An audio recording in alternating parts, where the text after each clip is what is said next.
A Peep Behind the Scenes by Mrs. O. F. Walton, author of Christie's Old Organ, Saved at Sea Shadows, etc. Chapter 1. Rosalie 2. The Little Theatre 3. The Day After the Fair 4. The Actress's Story v. Rosalie's First Sermon 6. A Family Secret 7. The Circus Procession 8. Little Mother Mannequin 9. The Doctor's Visit X, Britannia 11. The Mother's Dream 12. A Lone Lamb 13. Vanity Fair 14. Betsy and 15. Life in the Lodging House 16. A Dark Time 17. Alone in the World 18. The Little Pitcher 19. Scurrywinks. XX. Mother Mannequin's Chairs 21. In Sight of Home 22. The Lost Lamb Found 23. The Green Pasture. Illustration. A Peep Behind the Scenes, Chapter 1. Rosalie. Rain, rain, rain! How mercilessly it fell on the Fairfield that Sunday afternoon! Every moment the pools increased, and the mud became thicker. How dismal the fair looked then! On Saturday evening it had been brilliantly lighted with rows of flaring naphtha lights, and the grand shows, in the most aristocratic part of the field, had been illuminated with crosses, stars, anchors, and all manner of devices. But there were no lights now. There was nothing to cast a halo round the dirty, weather-stained tents and the dingy caravans. Yet, in spite of this, and in spite of the rain, a crowd of Sunday idlers lingered about the fair, looking with great interest at the half-covered whirligigs and bicycles, peeping curiously into the deserted shows, and making many schemes for further enjoyment on the morrow, when the fair was once more to be in its glory. Inside the caravans the show people were crouching over their fires and grumbling at the weather, murmuring at having to pay so much for the ground on which their shows were erected, at a time when they would be likely to make so little profit. A little old man, with a rosy, good-tempered face, was making his way across the sea of mud which divided the shows from each other. He was evidently no idler in the fair. He had come into it that Sunday afternoon for a definite purpose, and he did not intend to leave it until it was accomplished. After crossing an almost impassable place, he climbed the steps leading to one of the caravans and knocked at the door. It was a curious door. The upper part of it, being used as a window, was filled with glass, behind which you could see two small muslin curtains, tied up with pink ribbon.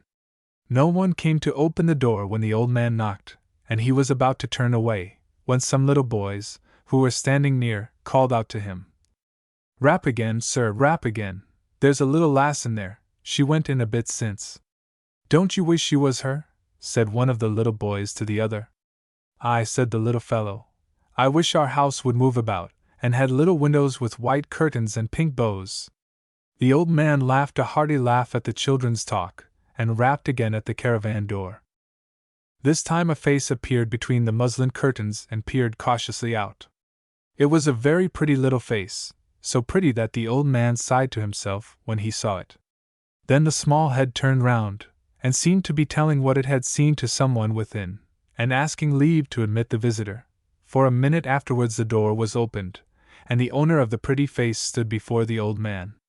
She was a little girl about 12 years of age, very slender and delicate in appearance.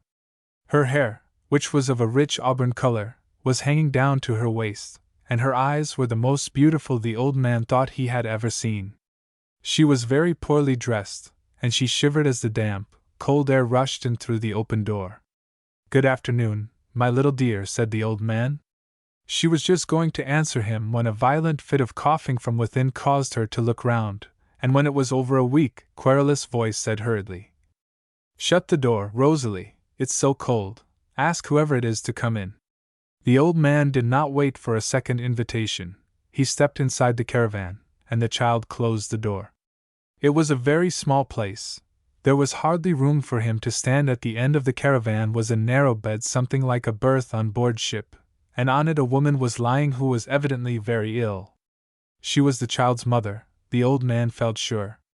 She had the same beautiful eyes and sunny hair, though her face was thin and wasted.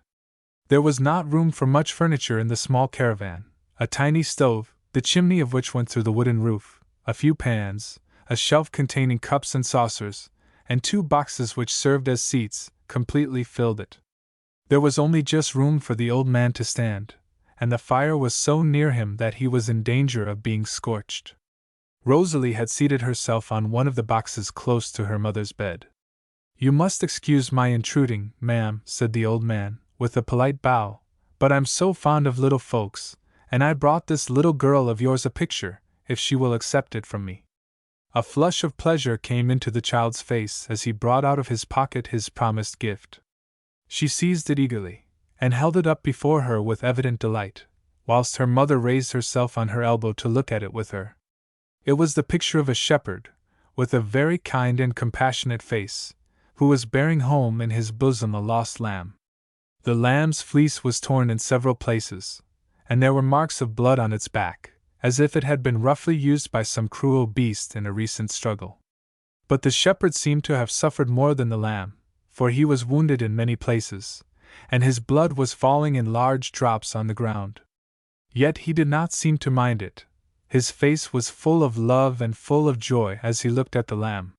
He had forgotten his sorrow in his joy that the lamb was saved. In the distance were some of the shepherd's friends, who were coming to meet him, and underneath the picture were these words, printed in large letters: "Rejoice with me, for I have found my sheep which was lost. There is joy in the presence of the angels of God over one sinner that repenteth."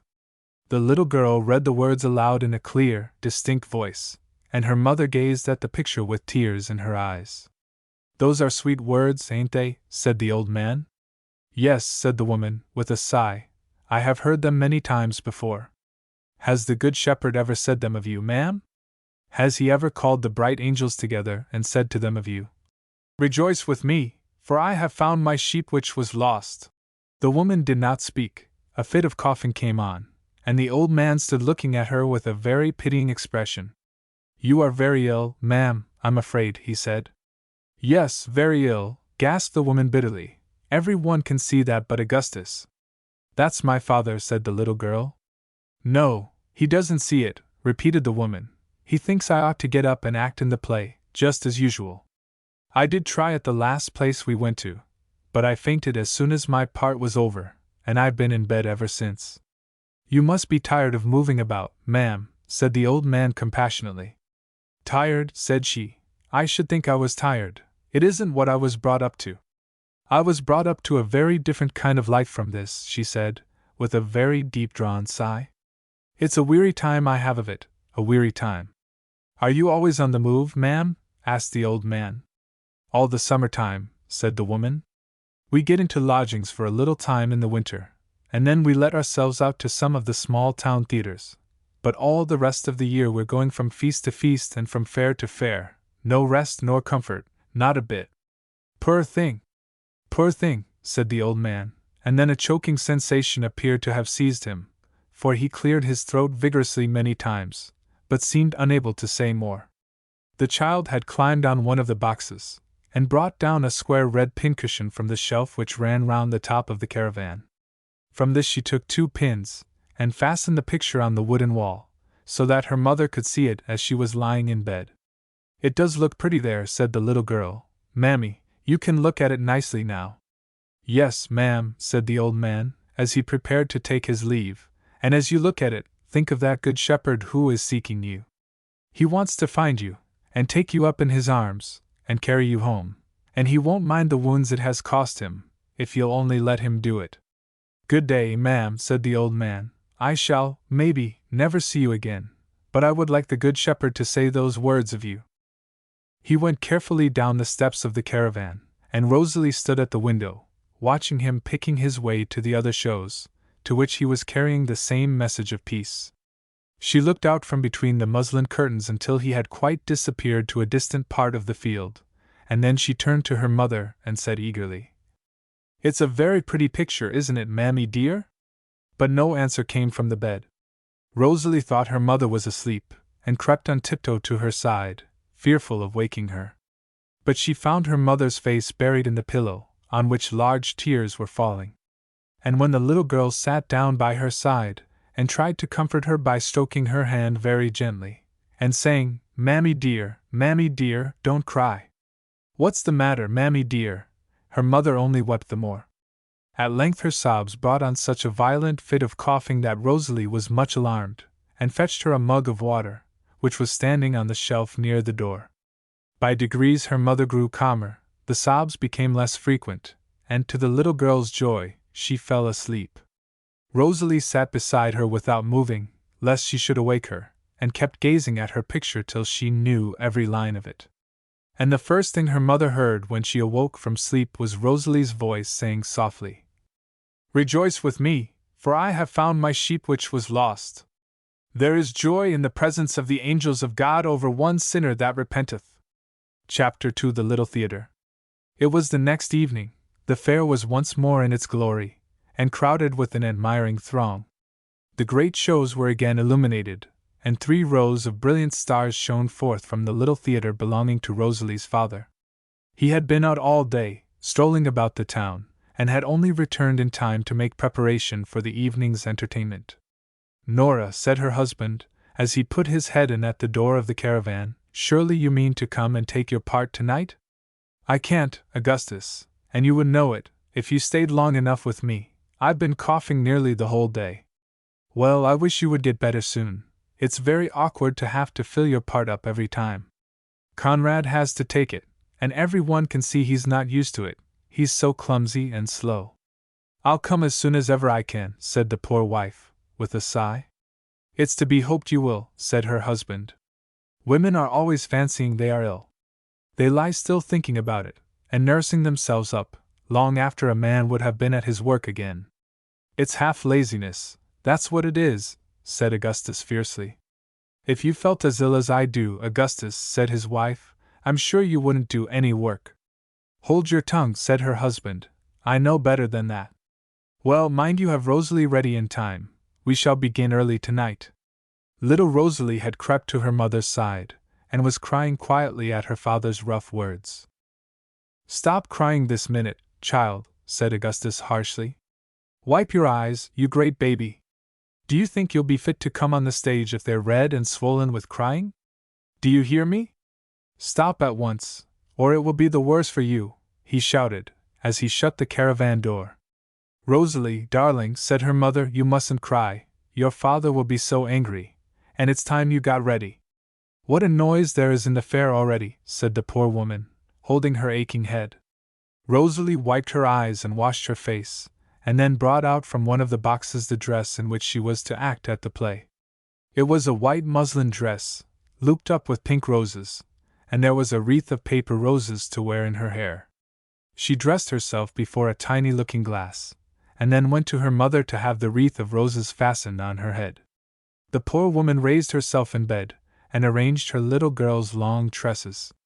What a contrast Rosalie looked to the rest of the caravan! The shabby furniture, the thin, wasted mother, the dirty, torn little frock she had just laid aside, were quite out of keeping with the pretty little white-robed figure which stood by the bed. At length her father's voice called her, and after giving her mother a last kiss, and placing some water near her on the box, in case a violent fit of coughing should come on, Rosalie ran quickly down the caravan steps, and rushed into the brilliantly lighted theatre. A crowd of people stared at her as she flitted past and disappeared up the theatre steps. The audience had not yet been admitted, so Rosalie crept into the room behind the stage, in which her father's company was assembled.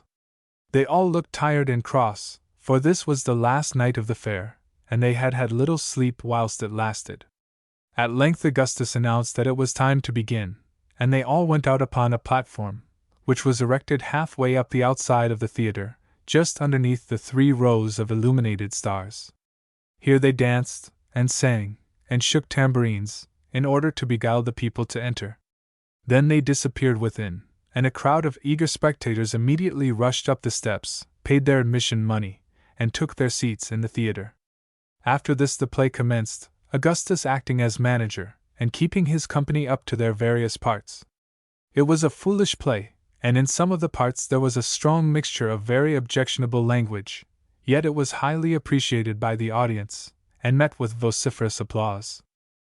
There were many young girls there, some of them servants in respectable families, where they enjoyed every comfort, yet they looked up at little Rosalie with eyes of admiration and envy. They thought her life was much happier than theirs, and that her lot was greatly to be desired. They looked at the white dress and the pink roses, and contrasted them with their own warm but homely garments. They watched the pretty girl going through her part gracefully and easily, and they contrasted her work with theirs. How interesting, how delightful, they thought, to be doing this, instead of scrubbing floors, or washing clothes, or nursing children. But they knew nothing of the life behind the scenes, of the sick mother, the wretched home, the poor and insufficient food, the dirty, ragged frock. They knew nothing of the bitter tears which had just been wiped away, nor of the weary aching of the little feet which were dancing so lightly over the stage. And those little feet became more and more weary as the night went on. As soon as the play was over, the people rushed out into the fair to seek for fresh amusement, but the actors had no rest. Once more they appeared on the platform to attract a fresh audience, and then the same play was repeated, the same songs were sung, the same words were said, fresh to the people who were listening, but oh, how stale and monotonous to the actors themselves. And so it went on all night. As soon as one exhibition was over, another began, and the theater was filled and refilled, long after the clock of the neighboring church had struck the hour of 12. At last it was over, the last audience had left, the brilliant stars disappeared, and Rosalie was at liberty to creep back to her mother. So weary and exhausted was she, that she could hardly drag herself up the caravan steps. She opened the door very gently, that she might not disturb her mother, and then she tried to undress herself. But she was aching in every limb, and sitting down on the box beside her mother's bed, she fell asleep, her little weary head resting on her mother's pillow. Poor little woman! She ought to have been laid in a quiet little nest hours ago, instead of being exposed to the close, hot, stifling air of the theater through all the long hours of a weary night. In about an hour's time her mother woke, and found her little girl sleeping in her uncomfortable position, her white dress unfastened, and the pink roses from her hair fallen on the ground. Weak as she was, the poor mother dragged herself out of bed to help her tired child to undress. "Rosalie, dear," she said tenderly, "wake up." But for some time Rosalie did not stir, and when her mother touched her, she sat up, and said, as if in her sleep, "Rejoice with me, for I have found my sheep which was lost." "She is dreaming of her picture, poor child," said the mother to herself. Then Rosalie woke, and shivered as she felt the cold night air on her bare neck and arms. Very gently the poor weak mother helped her to take off her white dress and her small ragged petticoats, and then the child crept into bed and into her mother's arms. "Poor little tired lamb," said the mother, as the weary child nestled up to her.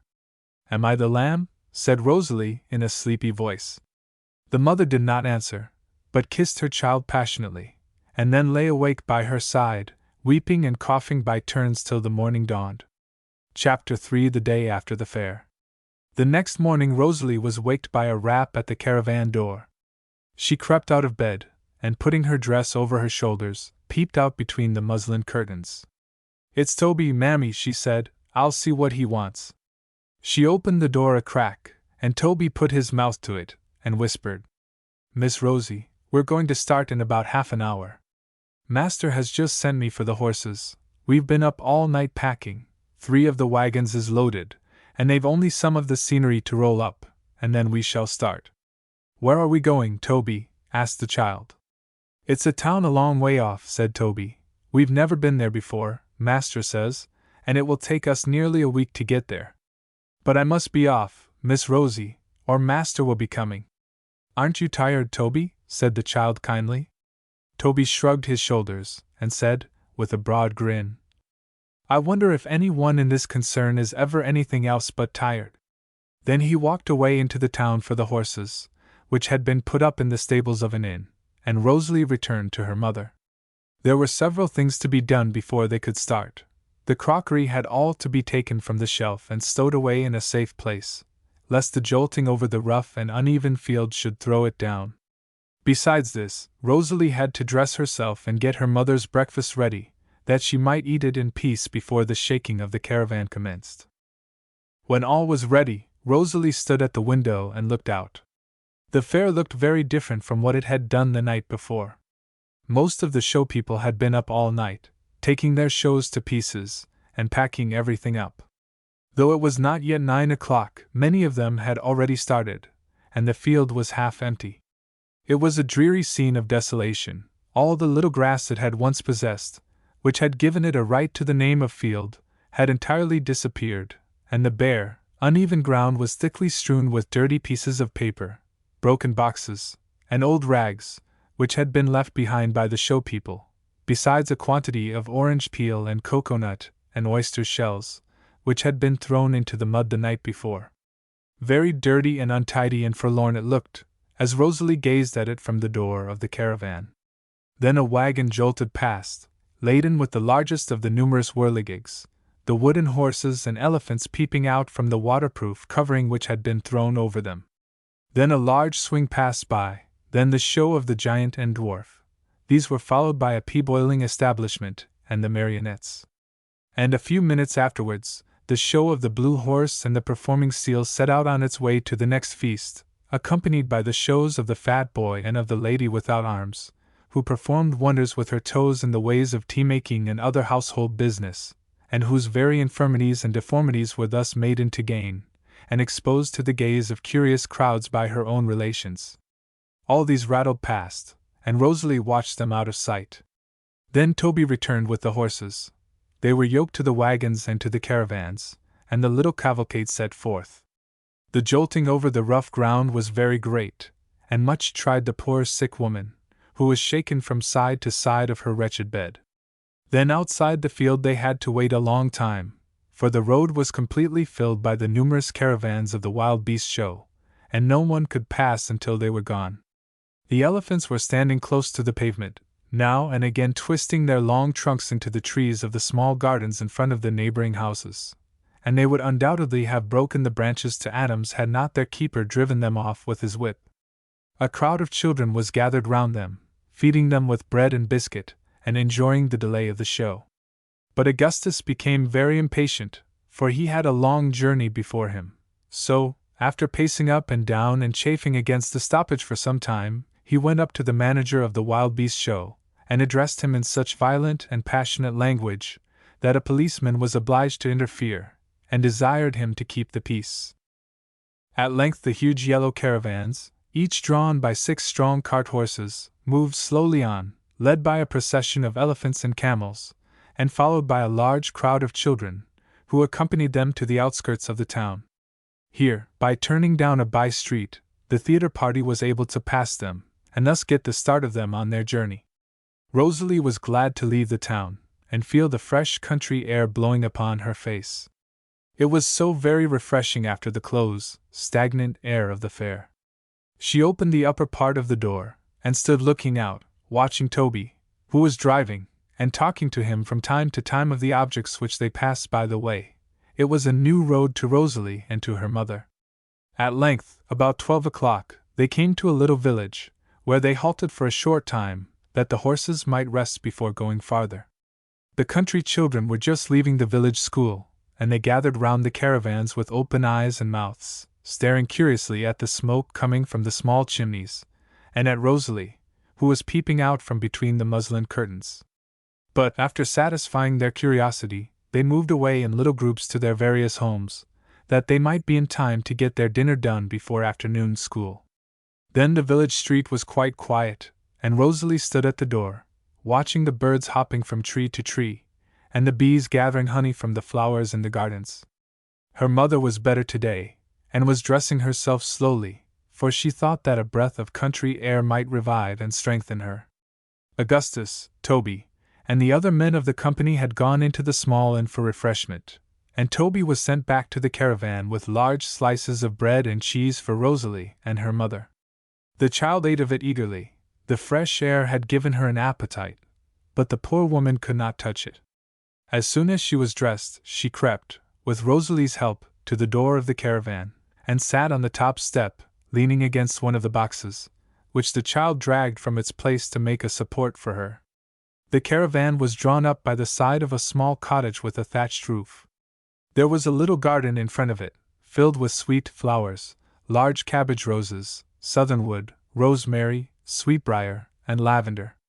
As the wind blew softly over them, It wafted their sweet fragrance to the sick woman sitting on the caravan steps. The quiet stillness of the country was very refreshing and soothing to her, after the turmoil and din of the last week. No sound was to be heard but the singing of the larks overhead, the humming of the bees, and the gentle rustling of the breeze amongst the branches.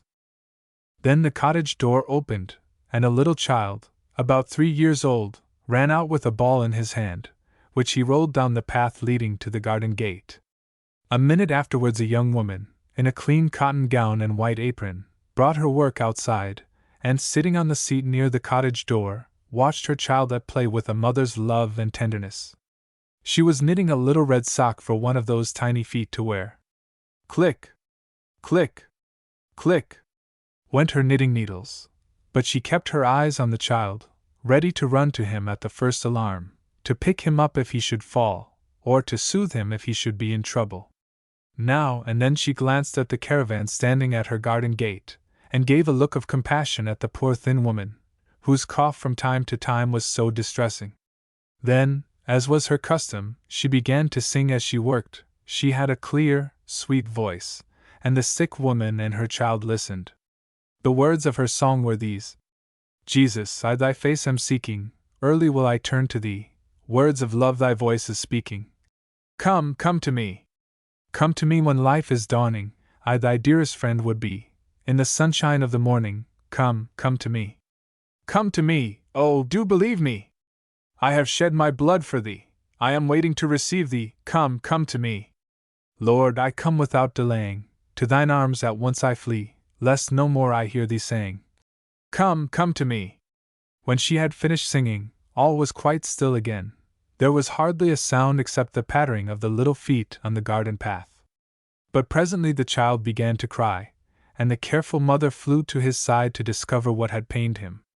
It was only the loss of his ball, which he had thrown too high, and which had gone over the hedge, and seemed to him lost forever. Only his ball! And yet that ball was as much to that tiny mind as our most precious treasures are to us. The mother knew this, so she calmed the child's fears, and ran immediately to recover his lost plaything. But Rosalie was before her. She had seen the ball come over the hedge, and had heard the child's cry, and when his mother appeared at the gate, she saw the child of the caravan returning from her chase after the ball, which had rolled some way down the hilly road. She brought it to the young mother, who thanked her for her kindness, and then gazed lovingly and pityingly into her face. She was a mother, and she thought of the happy life her child led, compared with that of this poor little wanderer. With this feeling in her heart, after restoring the ball to the once more contented child, she ran into the house, and returned with a mug of new milk, and a slice of bread, spread with fresh country butter, which she handed to Rosalie and begged her to eat. "Thank you, ma'am," said little Rosalie, "but please may mammy have it? I've had some bread and cheese, but she is too ill to eat that, and this would do her such good." "Yes, to be sure," said the kind-hearted countrywoman, "give her that, child, and I'll fetch some more for you." And so it came to pass that Rosalie and her mother had quite a little picnic on the steps of the caravan, with the young woman standing by, and talking to them as they ate, and now and then looking over the hedge into the garden, that she might see if any trouble had come to her boy. "I like to hear you sing," said Rosalie's mother. "Did you?" said the young woman. "I often sing when I'm knitting. My little one likes to hear me, and he almost knows that hymn now. Often when he is at play I hear him singing, 'Tome, tome to me,' so prettily, the little dear," she said, with tears in her eyes. "I wish I knew it," said Rosalie. "I'll tell you what," said the young woman, "I'll give you a card with it on. Our clergyman had it printed, and we've got 2 of them." She ran again into the house, and returned with a card on which the hymn was printed in clear, distinct type. There were 2 holes pierced through the top of the card, and a piece of blue ribbon had been slipped through, and tied in a bow at the top. Rosalie seized it eagerly, and began reading it at once. "We've got such a good clergyman here," said the young woman. "He has not been here more than a few months, and he has done so many nice things for us. Mrs. Leslie reads aloud in one of the cottages once a week, and we all take our work and go to listen to her, and she talks to us so beautiful out of the Bible. It always does me good to go." She stopped suddenly, as she saw Rosalie's mother's face. She had turned deadly pale, and was leaning back against the box with her eyes fixed upon her. "What's the matter, ma'am?" said the kind-hearted little woman. "I'm afraid you've turned faint, and how you do tremble. Let me help you in. You'd better lie on your bed, hadn't you?" She gave her arm, and she and Rosalie took her inside the caravan and laid her on her bed. But she was obliged to leave her in a minute or two, as her little boy was climbing on the gate, and she was afraid he would fall. A few minutes afterwards a great noise was heard in the distance, and a number of the village children appeared, running in front of the wild beast show, which was just passing through. The young woman took her little boy in her arms, and held him up, that he might see the elephants and camels, which were marching with stately dignity in front of the yellow vans. When they had gone, Toby appeared with the horse, and said his master had told him he was to start, and he would follow presently with the rest of the wagons. The horse was soon put in the caravan, and they were just starting, when the young woman gathered a nosegay of the lovely flowers in her garden, and handed them to Rosalie, saying, "Take them, and put them in water for your mother. The sight of them maybe will do her good. You'll learn the hymn, won't you? Goodbye, and God bless you." She watched them out of sight, standing at her cottage door with her child in her arms, whilst Rosalie leaned out of the window to nod to her and smile at her. Then they turned a corner, and came into the main street of the village. "Can you see the church, Rosalie?" asked her mother hurriedly. "Yes, mammy dear," said Rosalie, "it's just at the end of this street. Such a pretty church, with trees all round it." "Are there any houses near it?" asked her mother. "Only one, mammy dear, a big house in a garden, but I can't see it very well, there are so many trees in front of it. Ask Toby to put you down, Rosalie, and run and have a look at it as we pass." So Rosalie was lifted down from the caravan, and ran up to the vicarage gate, whilst her mother raised herself on her elbow to see as much as she could through the open window. But she could only see the spire of the church and the chimneys of the house, and she was too exhausted to get up. Presently Rosalie overtook them, panting with her running. Toby never dared to wait for her, lest his master should find fault with him for stopping, but Rosalie often got down from the caravan, to gather wild flowers, or to drink at a wayside spring, and, as she was very fleet of foot, she was always able to overtake them. "What was it like, Rosalie?" asked her mother, when she was seated on the box beside her bed. "Oh, ever so pretty, mammy dear, such soft grass and such lovely roses, and a broad gravel walk all up to the door. And in the garden there was a lady, such a pretty, kind-looking lady. And she and her little girl were gathering some of the flowers." "Did they see you, Rosalie?" "Yes, the little girl saw me, mammy, peeping through the gate, and she said, 'Who is that little girl, mamma? I never saw her before.'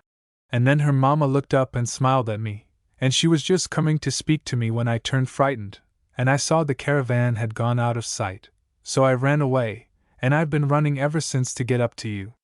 The mother listened to her child's account with a pale and restless face. Then she lay back on her pillow and sighed several times. At last they heard a rumbling sound behind them, and Toby announced, "It's master. He's soon overtaken us."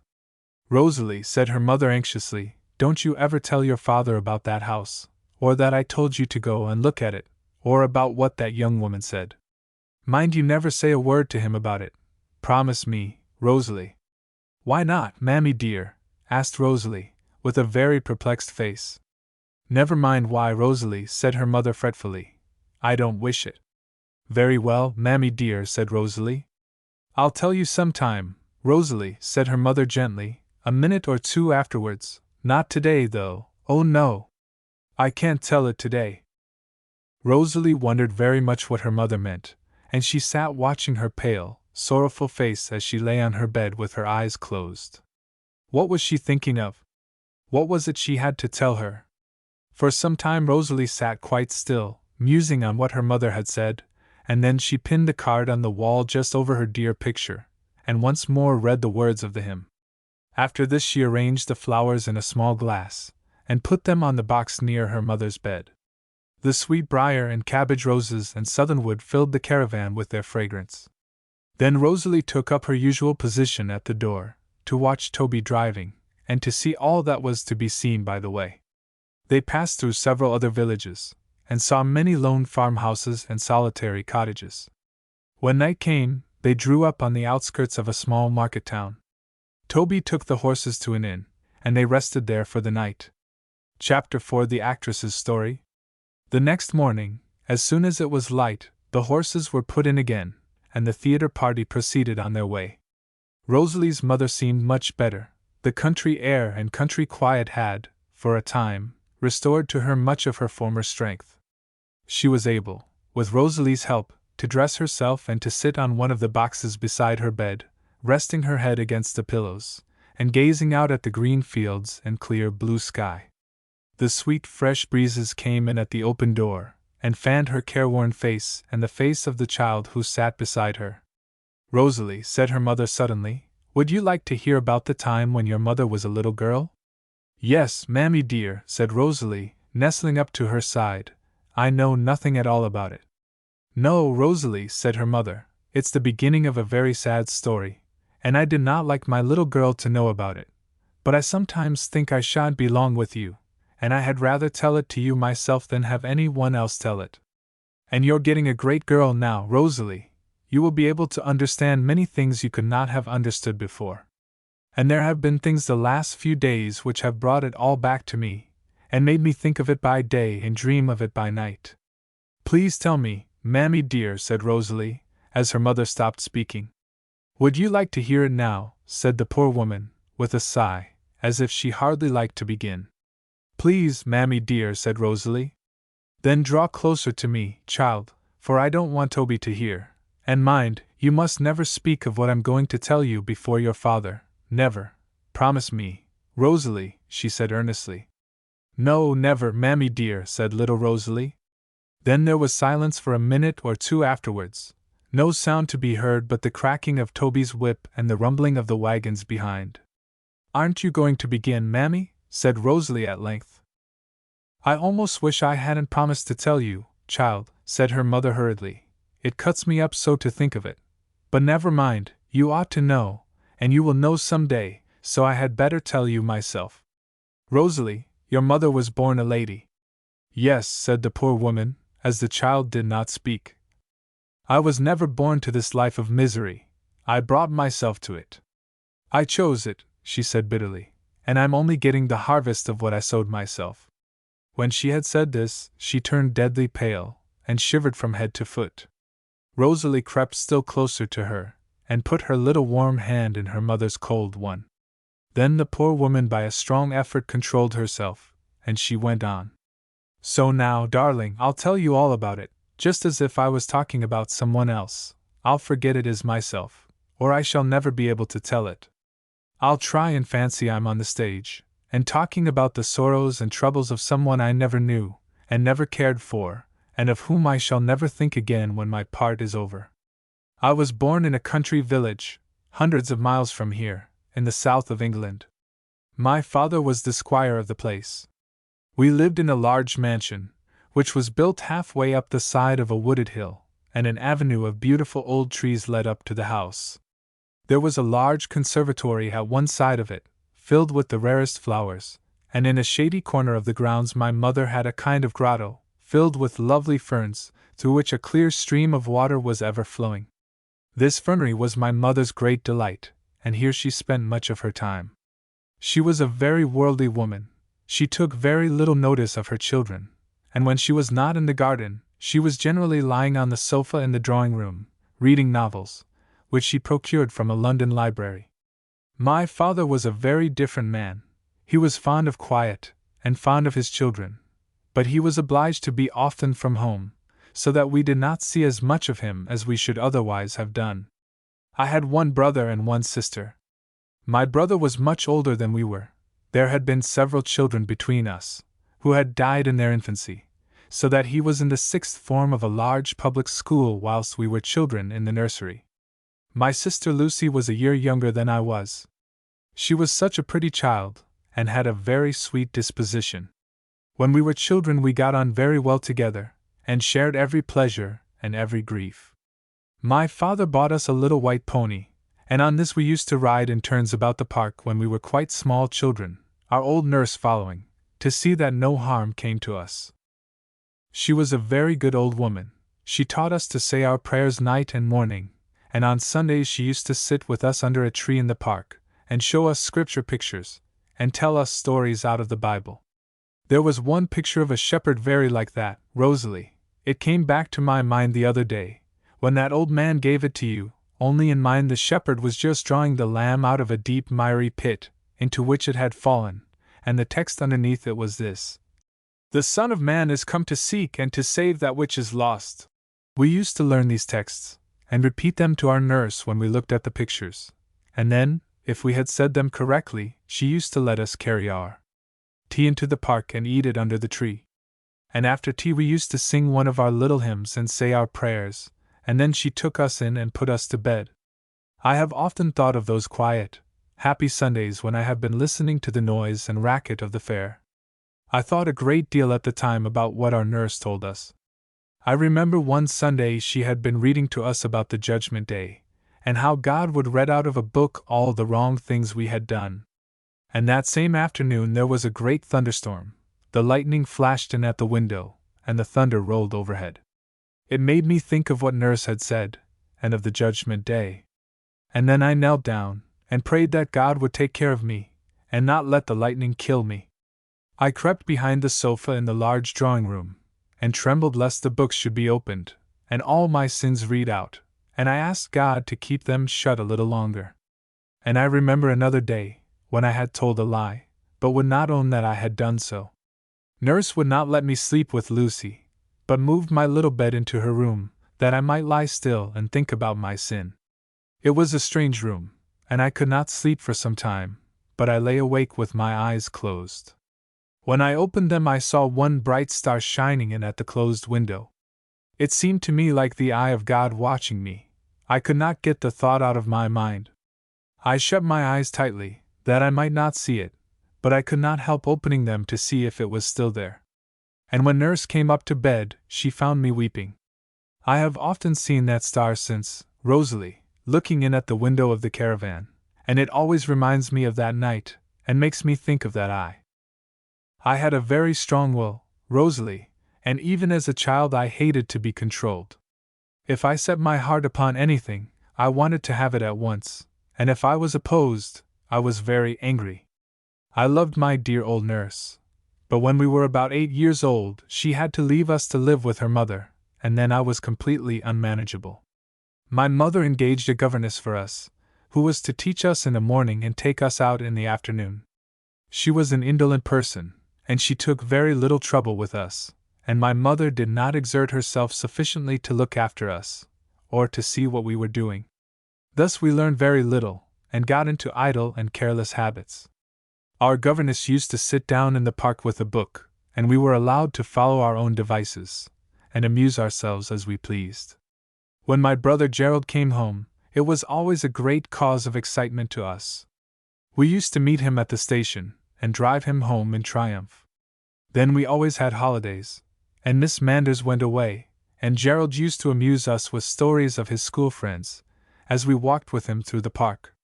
He was a very fine-looking lad, and my mother was very proud of him. She thought much more of him than of us, because he was a boy, and was to be the heir to the property. She liked to drive out with her handsome son, who was admired by every one who saw him, and sometimes we were allowed to go with them. We were generally left outside in the carriage, whilst Mamma and Gerald called at the large houses of the neighborhood, and we used to jump out, as soon as they had disappeared inside the house, and explore the different gardens, and plan how we would lay out our grounds when we had houses of our own. But what's that, Rosalie? Did the wagon stop? Rosalie ran to the door and looked out. Yes, Mammy, she said, my father's coming? Then mind, not a word, said her mother in a hoarse whisper. Well, said Augustus, entering the caravan in a theatrical manner, I thought I might as well enjoy the felicity of the amiable society of my lady and her daughter. This was said with a profound bow towards his wife and Rosalie. Glad to see you so much better, madam, he continued. Rather singular, isn't it, that your health and spirits have revived immediately we have left the inspired scene of public action, or, to speak in plain terms, when there's no work to do. I think it's the fresh air, Augustus, that has done me good. There was such a close, stifling smell from the fair. I felt worse directly we got there. It's to be hoped, he said, with a disagreeable smile on his face, that this resuscitation of the vital powers may be continued until we arrive at Loughborough.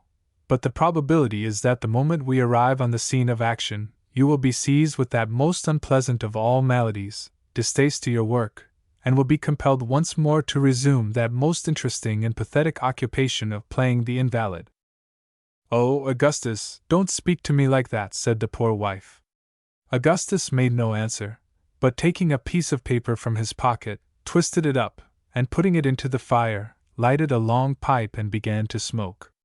The fumes of the tobacco brought on his poor wife's cough, but he took very little notice of her, except to ask her occasionally, between the whiffs of his pipe, how long that melodious sound was to last.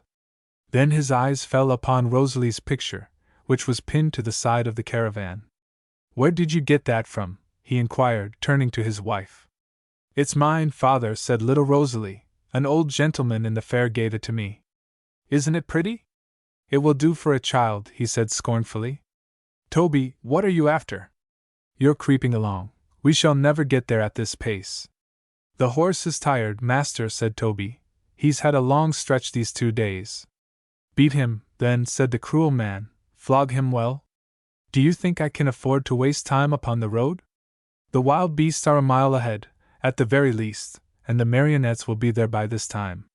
We shall just arrive when all the people have spent their money, and are tired out." Now there was one subject of standing dispute between Toby and his master.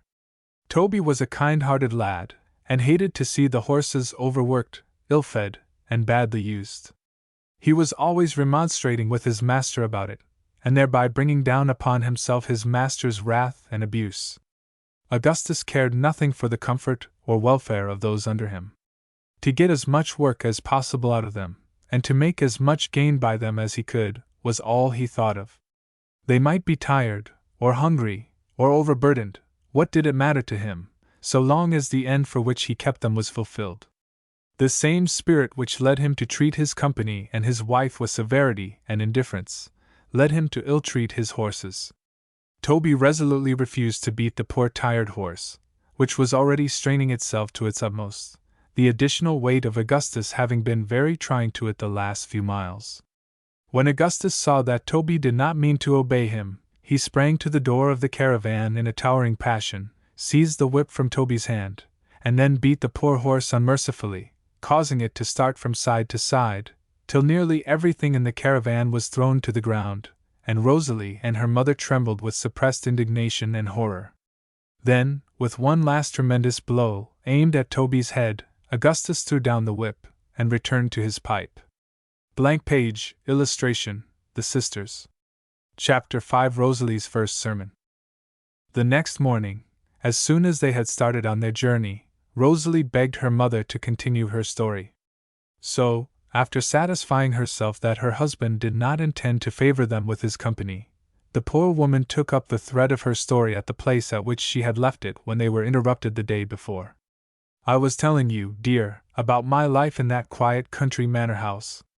I think I can remember nothing worth mentioning, until an event happened which altered the whole course of our lives. Lucy and I had been out riding in the park on the beautiful new horses which our father had given us a few months before, and we had had a very pleasant afternoon. I can see Lucy now in her riding habit, her fair hair hanging down her back, and her cheeks glowing with the air and exercise. She was very pretty, was my sister Lucy.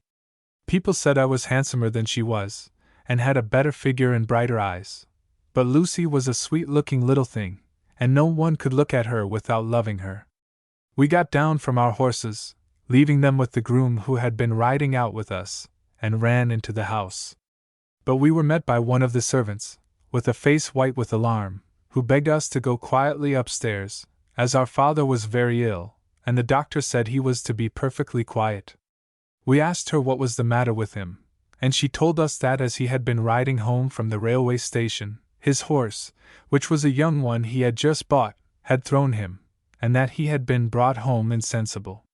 More than this she could not tell us, but our mother came into our bedroom, and told us, with more feeling than I had ever seen in her face before, that our father could not live through the night.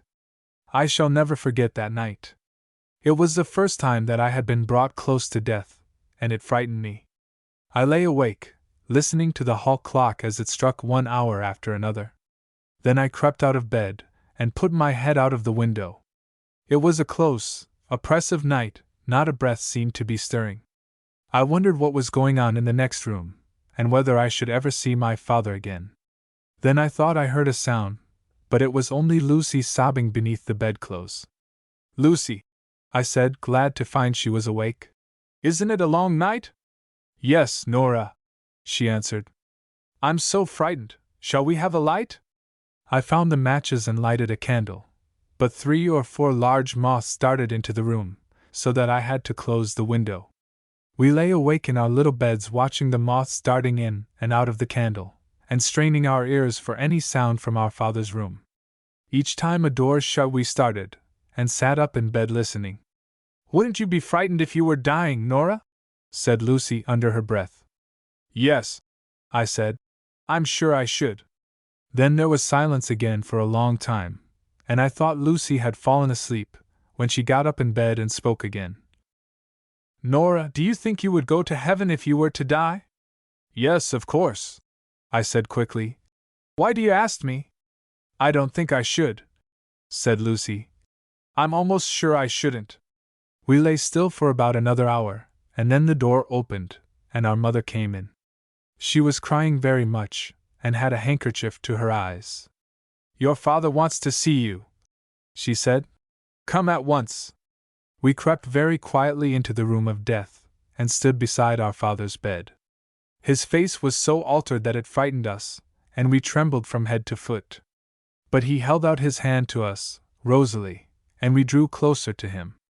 Then he whispered, "Goodbye. Don't forget your father, and don't wait till you come to die to get ready for another world." Then we kissed him, and our mother told us to go back to bed. I never forgot my father's last words to us, and I often wondered what made him say them. The next morning we heard that our father was dead. Gerald arrived too late to see him. He was at college then, and was just preparing for his last examination. My mother seemed at first very much distressed by my father's death. She shut herself up in her room, and would see no one.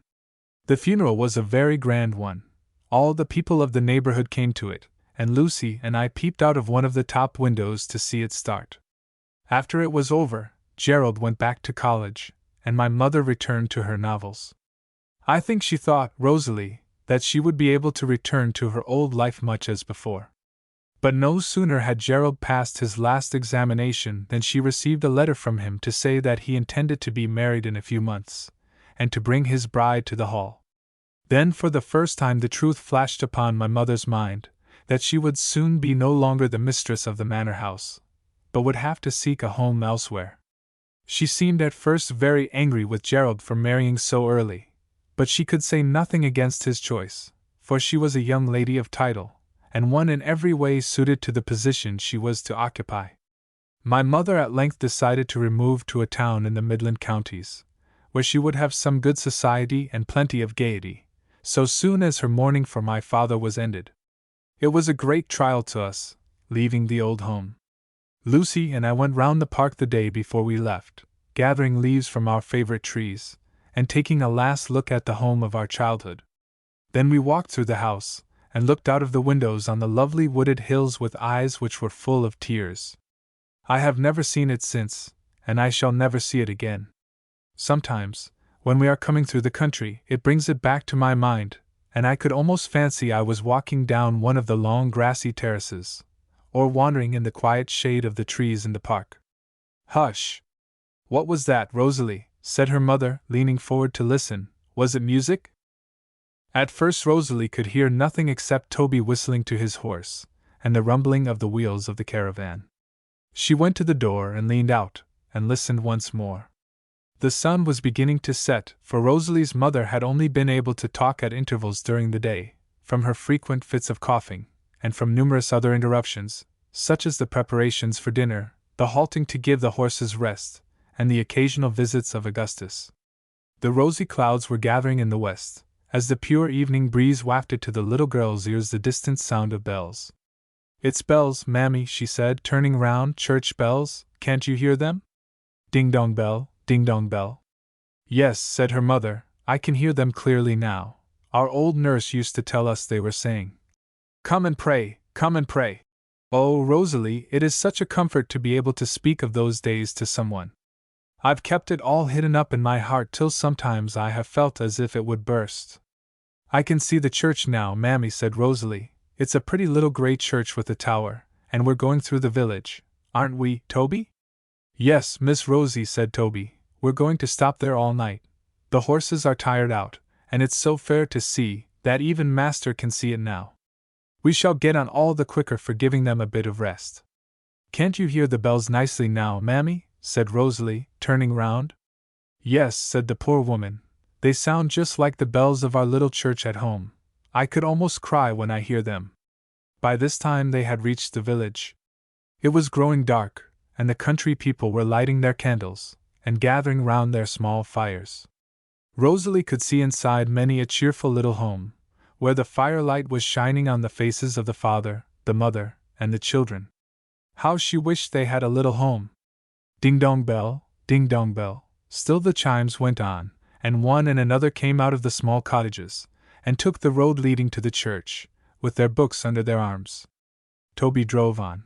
Nearer and nearer the chimes sounded, until at last, just as the caravan reached a wide open common in front of the church, they ceased, and Rosalie saw the last old woman entering the church door before the service began. The wagons and caravans were drawn up on this open space for the night. Toby and the other men led the horses away to the stables of the inn. Augustus followed them, to enjoy himself amongst the lively company assembled in the little coffee-room, and Rosalie and her mother were left alone. "Mammy dear," said Rosalie, as soon as the men had turned the corner, "may I go and peep at the church?" "Yes, child," said her mother, "only don't make a noise if the people are inside." Rosalie did not wait for a second permission, but darted across the common, and opened the church gate. It was getting dark now, and the gravestones looked very solemn in the twilight. She went quickly past them, and crept along the side of the church to one of the windows. She could see inside the church quite well, because it was lighted up, but no one could see her as she was standing in the dark churchyard. Her bright, quick eyes soon took in all that was to be seen. The minister was kneeling down, and so were all the people. There were a good many there, though the church was not full, as it was the week evening service. Rosalie watched at the window until all the people got up from their knees, when the clergyman gave out a hymn, and they began to sing. Rosalie then looked for the door, that she might hear the music better.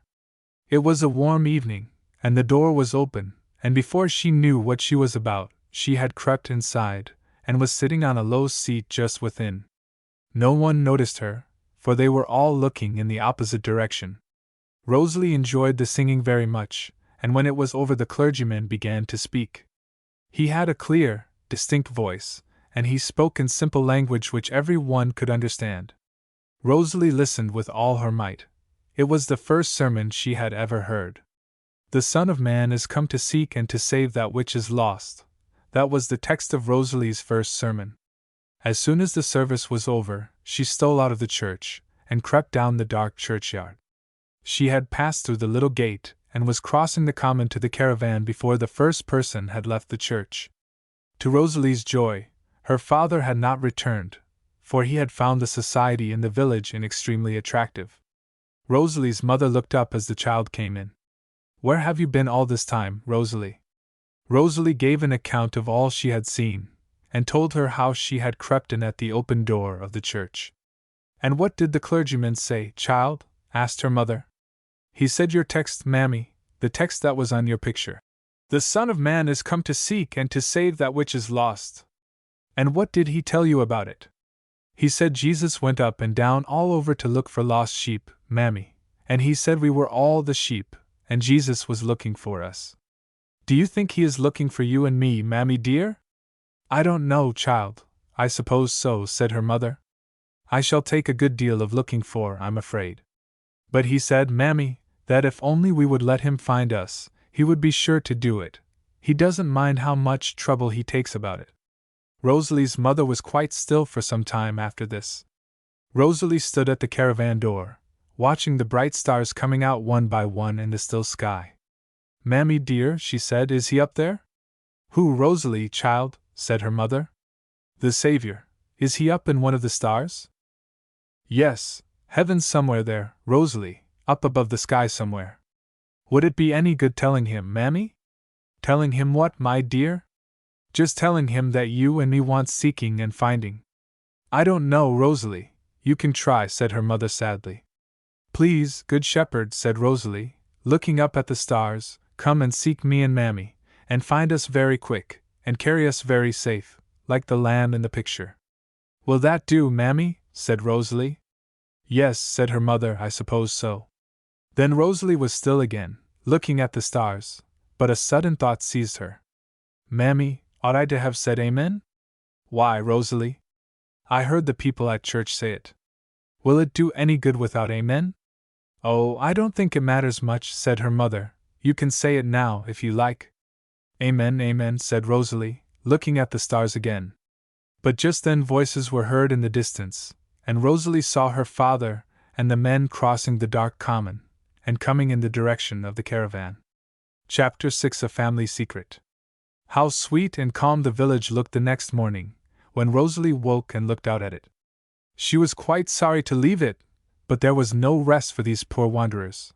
They must move onwards towards the town where they were next to perform. And as they traveled on, Rosalie's mother went on with her sad story.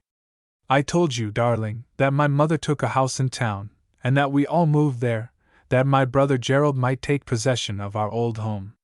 We were getting great girls now, and my mother sent Miss Manders away, and left us to our own devices. My sister Lucy had been very different since our father died. She was so quiet and still, that I often wondered what was the matter with her. She spent nearly all her time reading her Bible in a little attic chamber. I did not know why she went there, till one day I went upstairs to get something out of a box, and found Lucy sitting in the window seat reading her little black Bible. I asked her what she read it for, and she said, Oh, Nora, it makes me so happy! Won't you come and read it with me? But I tossed my head, and said I had too much to do to waste my time like that, and I ran downstairs, and tried to forget what I had seen, for I knew that my sister was right and I was wrong. Oh, Rosalie darling, I've often thought if I had listened to my sister Lucy that day, what a different life I might have led. Well, I must go on. I'm coming to the saddest part of my story, and I had better get over it as quickly as I can. As I got older, I took to reading novels. Our house was full of them, for my mother spent her days in devouring them. I read them till I lived in them, and was never happy unless I was fancying myself one of the heroines of whom I read. My own life seemed dull and monotonous. I wanted to see more of the world, and to have something romantic happen to me. Oh, Rosalie, I got so restless and discontented. I used to wake in the night, and wonder what my fortunes would be, and then I used to light the candle, and go on with the exciting novel I had been reading the night before. Often I used to read half the night, for I could not sleep again till I knew the end of the story. I quite left off saying my prayers, for I could not think of anything of that sort when I was in the middle of a novel. It was just about this time that I became acquainted with a family of the name of Rohunter. They were rich people, friends of my mother. Miss Georgina and Miss Laura Rohunter were very fast, dashing girls.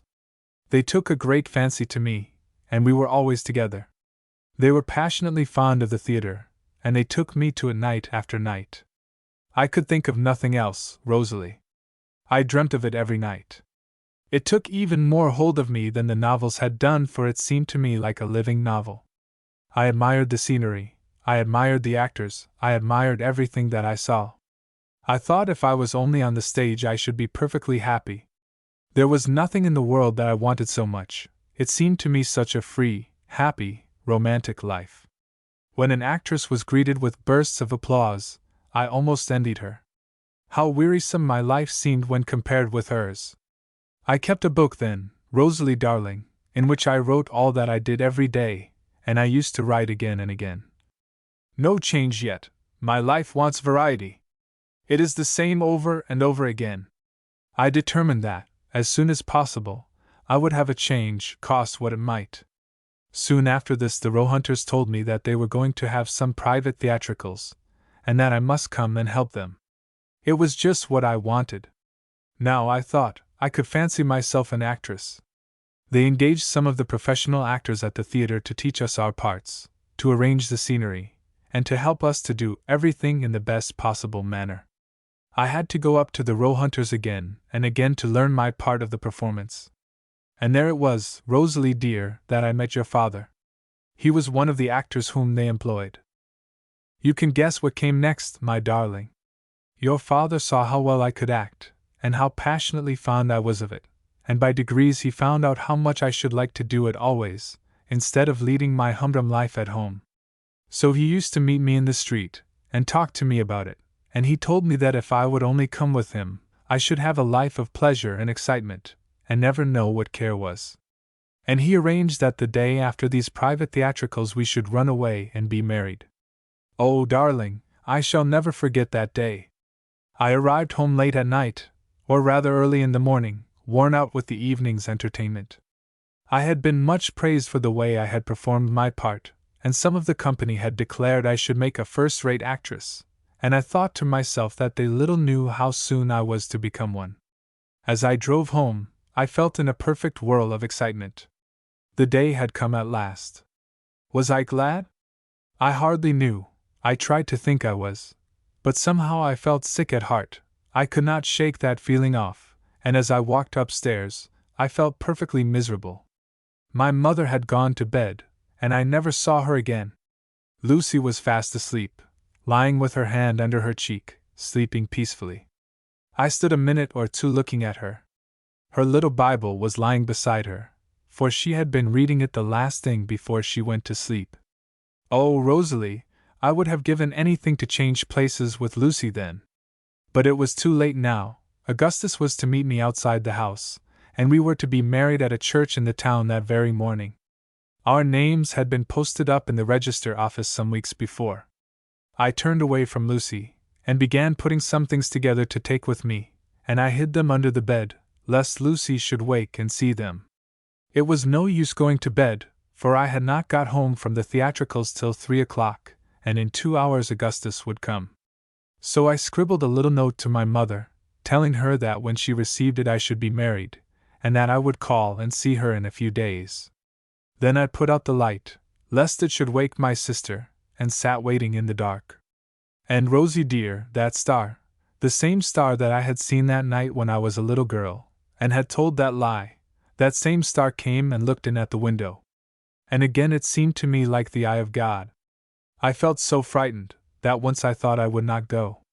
I almost determined to write Augustus a note giving it up, but I thought that he would laugh at me for being such a coward, and I tried to picture to myself once more how fine it would be to be a real actress, and be always praised as I had been last night. Then I got up, and drew down the blind, that I might hide the star from sight. I was so glad to see it beginning to get light, for I knew that the star would fade away, and that Augustus would soon come. At last the church clock struck 5, so I took my carpet bag from under the bed, wrapped myself up in a warm shawl, and leaving my note on the dressing table, prepared to go downstairs. But I turned back when I got to the door, to look once more at my sister Lucy. And Rosalie darling, as I looked, I felt as if my tears would choke me. I wiped them hastily away, however, and crept downstairs. Every creaking board made me jump and tremble lest I should be discovered, and at every turning I expected to see someone watching me. But no one appeared. I got down safely, and cautiously unbolting the hall door, I stole quietly out into the street, and soon found Augustus, who carried my bag under his arm, and that morning we were married. And then my troubles began. It was not half as pleasant being an actress as I had thought it would be. I knew nothing then of the life behind the scenes. I did not know how tired I should be, nor what a comfortless life I should lead. Oh, Rosalie, I was soon sick of it. I would have given worlds to be back in my old home. I would have given worlds to lead that quiet, peaceful life again. I was much praised and applauded in the theater, but after a time I cared very little for it, and as for the acting itself, I became thoroughly sick of it. Oh, Rosalie dear, I have often and often fallen asleep, unable to undress myself from weariness, after acting in the play, and again I have wished that I had never seen the inside of a theater, and never known anything of the wretched life of an actress. We stopped for some time in the town where my mother lived, for Augustus had an engagement in a theater there, and he procured one for me. We had miserable lodgings, and often were very badly off. I called at home a few days after I was married, but the servant shut the door in my face, saying that my mother never wished to see me again, or to hear my name mentioned. I used to walk up and down outside, trying to catch a glimpse of my sister Lucy, but she was never allowed to go out alone, and I could not get an opportunity of speaking to her. All my old friends passed me in the street, even the row hunters would take no notice of me whatever.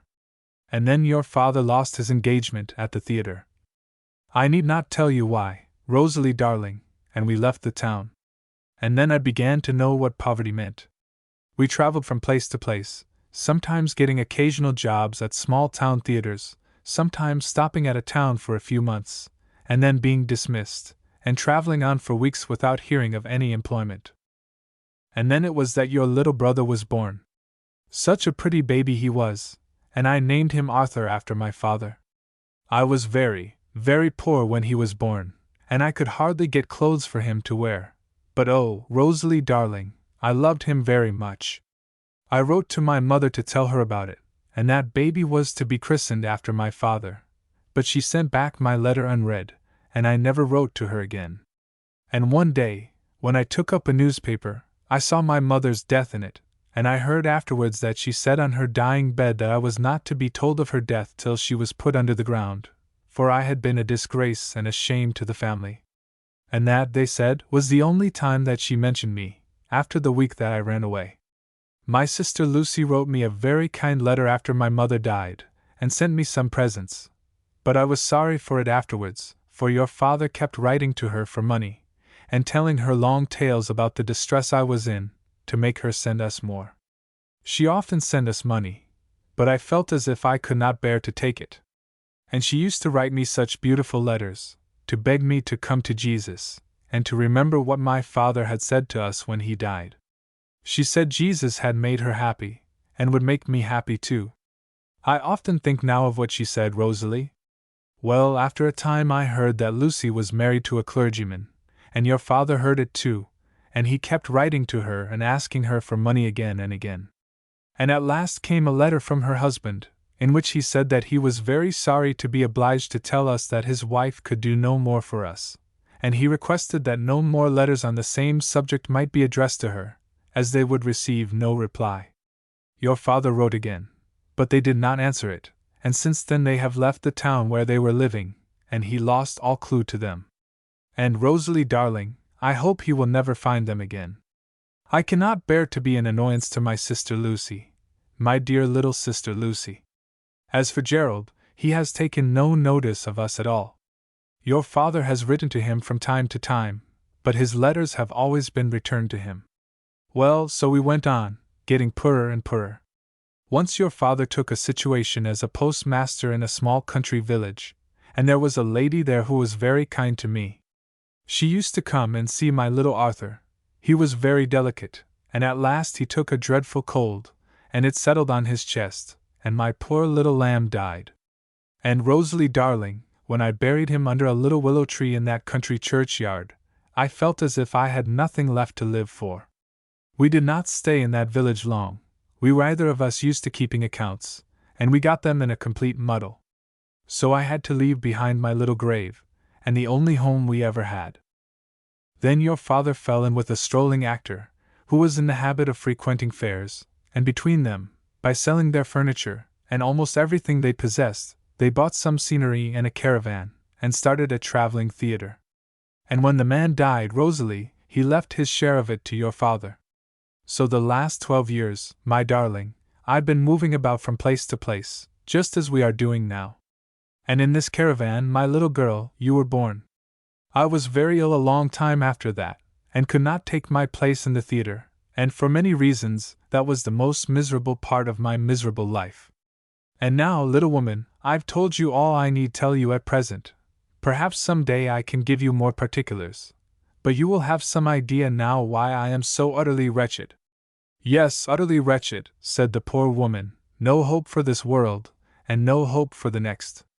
Poor mammy, said little Rosalie, stroking her hand very gently and tenderly.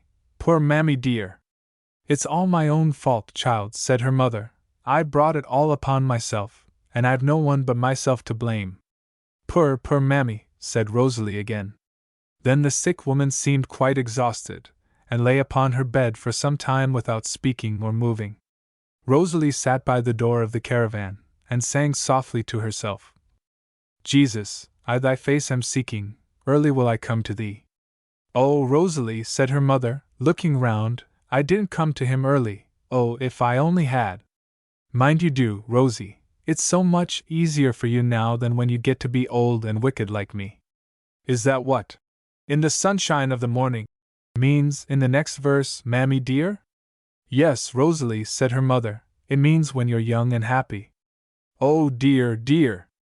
If I'd only come to him then. Why don't you come now, mammy dear? I don't know. I don't expect he would take me now. Oh, I have been such a sinner.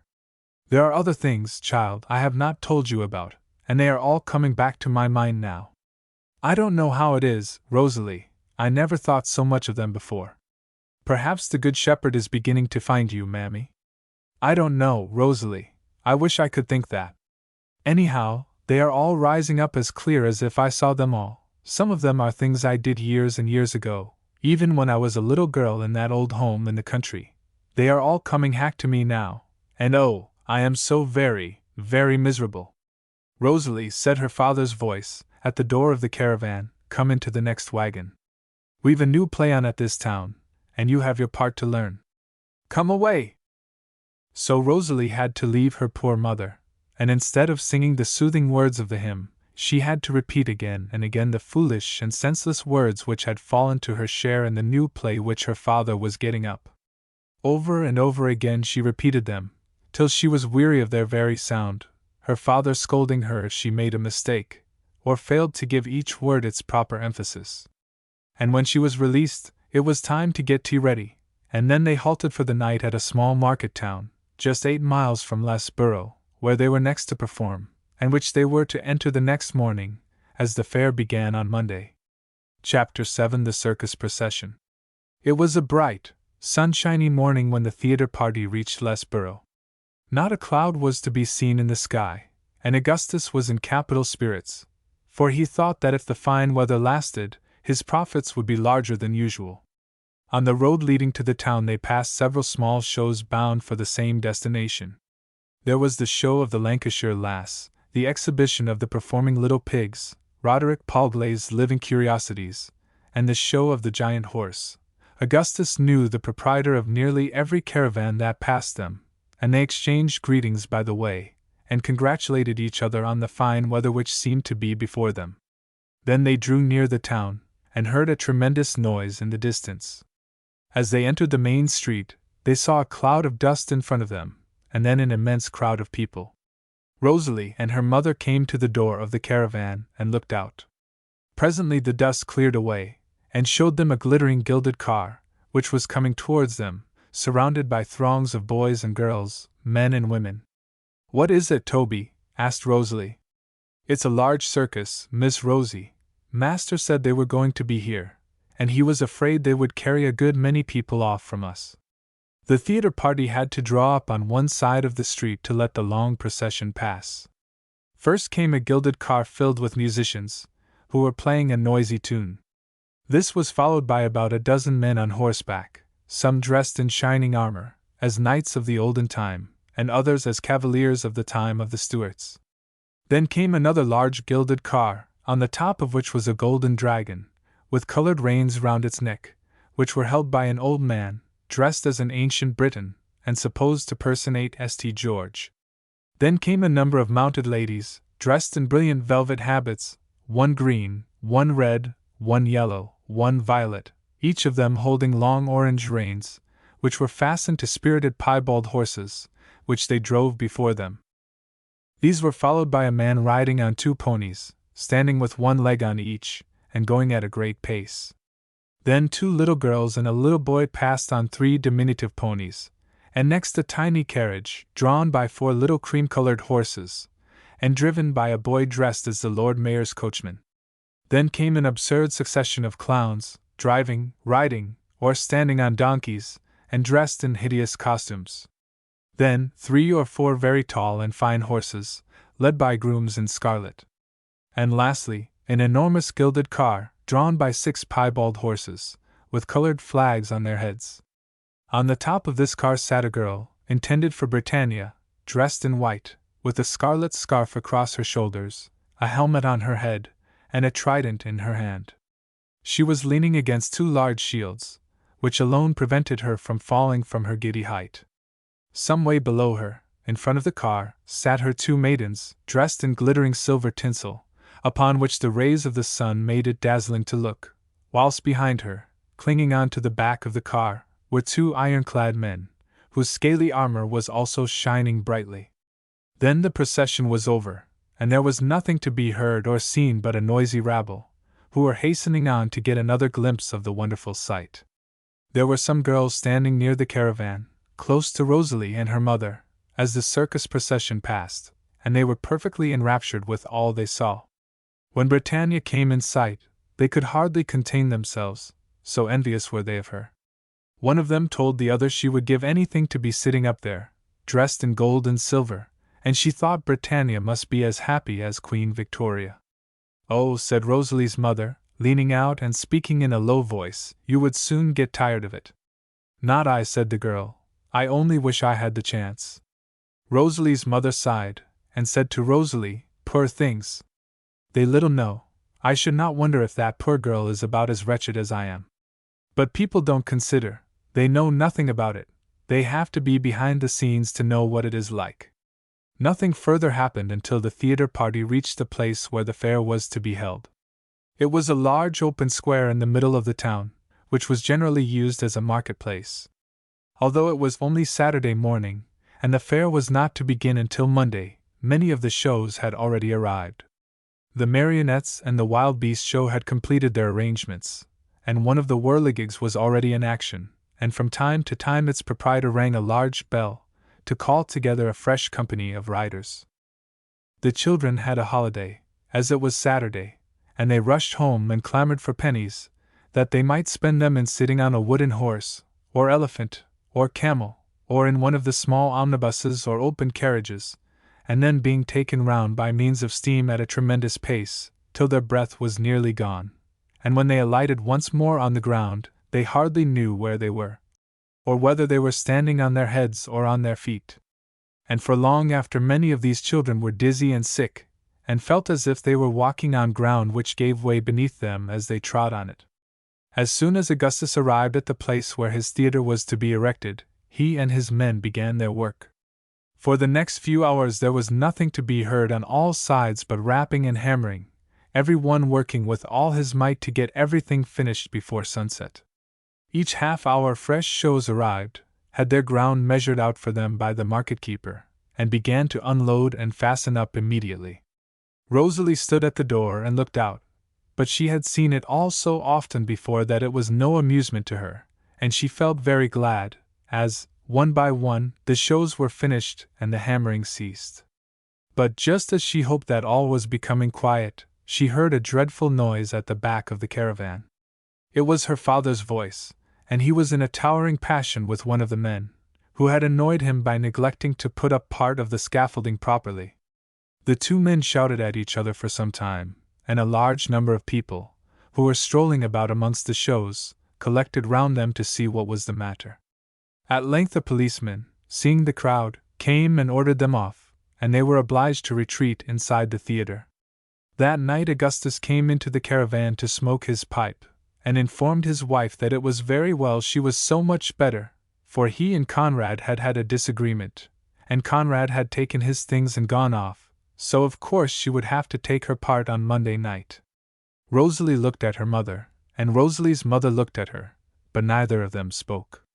But as soon as her father had left them for the night, Rosalie said, "Mammy dear, you'll never be able to stand all that long time. I'm sure it will make you worse, Mammy dear." "Never mind, Rosalie. It's no use telling your father, he thinks I am only complaining if I do." "But oh, Mammy dear, what if it makes you bad again, as it did before?" "It can't be helped, child. I shall have to do it, so it's no use talking about it. I may as well do it without making a fuss about it. Your father is put out tonight, darling, and it would never do to annoy him more." But little Rosalie was not satisfied. She looked very tenderly and sorrowfully at her mother, and the next morning she went timidly to tell her father that she did not think her mother would ever get through her part, she was too weak for it. But he told her shortly to mind her own business, so little Rosalie could do nothing more, nothing, except watch her mother very carefully and gently all that long, dreary Sunday, scarcely allowing her to rise from her seat, but fetching her everything she wanted, and looking forward, sick at heart, to the morrow. The church bells chimed in all directions, crowds of people in their Sunday clothes passed along the marketplace to church or chapel, but to Rosalie and her mother Sunday brought no joy. It was a fine, bright day, so most of the show people were roaming about the town, but Rosalie's mother was too weak to go out, and her little girl did not like to leave her. "Rosalie," said her mother that Sunday afternoon, "I'm going to give you a present." "A present for me, Mammy dear?" said Rosalie. "Yes, little woman. Pull that large box from under the bed. It's rather heavy, dear. Can you manage it?" "Oh yes, Mammy dear, quite well." Rosalie's mother sat down by the box, and began to unpack it. At the top of the box were some of her clothes and Rosalie's, but it was a long time since she had turned out the things at the bottom of the box. She took out from it a small bundle pinned up in a towel, then, calling Rosalie to her side, she drew out the pins one by one, and opened it. Inside were several small parcels carefully tied up in paper. In the first parcel was a little pair of blue shoes, with a tiny red sock. "Those were my little Arthur's, Rosalie," said her mother, with tears in her eyes. "I put them away the day he was buried, and I've never liked to part with them. No one will care for them when I'm gone, though," said she, with a sigh. "Oh, Mammy dear," said Rosalie, "don't talk so." The next parcel contained a small square box, but before she opened it, she went to the door and looked cautiously out. Then, after seeing that no one was near, she touched a spring, and took out of the velvet-lined case a beautiful little locket. There was a circle of pearls all round it, and the letters NEH were engraved in a monogram outside. Then she opened the locket, and showed Rosalie the picture of a girl with a very sweet and gentle face, and large, soft brown eyes. "Rosalie, darling," said her mother, "that is my sister Lucy." Rosalie took the locket in her hand, and looked at it very earnestly. "Yes," said the poor woman, "that is my sister Lucy, my own sister Lucy. I haven't looked at it for many a day. I can hardly bear to look at it now, for I shall never see her again, never, darling." "What's that, Rosalie?" she said fearfully, covering the locket with her apron, as someone passed the caravan. "It's only some men strolling through the fair, Mammy dear," said Rosalie. "Because I wouldn't have your father see this for the world. He would soon sell it if he did. I've hid it up all these years, and never let him find it. I could not bear to part with it. She gave it to me my last birthday that I was at home. I remember it so well, Rosalie dear. I had been very disagreeable to Lucy a long time before that, for I knew I was doing wrong, and I had such a weight on my mind that I could not shake it off, and it made me cross and irritable. Lucy was never cross with me, she always spoke gently and kindly to me, and I sometimes even wished she would be angry, that I might have some excuse for my bad behavior. Well, dear, when I woke that morning, I found this little box laid on my pillow, and a note with it, asking me to accept this little gift from my sister Lucy, and always to keep it for her sake. Oh, Rosalie darling, wasn't it good of her, when I had been so bad to her?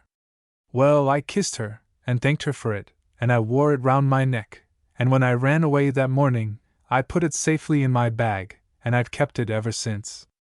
Your father has not seen it for many years, and he has forgotten all about it. When we were so poor, I used to be so afraid he would remember this locket and sell it, as he did all my other jewels.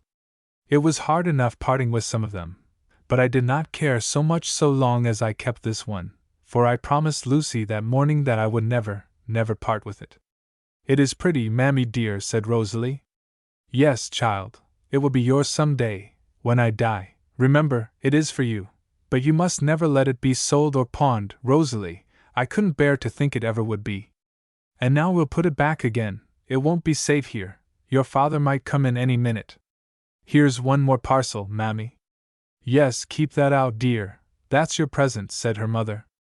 I can't give you the locket yet, because I must keep it till I die, but you shall have the other today. She took off the paper, and put into Rosalie's hands a small black testament. The child opened the book, and read on the flyleaf, Mrs. Augustus Joyce. From her friend Mrs. Bernard, in remembrance of little Arthur, and with the prayer that she may meet her child in heaven. I promised her that I would read it, Rosalie, but I haven't, said the poor woman. I read a few verses the first week she gave it to me, but I've never read it since. I wish I had, oh, I do wish I had. Let me read it to you, Mammy dear. That's what I got it out for, darling. You might read a bit of it to me every day. I don't know whether it will do me any good. It's almost too late now, but I can but try. Shall I begin at once, Mammy dear? Yes, directly, Rosalie. I'll just write your name in it, that you may always remember your mother when you see it. So Rosalie brought her a pen and ink, and she wrote at the bottom of the page, My little Rosalie, with her mother's love. And now, child, you may begin to read. What shall it be, Mammy dear? Find the part about your picture, dear. I should think it will say under the text where it is. With some trouble Rosalie found Luke 15. And began to read. And he spake this parable unto them, saying, What man of you, having 100 sheep, if he lose one of them, doth not leave the 99 in the wilderness, and go after that which is lost, until he find it? And when he hath found it, he layeth it on his shoulders, rejoicing. And when he cometh home, he calleth together his friends and neighbors, saying unto them, Rejoice with me, for I have found my sheep which was lost. I say unto you, that likewise joy shall be in heaven over one sinner that repenteth, more than over 99 just persons, which need no repentance. I need repentance, Rosalie, child, said her mother. What is repentance, Mammy dear? It means being sorry for what you've done, Rosalie darling, and hating yourself for it, and wishing never to do wrong again. Then, Mammy, if you need repentance, you must be like the one sheep, not like the 99. Yes, child, I'm a lost sheep, there's no doubt about that. I've gone very far astray, so far that I don't suppose I shall ever get back again. It's much easier to get wrong than to get right. It's a very, very hard thing to find the right road when you've once missed it. It doesn't seem much use my trying to get back, I have such a long way to go. But, Mammy dear, isn't it just like the sheep? What do you mean, Rosalie darling? Why, the sheep couldn't find its way back, could it, Mammy? Sheep never can find their way. And this sheep didn't walk back, did it? He carried it on his shoulder, like my picture. I don't suppose it would seem so very far when he carried it. Rosalie's mother made no answer when her child said this, but she seemed to be thinking about it. She sat looking thoughtfully out of the window. Much, very much was passing in her mind.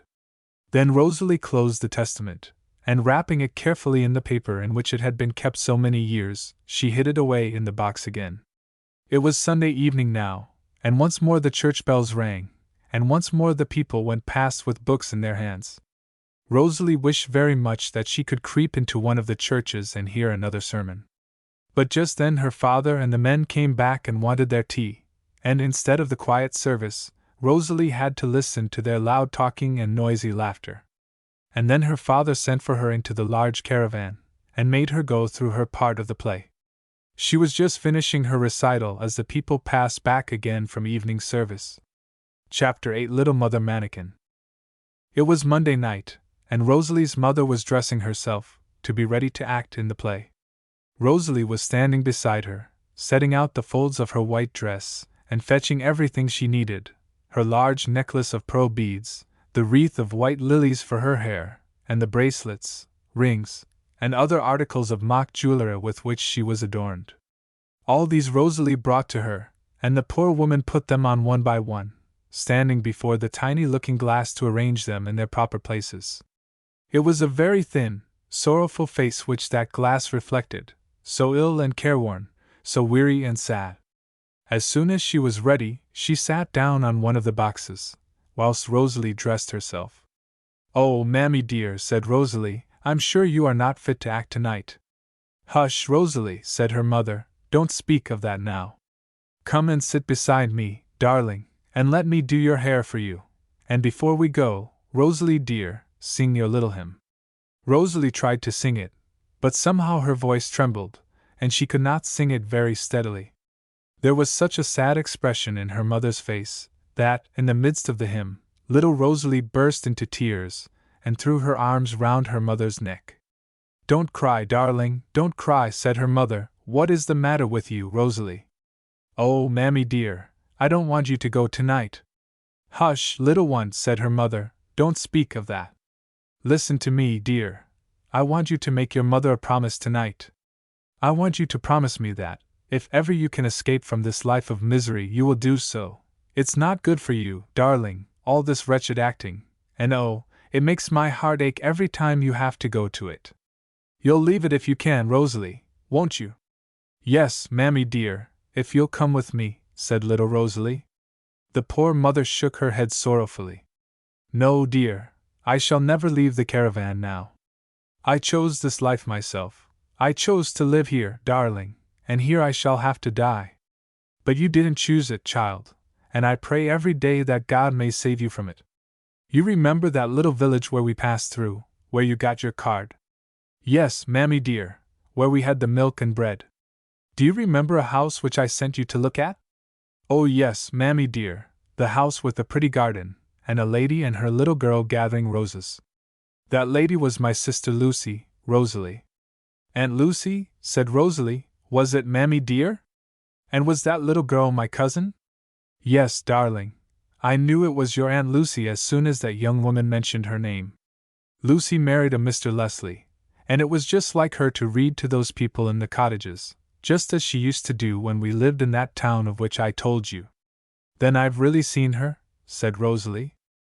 "Yes, darling, and now I want you to promise me that, if ever you have the opportunity of getting to your Aunt Lucy without your father knowing it, you'll go. I've written a letter to her, dear, and I've hid it away in that box, inside the case where the locket is. And if ever you can go to your Aunt Lucy, give her that letter, you will, won't you, Rosalie?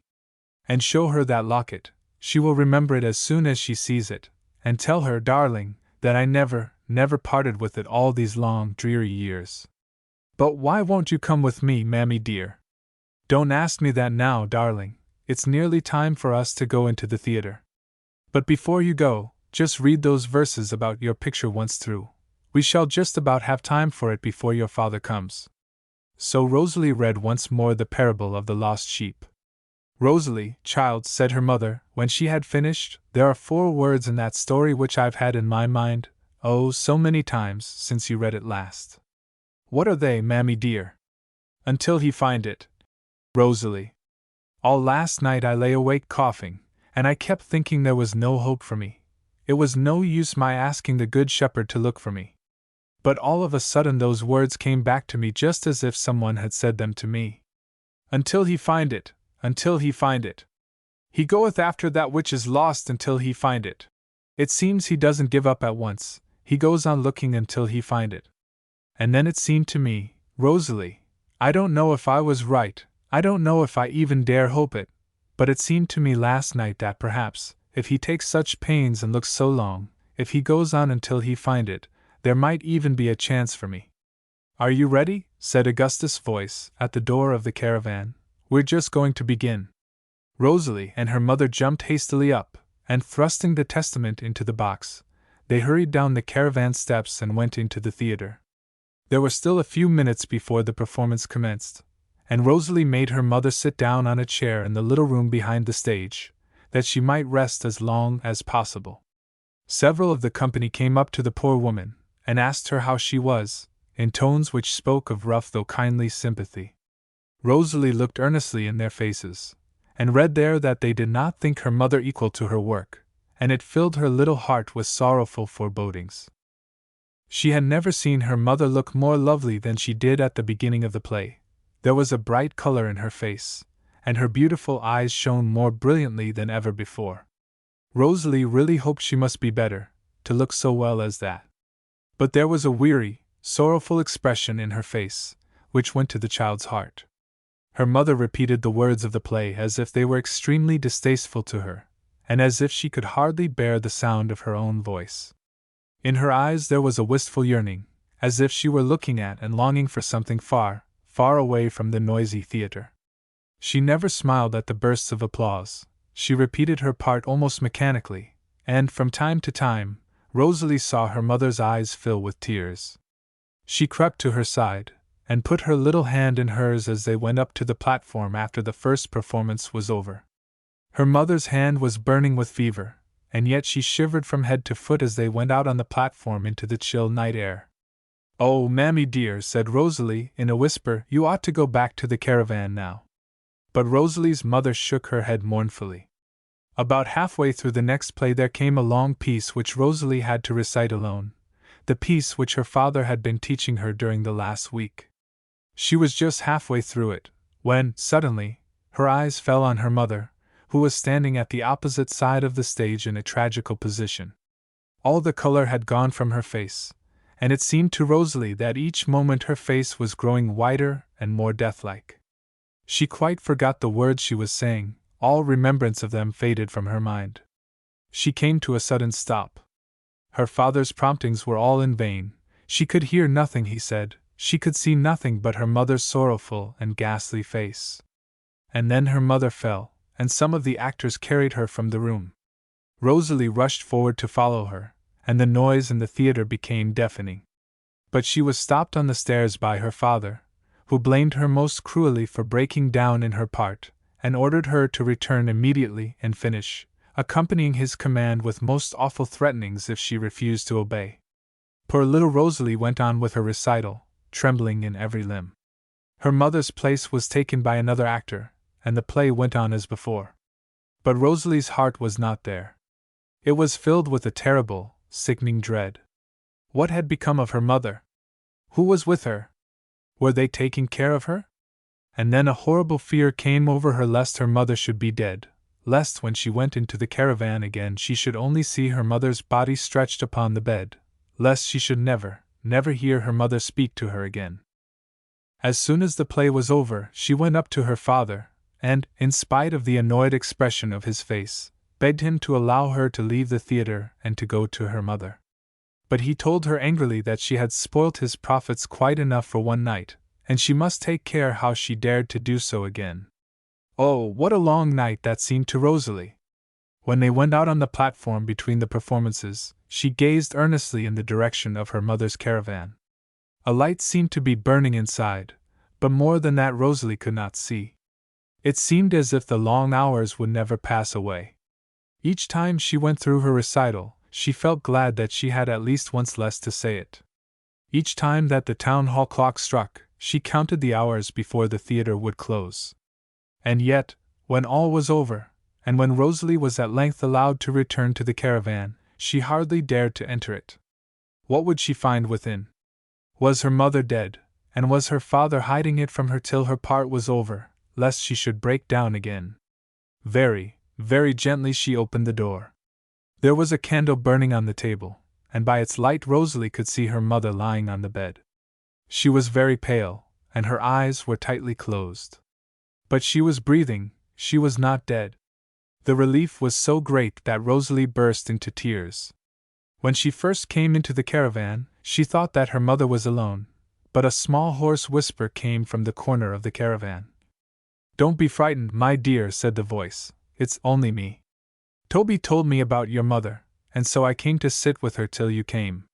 Rosalie walked to her mother's side, and on the box by the bed she found a little creature about 3 feet high, with a very old and wrinkled face. "Who are you?" said Rosalie. "I belong to the dwarf show, my dear," said the old woman. "There are 4 of us there, and not one of us more than 3 feet high." "But isn't it going on tonight?" said Rosalie. "Yes, it's going on, my dear. It always goes on, said the tiny old woman, but I'm old and ugly, you see, so I can be better spared than the others. I only go in sometimes, my dear. Old age must have its liberties, you see. Thank you so much for taking care of my mother, said Rosalie. Has she spoken to you yet? Yes, my dear, said the old woman, she spoke once, but I couldn't well hear what she said. I tried to reach up near to her mouth to listen, but you see I'm only 3 feet high, so I couldn't quite manage it. I thought it was something about a sheep, but of course it couldn't be that, my dear. There are no sheep here. Oh yes, said Rosalie, that would be it.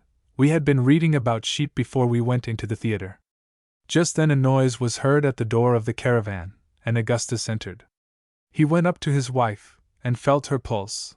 Then he muttered, She's all right now. Let her have a good sleep. That's all she wants, Rosalie. He looked curiously at the dwarf, and then left the caravan and shut the door. Rosalie, said the tiny old woman when he had gone, I'll stop with you tonight, if you like. Oh, would you? Said little Rosalie. I should be so glad. She felt as if she could not bear all those long, dark hours alone, beside her unconscious mother. Yes, said the dwarf, I'll stay. Only you must go and tell them in our tent. Can you find it, do you think?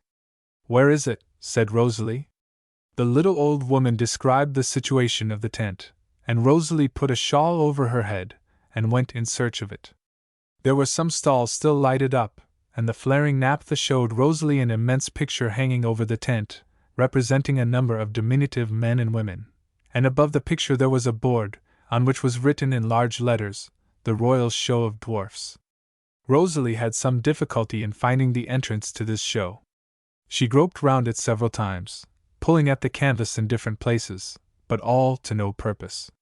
Then she heard voices within, laughing and talking. Going as near to these as possible, she put her mouth to a hole in the canvas, and called out, Please, will you let me in? I've brought a message from the little lady that lives here. There was a great shuffling in the tent after this, and a clinking and chinking of money. Then a piece of the canvas was pulled aside, and a little squeaky voice called out, Come in, whoever you are, and let us hear what you've got to say. So Rosalie crept in through the canvas, and stepped into the middle of the tent. It was a curious scene which she saw when she looked round. 3 little dwarfs stood before her, dressed in the most extraordinary costumes, and far above over their heads there towered a tall and very thin giant. Not one of the tiny dwarfs came up to his elbow. On the floor were scattered tiny tables, diminutive chairs, and dolls' umbrellas, which the little people had been using in their performance. What is it, my dear? Said the giant loftily, as Rosalie entered. Please, said Rosalie, I've brought a message from the little lady that belongs to this show. Mother Manikin, said one of the dwarfs, in an explanatory tone. Yes, Mother Manikin, repeated the giant, and the 2 other dwarfs nodded their heads in assent. My mother's very ill, said Rosalie, and she's taking care of her, and she's going to stay all night, and I was to tell you. All right, said the giant majestically. All right, all right, all right, echoed the 3 little dwarfs. Then the 2 lady dwarfs seized Rosalie by the hand, and wanted her to sit down and have supper with them.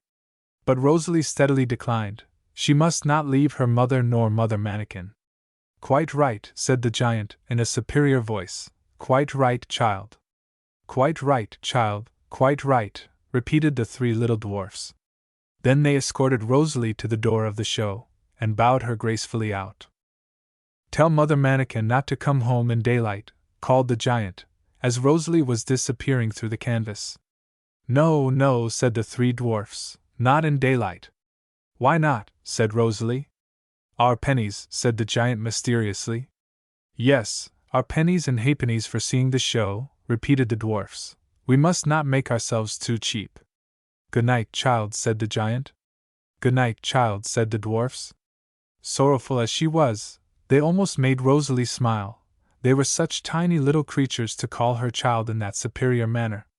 But she hastened back to the caravan, and after telling Mother Manikin that she had delivered her message to her friends, she took up her place by her mother's side.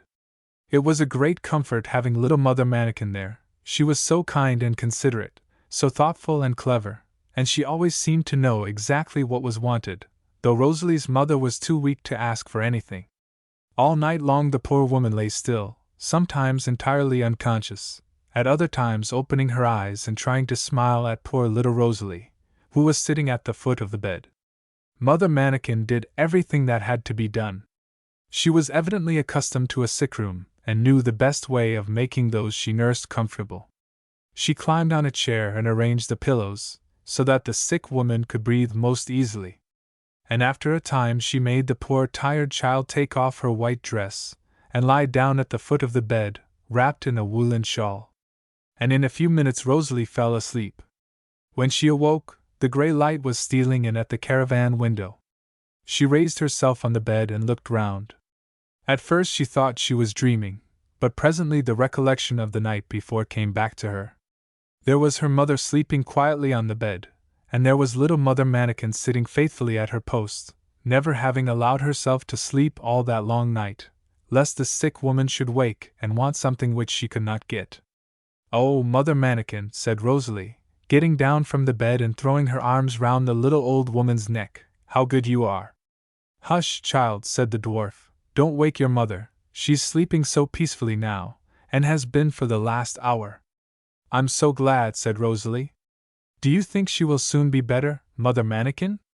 "I can't say, my dear, we'll leave that just now. Tell me what that picture is about up there. I've been looking at it all night." "Oh, that's my picture," said Rosalie. "That shepherd has been looking for that lamb all over, and at last he has found it, and is carrying it home on his shoulder, and he is so glad it is found, though he has hurt himself very much in looking for it."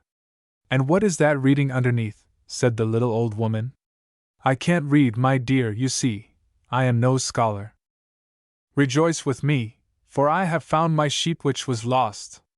There is joy in the presence of the angels of God over one sinner that repenteth." "What does that mean, child?" said the old woman. "It means Jesus is like the shepherd, and he is looking for us, Mother Manikin, and it makes him so glad when he finds us." The dwarf nodded her head in assent. "We asked him every day to find us, Mother Manikin, Mammy and me, and the story says he will look for us until he finds us. Shall I read it to you? It's what Mammy and I were reading before we went into the play." Rosalie went to the box and brought out the little black testament, and then, sitting at Mother Manikin's feet, she read her favorite story of the lost sheep. "Has he found you, Mother Manikin?" she said, as she closed the book. The little dwarf put her head on one side, and smoothed her tiny grey curls, but made no answer. Rosalie was almost afraid she had vexed her, and did not like to say anything more. But a long time afterwards, so long that Rosalie had been thinking of a dozen things since, Mother Manikin answered her question, and said in a strange whisper, "No, child, he hasn't found me." "Won't you ask him, dear Mother Manikin?" said Rosalie. "Yes, child, I'll begin today," said the little dwarf. "I'll begin now, if you'll say the words for me." Rosalie slipped down from her stool, and kneeling on the floor of the caravan, she said aloud, "O good shepherd, you are looking for Mammy and me. Please look for Mother Manikin too, and please put her on your shoulder and carry her home." "Amen. Amen," said old Mother Manikin, in her hoarse whisper. She did not talk any more after this. About 6 o'clock there came a rap on the caravan door, and a woman in a long cloak appeared, asking if Mother Manikin were there. She belonged to the Royal Show of Dwarfs, and she had come to take Mother Manikin home before the business of the marketplace commenced. Some men were already passing by to their work, so the woman wrapped Mother Manikin in a shawl, and carried her home like a baby, covering her with her cloak, so that no one should see who she was. Rosalie thanked her with tears in her eyes for all her kindness, and the little woman promised soon to come again and see how her patient was. Chapter 9: The Doctor's Visit. Rosalie was not long alone after Mother Manikin left her. There was a rap at the door, and on opening it she found Toby. "Miss Rosie," he said, "how is she now?" "I think she is sleeping quietly, Toby," said Rosalie. "I would have come before, but I was afraid of disturbing her," said Toby. "I've been thinking of her all night. I didn't get many winks of sleep, Miss Rosie." "Oh, Toby, was it you that fetched little Mother Manikin?" "Yes, Miss Rosie. I used to belong to their show before I came to Master, and once I had a fever, and Mother Manikin nursed me all the time I had it, so I knew she would know what to do." "She is a kind little thing," said Rosalie. "Yes, missy, she has only got a little body, but there's a great kind heart inside it. But, Miss Rosie, I wanted to tell you something. I'm going to fetch a doctor to see Mrs. Oh, Toby! But what will my father say? It's he that has sent me, Miss Rosie. You see, I think he's ashamed. You should have seen the men last night, when they were shutting up the theatre after you had gone away. They went up to Master, and gave him a bit of their minds about letting Mrs. come on the stage when she was so ill. They told him it was a sin and a shame the way he treated her, taking less care of her than if she were one of his old horses, not that he's over and above good to them either. Well, Master didn't like it, Miss Rosie, and he was very angry at the time, but this morning, as soon as it was light, he told me to get up at 7 o'clock and fetch a doctor to see Mrs. at once.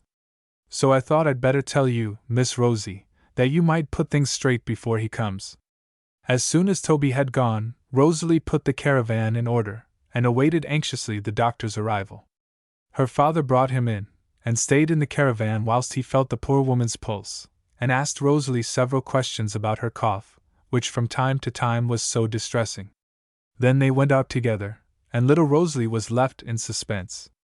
She had not dared to ask the doctor what he thought of her mother when her father was present, and her little heart was full of anxious fear.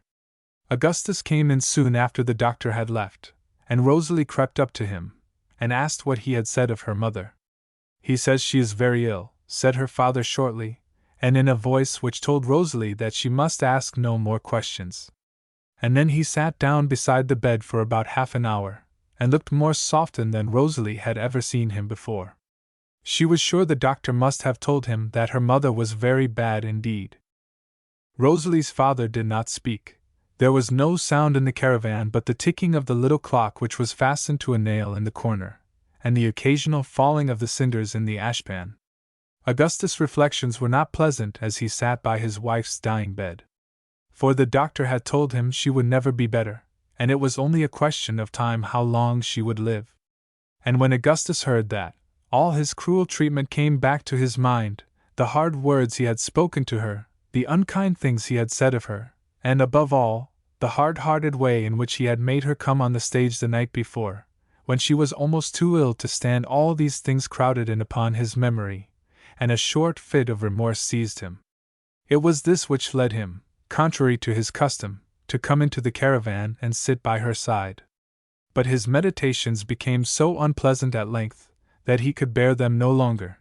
He could not sit there and face the accusations of his conscience, so he jumped up hastily, and went out without saying a word to his child, slammed the little caravan door after him, and sauntered down the marketplace.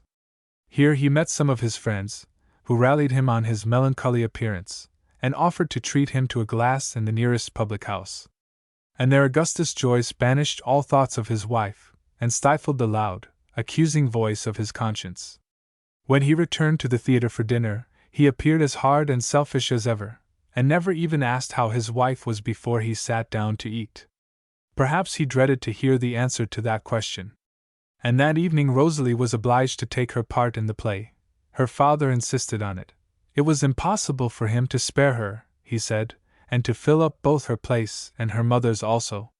Rosalie begged him most earnestly to excuse her, but all in vain, so with an aching heart she went to the royal show of dwarfs and asked for Mother Manikin. The good little woman was indignant when Rosalie told her she was not allowed to stay with her mother, and promised immediately to come and sit beside the poor woman in her absence. The other dwarfs rather grumbled at this arrangement, but Mother Manikin shook her little fist at them, and called them hard-hearted creatures, and declared that old age must have its liberties. She had been entertaining the company all the afternoon, and must have a little rest this evening. "Oh, Mother Manikin," said Rosalie, "and you had no sleep last night." "Oh, my dear, I'm all right," said the good little woman. "I had a nap or two this morning. Don't trouble about me, and Miss Mab and Master Puck ought to be ashamed of themselves for wanting me when there's that poor dear thing so ill out there." "Bless me, my dears," said the old woman, turning to the dwarfs, "what should you want with an ugly little thing like me? It's you lovely young creatures that the company come to see. So I wish you good night, my dears. Take care of yourselves, and don't get into any mischief when I'm away. Where's Susanna? Here, ma'am, said the woman who had come from Mother Manikin that morning. Carry me to Joyce's van, said the little old woman, jumping on a chair and holding out her arms. Susanna wrapped her in her cloak, and took her quickly in the direction of the theater, Rosalie walking by her side. Then the little woman helped the child to dress, pulling out the folds of her white dress for her, and combing her long hair in a most motherly fashion. When the child was ready, she stood looking sorrowfully at her mother's pale face. But as she was looking, her mother's eyes opened, and gazed lovingly and tenderly at her, and then, to the child's joy, her mother spoke. Rosalie, darling, she whispered, I feel better tonight. Kiss your mother, Rosie. The child bent down and kissed her mother's face, and her long dark hair lay across her mother's pillow. Who is it taking care of me, Rosalie? It's a little Lady Toby Knows, mammy dear. She's so kind, and she says she will sit with you all the time I'm out. I didn't want to leave you. Oh, I wanted so much to stay. But I could not be spared, father says. Never mind, darling, said her mother. I feel a little better tonight. I should like a cup of tea. Mother Manikin had a cup of tea ready almost directly. She was the quickest little body Rosalie had ever seen, yet she was so quiet that her quick movements did not in the least disturb the sick woman. How kind you are, said Rosalie's mother, as the dwarf climbed on a chair to give her the tea. There's nothing like tea, said the tiny old woman, nodding her wise little head. Give me a cup of tea, and I don't care what I go without. You're better tonight, ma'am. Yes, said Rosalie's mother, I can talk a little now. I heard a great deal you said before, though I could not speak to you. I heard you talking about Rosalie's picture. To think of that, said the little old woman cheerily. To think of that, Rosalie. Why, she heard us talking. Bless me, child. She's not so bad after all. I think that did me good, said the poor woman. I heard Rosalie pray. Yes, said Mother Manikin, she put me in her prayer, bless her. I haven't forgotten that. Then Rosalie's mother seemed very tired, and her careful nurse would not let her talk any more, but made her lie quite quietly without moving. When Rosalie left her to go on the stage, she was sleeping peacefully, with kind Mother Manikin sitting by her side. And when the child returned late at night, there she was sitting still. And she insisted on Rosalie's undressing and creeping into bed beside her mother, that she might have a proper night's rest.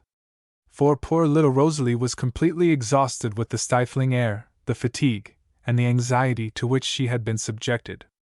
The next day her mother seemed to have revived a little, and was able to take a little food, and to talk to her in whispers from time to time. Rosalie, she said that afternoon, there is a verse come back to me which our old nurse taught me. I haven't thought of it for years, but that night when I was so ill I woke saying it. What is it, mammy dear? Said Rosalie. All we like sheep have gone astray, we have turned every one to his own way, and the Lord hath laid on him the iniquity of us all. That was it, dear. Mother Manikin told me you said something about sheep, mammy. Yes, that was it, said the poor woman. It's such a beautiful verse. All we like sheep have gone astray. That's just like me, darling. I've gone astray, oh, so far astray. And have turned every one to his own way. That's me again, my own way. That's just what it was. I chose it myself. I would have my own way. It's just like me, Rosalie. And what's the end of the verse, mammy dear? The Lord hath laid on him the iniquity of us all. That means Jesus. The Lord put all our sins on him when he died on the cross. Did God put your sins on Jesus, mammy dear? Yes, child, I think it must mean mine, because it says, the iniquity of us all. I think all must take me in, Rosalie, at least I hope so. I have been asking him to let it take me in, because, you know, if the sin is laid on him, Rosie darling, I shan't have to bear it too. The poor woman was quite exhausted when she had said this, and Rosalie brought her some beef tea which Mother Manikin had made for her, and which was simmering on the stove. The good little woman came once more to stay with Rosalie's mother whilst the play was going on. The theatre closed rather earlier that night, for a large fair was to be held at a town some way off, at which Augustus Joyce was very anxious to be present, and as he did not think there was much more to be done in Lesborough, he determined to start at once. So, the moment that the last person had left the theatre, Augustus and his men hastily put off the clothes in which they had been acting, slipped on their working coats, and began to pull down the scenery. All night long they were hammering, and knocking down, and packing up, and when morning dawned they were ready to start. They were not the only ones who had been packing up all night. There were several other fairs drawing near, at which the show people had taken ground, so they worked away as those who had no time to lose. "Miss Rosie," said Toby's voice, at about 5 o'clock that morning, "they are all going off except us. Master says we can wait a bit longer, to give Mrs. a little more rest. He and the other men are going off at once, to get the theatre set up and everything ready, and Master says it will be time enough if we are there by the first night of the fair. He can't do without you then, he says." "I am very glad Mammy hasn't to be moved just yet," said Rosalie. "The shaking would hurt her so much, I'm sure." Augustus came into the caravan for a few minutes before he set off. He told Rosalie that they might stay 2 days longer, but on Saturday morning they must be off early, so as to get into the town on Sunday night. "I wouldn't have you away from the play in this town, Rosalie, not for the world. It's a large seaside place, and I hope to make a pretty penny there, if every one does their duty." "Augustus," said his wife, in a trembling voice, "can you stay 5 minutes with me before you go?" "Well," said Augustus, taking out his watch, "perhaps I might spare 5 minutes, but you must be quick. I ought to be off by now." "Rosalie, darling," said her mother, "leave me and your father alone." Little Rosalie went down the steps of the caravan, shutting the door gently behind her, and stood watching her father's men, who were yoking the horses in the wagons and tying ropes round the different loads, to prevent anything falling off. As soon as she was gone, her mother laid her hand on her husband's arm, and said, "Augustus, there are 2 things I want to ask you before I die." "What are they?" said the man shortly, crossing his legs and leaning back on his chair. "The first is, Augustus, that you will find a home for Rosalie when I'm dead.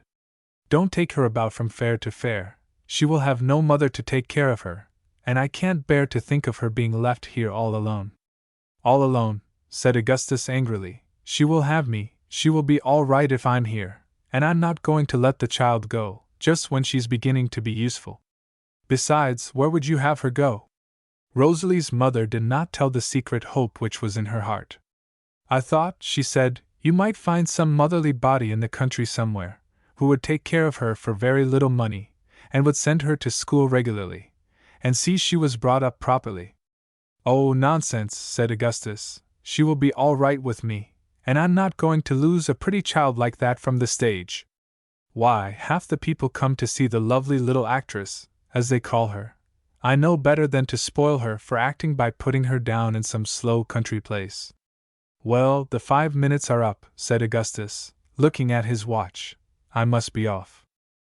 "There was something else I wanted to ask you, Augustus." "Well, what is it?" "Be quick." "I wanted to tell you that the last fortnight I have been feeling that when one comes to die, there is nothing in this world worth having, except to know that your soul is safe. I've led a wicked life, Augustus. I've often been disagreeable and bad to you, but all my desire now is that the Good Shepherd should seek me and find me, before it is too late." "Is that all?" said her husband, putting on his coat. "No, Augustus, I wanted to ask you something. Are you ready to die?" "There's time enough to think of that," said her husband, with a laugh. Yet there was an uneasy expression in his face as he said it, which showed that the answer to the question was not a satisfactory one. "Oh, Augustus, you don't know how long there may be," said his poor wife sorrowfully. "Well," said he, "if life's so short, we must get all the play we can out of it. But what of the other life, Augustus, the long life that's coming?" "Oh, that may take care of itself," said her husband scornfully, as he lighted his pipe at the stove, and wishing his wife a pleasant journey, he went down the steps of the caravan and closed the door. The poor wife turned over on her pillow and wept. She had made a very great effort in speaking to her husband, and it had been of no avail.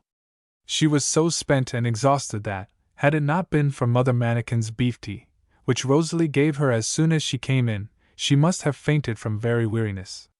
A few minutes afterwards the wagons rumbled past, the theatre party set off on their journey, and Rosalie and her mother were left alone. Chapter 10 Britannia. All day long the packing up went on, and one by one the shows moved off, and the marketplace became more empty. In the afternoon Toby came to the caravan to inform Rosalie that the royal show of dwarfs was just going to start, and Mother Manikin wanted to say goodbye to her. "Mind you thank her, Rosalie," said the sick woman, "and give her my love." "Yes, mammy dear," said the child, "I won't forget." She found the 4 little dwarfs sitting in a tiny covered wagon, in which they were to take their journey. Rosalie was cautiously admitted, and the door closed carefully after her. Mother Manikin took leave of her with tears in her eyes. They were not going to the same fair as Rosalie's father, and she did not know when they would meet again. She gave Rosalie very particular directions about the beef tea, and slipped in her pocket a tiny parcel, which she told her to give to her mother. And then she whispered in Rosalie's ear, "I haven't forgotten to ask the Good Shepherd to find me, child, and don't you leave me out, my dear, when you say your prayers at night." "Come, Mother Manikin," said Master Puck, "we must be off." Mother Manikin shook her fist at him, saying, "Old age must have its liberties, and young things should not be so impatient." Then she put her little arms round Rosalie's neck and kissed and hugged her, and the 3 other dwarfs insisted on kissing her too. And as soon as Rosalie had gone, the signal was given for their departure, and the royal show of dwarfs left the marketplace. Rosalie ran home to her mother, and gave her Mother Manikin's parcel. There were several paper wrappings, which the child took off one by one, and then came an envelope, inside which was a piece of money. She took it out and held it up to her mother. It was a half-sovereign. Good little Mother Manikin! She had taken that half-sovereign from her small bag of savings, and she had put it in that envelope with even a gladder heart than Rosalie's mother had when she received it. "Oh, Rosalie," said the sick woman, "I can have some more beef tea now." "Yes," said the child, "I'll get the meat at once." And it was not only at her evening prayer that Rosalie mentioned Mother Manikin's name that day. It was not only then that she knelt down to ask the Good Shepherd to seek and to save little Mother Manikin. All day long Rosalie sat by her mother's side, watching her tenderly and carefully, and trying to imitate Mother Manikin in the way she arranged her pillows and waited upon her. And when evening came, the large square was quite deserted, except by the scavengers, who were going from one end to another sweeping up the rubbish which had been left behind by the showman. Rosalie felt very lonely the next day. Toby had slept at an inn in the town, and was out all day at a village some miles off, to which his master had sent him to procure something he wanted at a sale there. The marketplace was quite empty, and no one came near the one solitary caravan, no one except an officer of the Board of Health, to inquire what was the cause of the delay, and whether the sick woman was suffering from any infectious complaint. People passed down the marketplace and went to the various shops, but no one came near Rosalie and her mother. The sick woman slept the greater part of the day, and spoke very little, but every now and then the child heard her repeat to herself the last verse of her little hymn. "Lord, I come without delaying, to thine arms at once I flee, lest no more I hear thee saying, Come, come to me." And then night came, and Rosalie sat by her mother's side, for she did not like to go to sleep lest she should awake and want something. And oh, what a long night it seemed! The town hall clock struck the quarters, but that was the only sound that broke the stillness. Rosalie kept a light burning, and every now and then mended the little fire, that the beef tea might be ready whenever her mother wanted it. And many times she gazed at her picture, and wished she were the little lambs safe in the Good Shepherd's arms. For she felt weary and tired, and longed for rest. The next morning the child heard Toby's voice as soon as it was light. "Miss Rosie," he said, "can I come in for a minute?" Rosalie opened the door, and Toby was much distressed to see how ill and tired she looked.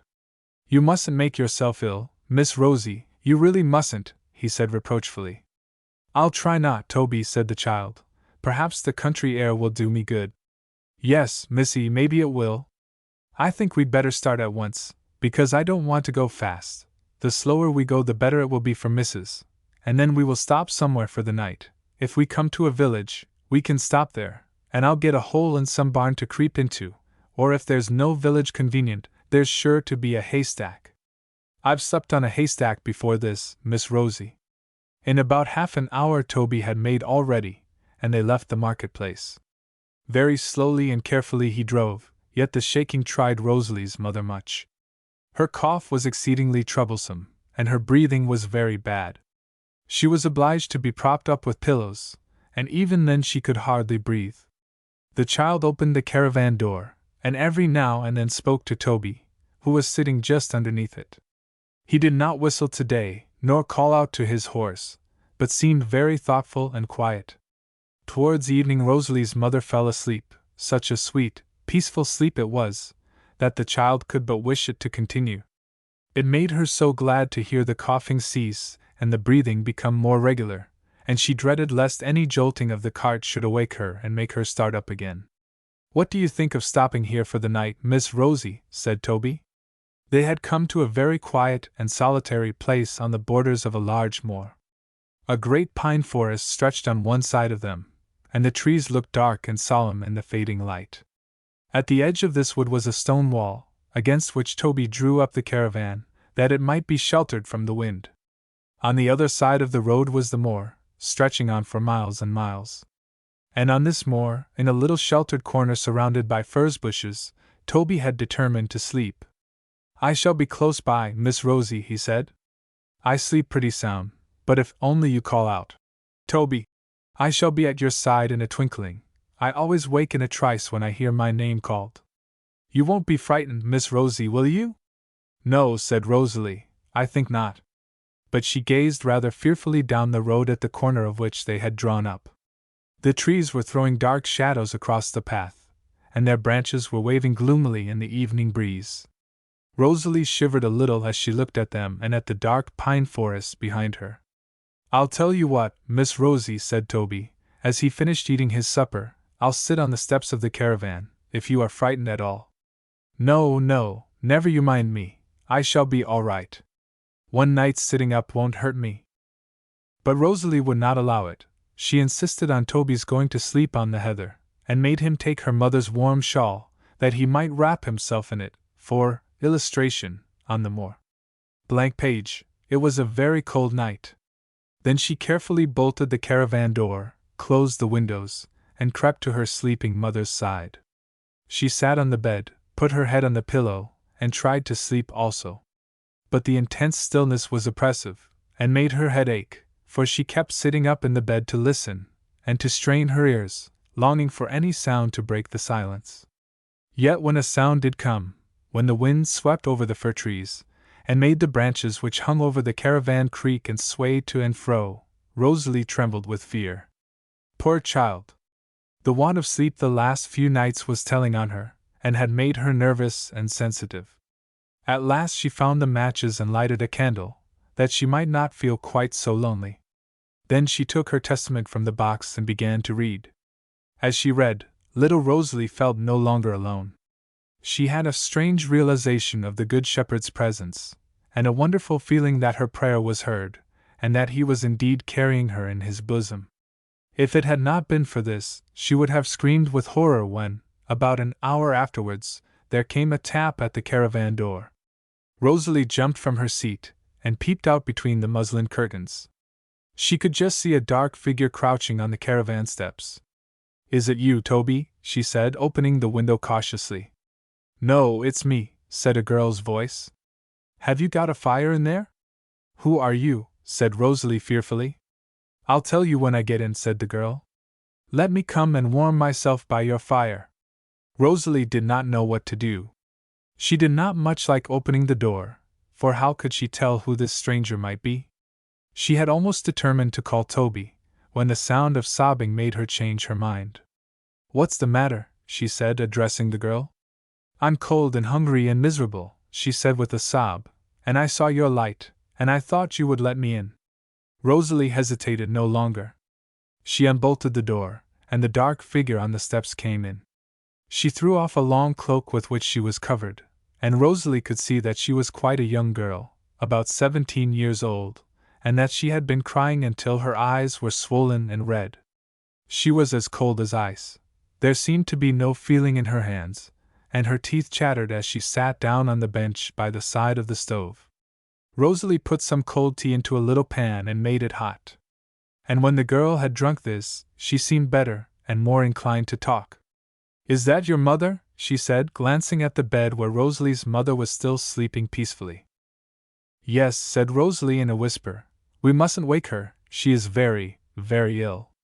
That's why we didn't start with the rest of the company, and the doctor has given her some medicine to make her sleep whilst we're traveling."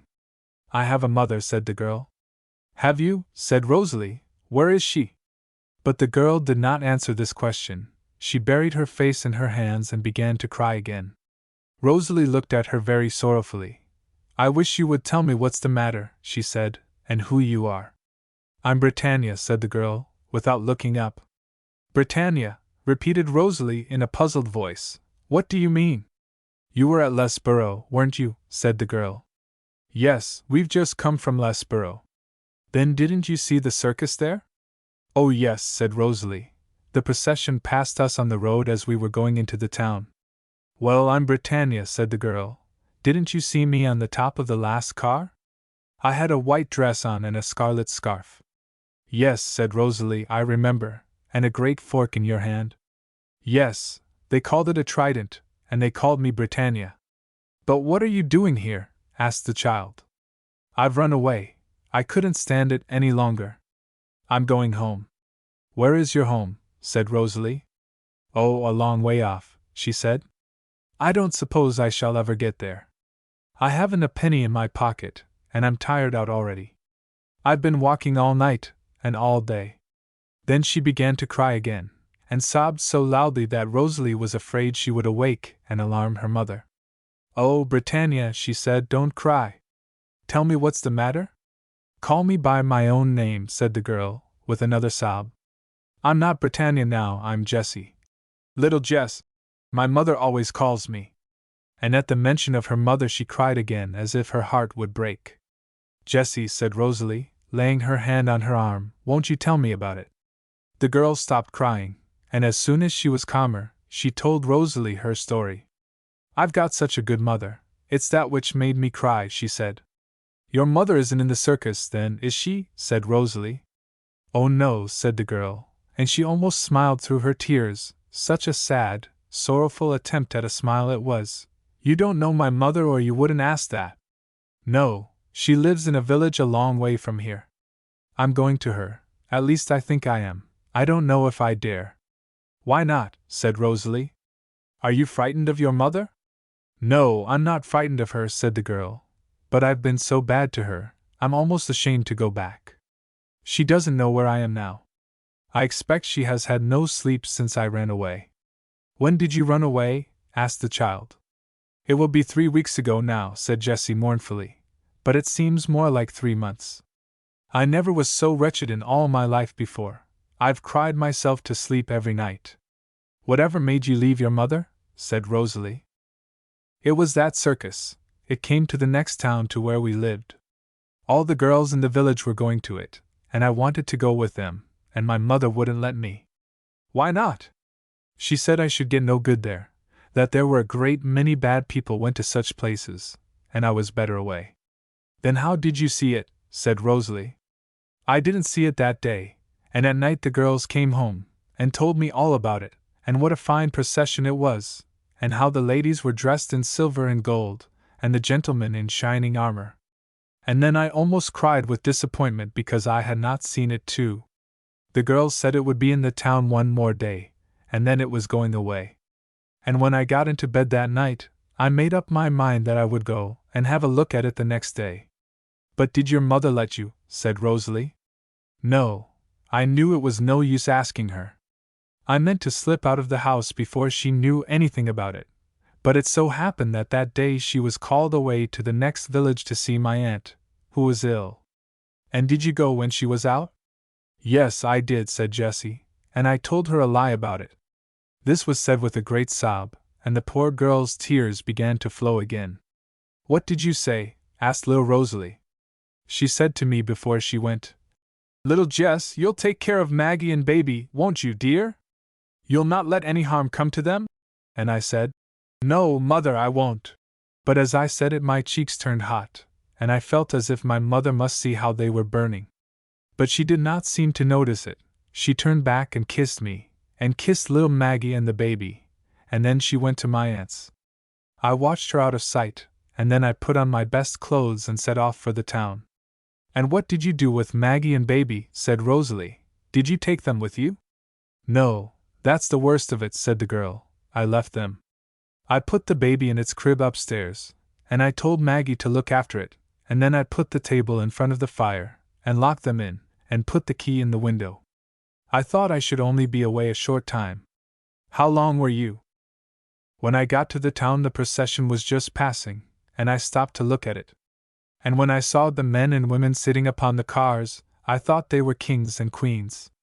Well, I went to the circus and saw all that there was to be seen, and then I looked at the church clock, and found it was 5 o'clock, for the exhibition had not been till the afternoon. I knew my mother would be home, and I did not like to go back. I wondered what she would say to me about leaving the children. So I walked round the circus for some time, looking at the gilded cars, which were drawn up in the field. And as I was looking at them, an old man came up to me and began talking to me. He asked me what I thought of the circus, and I told him I thought it splendid. Then he asked me what I liked best, and I said those ladies in gold and silver who were sitting on the gilt cars. Would you like to be dressed like that? He said. Yes, that I should, I said, as I looked down at my dress, my best Sunday dress, which I had once thought so smart.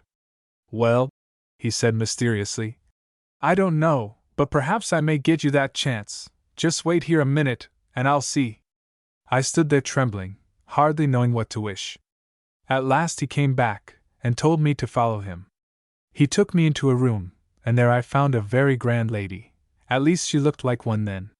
She asked me if I would like to come and be Britannia in the circus and ride on the gilt car.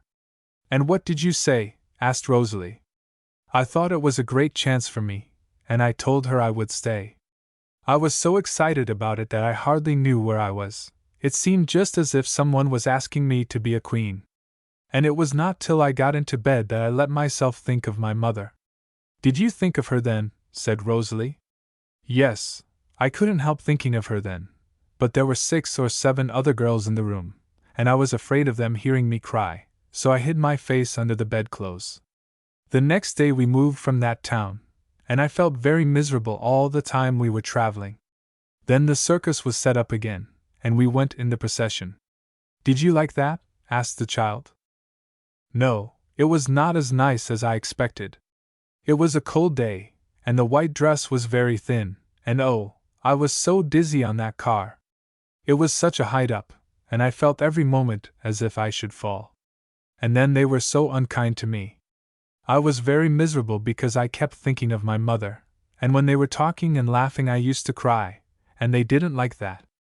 They said I was very different to the last girl they had. She had left them to be married, and they were looking out for a fresh girl when they met with me. They thought I had a pretty face, and would do very well. But they were angry with me for looking so miserable, and found more and more fault with me. They were always quarreling. Long after we went to bed they were shouting at each other. Oh, I got so tired of it. I did wish I had never left home. And then we came to Lesborough, and at last I could bear it no longer. I kept dreaming about my mother, and when I woke in the night I thought I heard my mother's voice.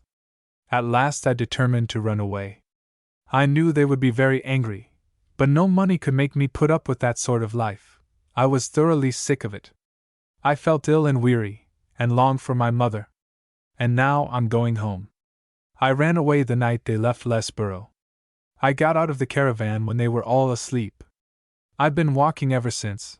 I brought a little food with me, but it's all gone now, and how I shall get home I don't know.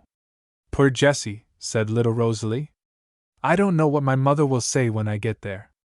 I know she won't scold Emo. I shouldn't mind that half so much, but I can't bear to see my mother cry. She will be glad to get you back, said Rosalie. I don't know what my mammy would do if I ran away. Oh dear, said Jessie.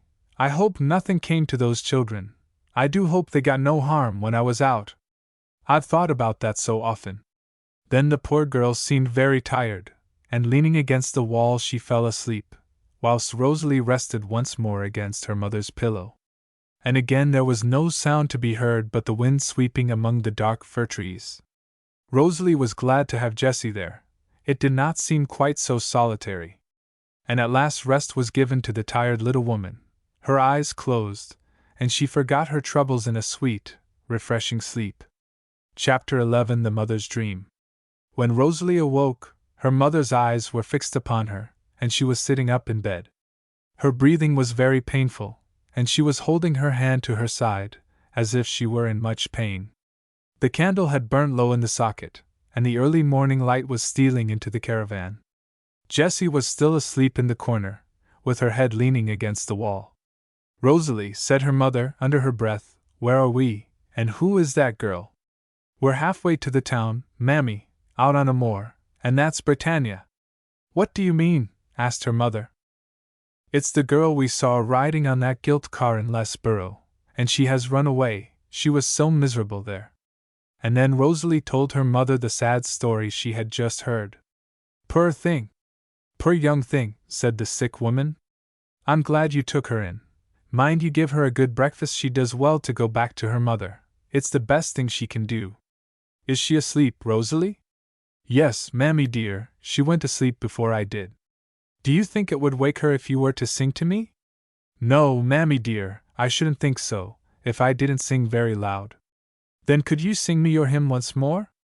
I've had the tune in my ears all night, and I should so much like to hear it." So little Rosalie sang her hymn.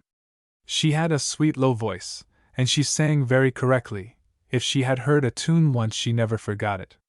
When she had finished singing, Jessie moved, and opened her eyes, and looked up with a smile, as if she were in the midst of a pleasant dream. Then, as she saw the inside of the caravan, the sick woman, and Rosalie, she remembered where she was, and burst into tears. "What's the matter?" said the child, running up to her, and putting her arms round her neck. "Were you thinking of your mother?" "No, dear," she said, "I was dreaming." "Ask her what she was dreaming," said Rosalie's mother.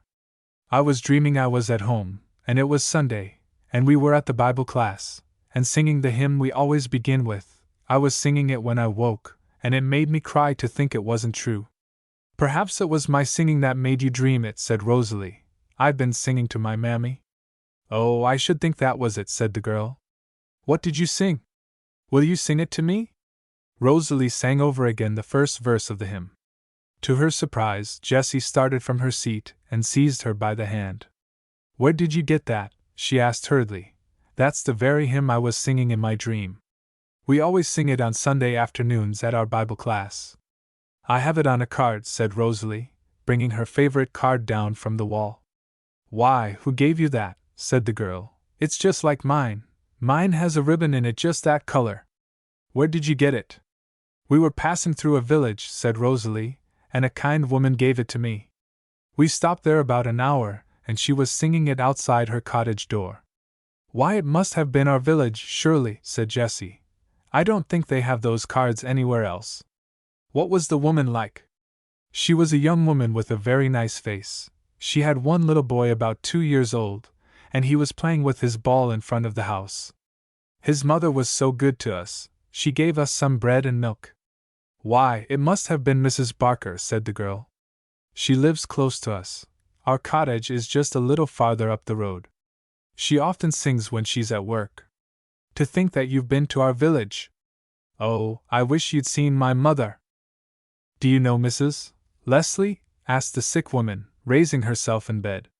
"Yes, that I do," said the girl. "She's our clergyman's wife, such a kind lady. Oh, she is good to us. I'm in her Bible class. We go to the vicarage every Sunday afternoon." "Do you know her?" she asked, turning to Rosalie's mother. "I used to know her many years ago," said the sick woman, "but it's a long, long time since I saw her." Rosalie crept up to her mother's side, and put her little hand in hers, for she knew that the mention of her sister would bring back all the sorrowful memories of the past. But the sick woman was very calm today. She did not seem at all ruffled or disturbed, but she lay looking at Jessie with her eyes half closed. It seemed as if she were pleased even to look at someone who had seen her sister Lucy. About 6 o'clock Toby came to the caravan door, and asked how his mistress was, and if they were ready to start. He was very surprised when he saw Jessie sitting inside the caravan. But Rosalie told him in a few words how the poor girl came there, and asked him in what direction she ought to walk to get to her own home. Toby was very clever in knowing the way to nearly every place in the country, and he said that for 10 miles farther their roads would be the same, and Jessie could ride with them in the caravan. The poor girl was very grateful to them for all their kindness. She sat beside Rosalie's mother all the morning, and did everything she could for her. The effect of the doctor's medicine had passed off, and the sick woman was very restless and wakeful. She was burnt with fever, and tossed about from side to side of her bed. Every now and then her mind seemed to wander, and she talked of her mother and her sister Lucy, and of other things which Rosalie did not understand. Then she became quite sensible, and would repeat over and over again the words of the hymn, or would ask Rosalie to read to her once more about the lost sheep and the good shepherd. When the child had read the parable, the mother turned to Jessie, and said to her, very earnestly, "Oh, do ask the good shepherd to find you now, Jessie. You'll be so glad of it afterwards." "I've been so bad," said Jessie, crying. "My mother has often talked to me, and Mrs. Leslie has too, and yet, after all, I've gone and done this. I daren't ever ask him to find me now." "Why not, Jessie?" said Rosalie's mother. "Why not ask him?" "Oh, he would have nothing to say to me now," said the girl, sobbing, and hiding her face in her hands. "If I'd only gone to him that Sunday." "What Sunday?" asked Rosalie. "It was the Sunday before I left home. Mrs. Leslie talked to us so beautifully. It was about coming to Jesus. She asked us if we had come to him to have our sins forgiven, and she said, 'If you haven't come to him already, do come to him today.' And then she begged those of us who hadn't come to him before to go home when the class was over, and kneel down in our own rooms and ask Jesus to forgive us that very Sunday afternoon.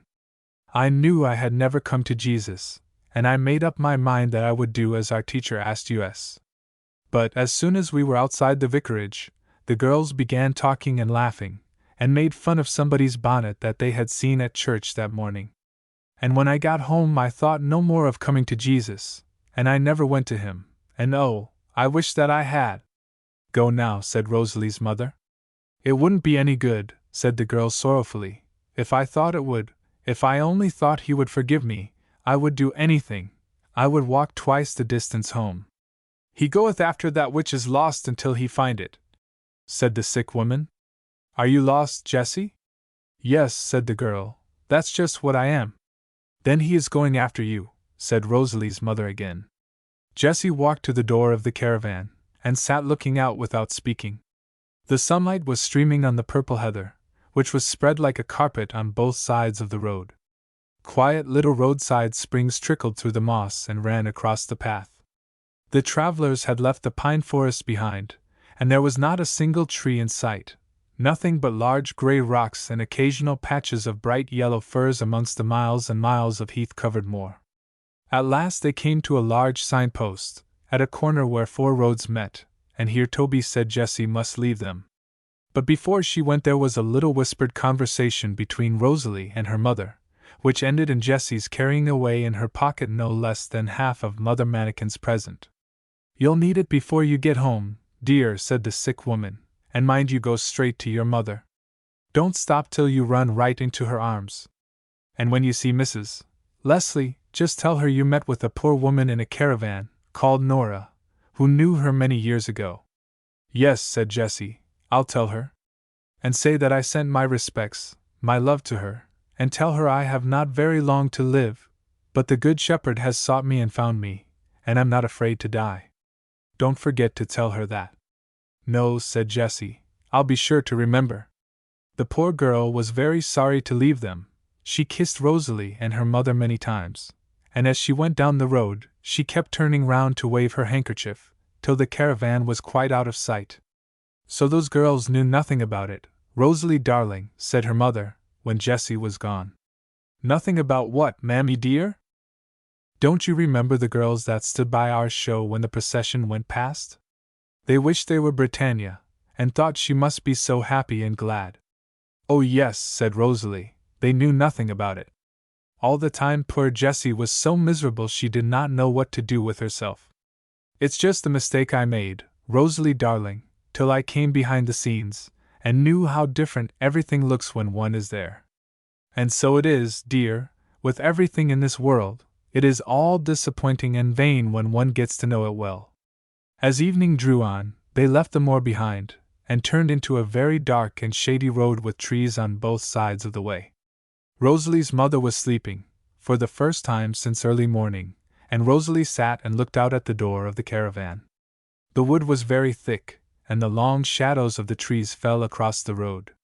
Every now and then they disturbed 4 or 5 rabbits that were enjoying themselves by the side of the path, and ran headlong into their snug little holes as soon as they heard the creaking of the caravan wheels. Then an owl startled Rosalie by hooting in a tree overhead, and then several wood pigeons cooed mournfully their sad good nights. The road was full of turnings, and wound in and out amongst the wood. Toby whistled a tune as he went along, and Rosalie sat and listened to him, quite glad that he broke the silence. She was not sorry when they left the wood behind and came into the open country. And at last there glimmered in the distance the lights of a village, where Toby said they would spend the night. He pulled up the caravan by the wayside, and begged a bed for himself in a barn belonging to one of the small village farms. The next day was Sunday. Such a calm, quiet day, the very air seemed full of Sabbath rest. The country children were just going to the Sunday school as the caravan started.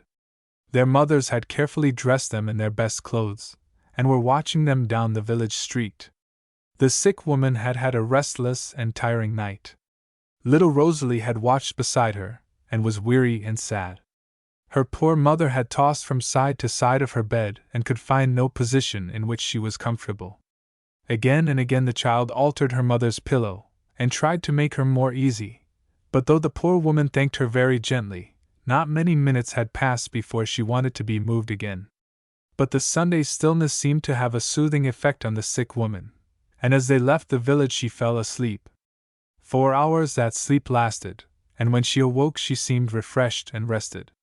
Rosalie darling, she said, calling her little girl to her side, I've had such a beautiful dream. What was it, Mammy dear? Asked Rosalie. I thought I was looking into heaven, Rosalie dear, in between the bars of the golden gates, and I saw all the people dressed in white walking up and down the streets of the city. And then somebody seemed to call them together, and they all went in one direction, and there was a beautiful sound of singing and joy, as if they had heard some good news. One of them passed close to the gate where I was standing, Rosalie, and he looked so happy and glad, as he was hastening on to join the others. So I called him, darling, and asked him what was going on. And what did he say, Mammy dear? He said, It's the Good Shepherd who has called us. He wants us to rejoice with him. He has just found one of the lost sheep, which he has been seeking so long. Did not you hear his voice just now, when he called us all together? Didn't you hear him saying, Rejoice with me, for I have found my sheep which was lost? And then they all began to sing again, and somehow I knew they were singing for me, and that I was the sheep that was found. And then I was so glad that I awoke with joy. And oh, Rosalie darling, I know my dream was true, for I've been asking him to find me again and again, and I'm quite sure that he wanted to do it, long before I asked him. Oh, Mammy dear, said Rosalie, putting her hand in her mother's, I am so glad. Rosalie's mother did not talk any more then, but she lay very quietly, holding Rosalie's hand, and every now and then she smiled, as if the music of the heavenly song were still in her ears, and as if she still heard the Good Shepherd saying, Rejoice with me, for I have found my sheep which was lost. Then they passed through another village, where the bells were ringing for afternoon service, and the sick woman listened to them very sorrowfully. I shall never go to church again, Rosalie darling, she said. Oh, Mammy, said little Rosalie, don't talk like that. When you get better, we'll go together. We could easily slip into the back seats, where nobody would see us. No, Rosalie, said her mother, you may go, my darling, but I never shall. Why not, Mammy dear? Rosalie, said her mother, raising herself in bed and putting her arm round her child, don't you know that I am going to leave you? Don't you know that in about a week's time you will have no mother? Rosalie hid her face in her mother's pillow and sobbed aloud. Oh, Mammy, Mammy dear, Mammy, don't say that. Please don't say that. But it's true, little Rosalie, said her mother, and I want you to know it. I don't want it to take you by surprise. And now stop crying, darling, for I want to talk to you a bit. I want to tell you some things whilst I can speak. My poor, poor darling, said the mother, as the child continued sobbing. She stroked her little girl's head very gently, and after a long, long time the sobbing ceased, and Rosalie only cried quietly. Little woman, said her mother, can you listen to me now? Rosalie pressed her mother's hand, but she could not answer her. Rosalie, darling, you won't be sorry for your mother, will you, dear? The Good Shepherd has found me, and I'm going to see him. I'm going to see him, and thank him, darling, you mustn't cry for me. And I want to tell you what to do when I'm dead. I've asked your father to let you leave the caravan, and live in some country village, but he won't give his consent, darling, he says he can't spare you. So, dear, you must keep very quiet. Sit in the caravan and read your little testament by yourself. Don't go wandering about the fair, darling. I've been asking the Good Shepherd to take care of you. I told him you would soon be a little motherless lamb, with nobody to look after you, and I asked him to put you in his bosom and carry you along. And I believe he will, Rosalie dear. I don't think he'll let you get wrong. But you must ask him yourself, my darling. You must never let a day pass without asking him. Promise your mother. Rosalie, let her hear you say the words. Yes, Mammy dear, said Rosalie, I promise you. And if ever you can go to your Aunt Lucy, you must go to her and give her that letter, you remember where it is, and tell her, dear, that I shall see her some day in that city I dreamt about. I should never have seen her if it had not been for the shepherd's love, but he took such pains to find me, and he wouldn't give it up, and at last he put me on his shoulders and carried me home. I am very tired, Rosalie darling, but there is more that I wanted to say. I wanted to tell you that it will not do for you to ask your father about going to your Aunt Lucy, because he would never let you, and he would only be writing to her for money if he knew where she lived. But if you go through that village again, you might just run up to the house and give her the letter. I don't know if that would do either, said the poor woman sadly, but God will find you a way. I believe you will get there someday. I can't talk any more now, darling, I am so tired. Kiss me, my own little woman. Rosalie lifted up a very white and sorrowful face, and kissed her mother passionately. You couldn't sing your little hymn, could you, darling? Said the sick woman. Rosalie tried her very best to sing it, but her voice trembled so that she could not manage it. She struggled through the first verse, but in the second she quite broke down, and burst into a fresh flood of tears. Her poor mother tried to soothe her, but was too weak and weary to do more than stroke the child's face with her thin, wasted hand, and whisper in her ear a few words of love. Very sorrowful were poor Rosalie's thoughts as she sat by her mother's bed. She had known before that her mother was very ill, and sometimes she had been afraid as she thought of the future, but she had never before heard that dreadful fear put into words. She had never before known that it was not merely a fear, but a terrible reality. In about a week's time you will have no mother, that was what her mother had told her. And her mother was everything to Rosalie. She had never known a father's love or care. Augustus had never acted as a father to her. But her mother had been everything to her, from the day she was born until now. Rosalie could not imagine what the world would be like without her mother. She could hardly fancy herself living when her mother was dead. She would have no one to speak to her, no one to care for her, no one to love her. Words of love thy voice is speaking, come, come to me. What was it made her think of that just now? Was it not the Good Shepherd's voice, as he held the poor lonely lamb closer to his bosom? Come, come to me. Good Shepherd, I do come, said little weary Rosalie, I come to thee now. Chapter 12 A Lone Lamb. It was Sunday evening when the caravan reached the town where the fair was to be held. The travelers passed numbers of people in their Sunday clothes, and saw many churches and chapels open for evening service as they drove through the town. The gaily painted caravan looked strangely out of keeping with everything around it on that holy day. Augustus met them as they came upon the common which was apportioned to the show people. It was a large waste piece of ground on a cliff overlooking the sea, for this great fair was held at a large watering place on the sea coast. The piece of ground which Augustus had selected was close to the beach, so that Rosalie could hear the rolling and dashing of the waves on the rocks below as she sat beside her mother that night. In the morning, as her mother was sleeping quietly, she stole out on the shore and wandered about amongst the rocks before the rest of the show people were awake. A long ridge of rock stretched out into the sea, and Rosalie walked along this, and watched the restless waves, as they dashed against it and broke into thick white foam. In some parts the rocky way was covered with small limpets, whose shells crackled under Rosalie's feet. Then came some deep pools filled with green and red seaweed, in which Rosalie discovered pink sea anemones and restless little crabs. She examined one or two of these, but her heart was too sad and weary to be interested by them long, so she wandered on until she reached the extremity of the ridge of rocks. Here she sat for some time, gazing at the breakers, and watching the sunshine spreading over the silvery gray waters. Several fishing boats were already entering the port, laden with the spoils of the previous night, and Rosalie watched them coming in one by one and running quickly ashore.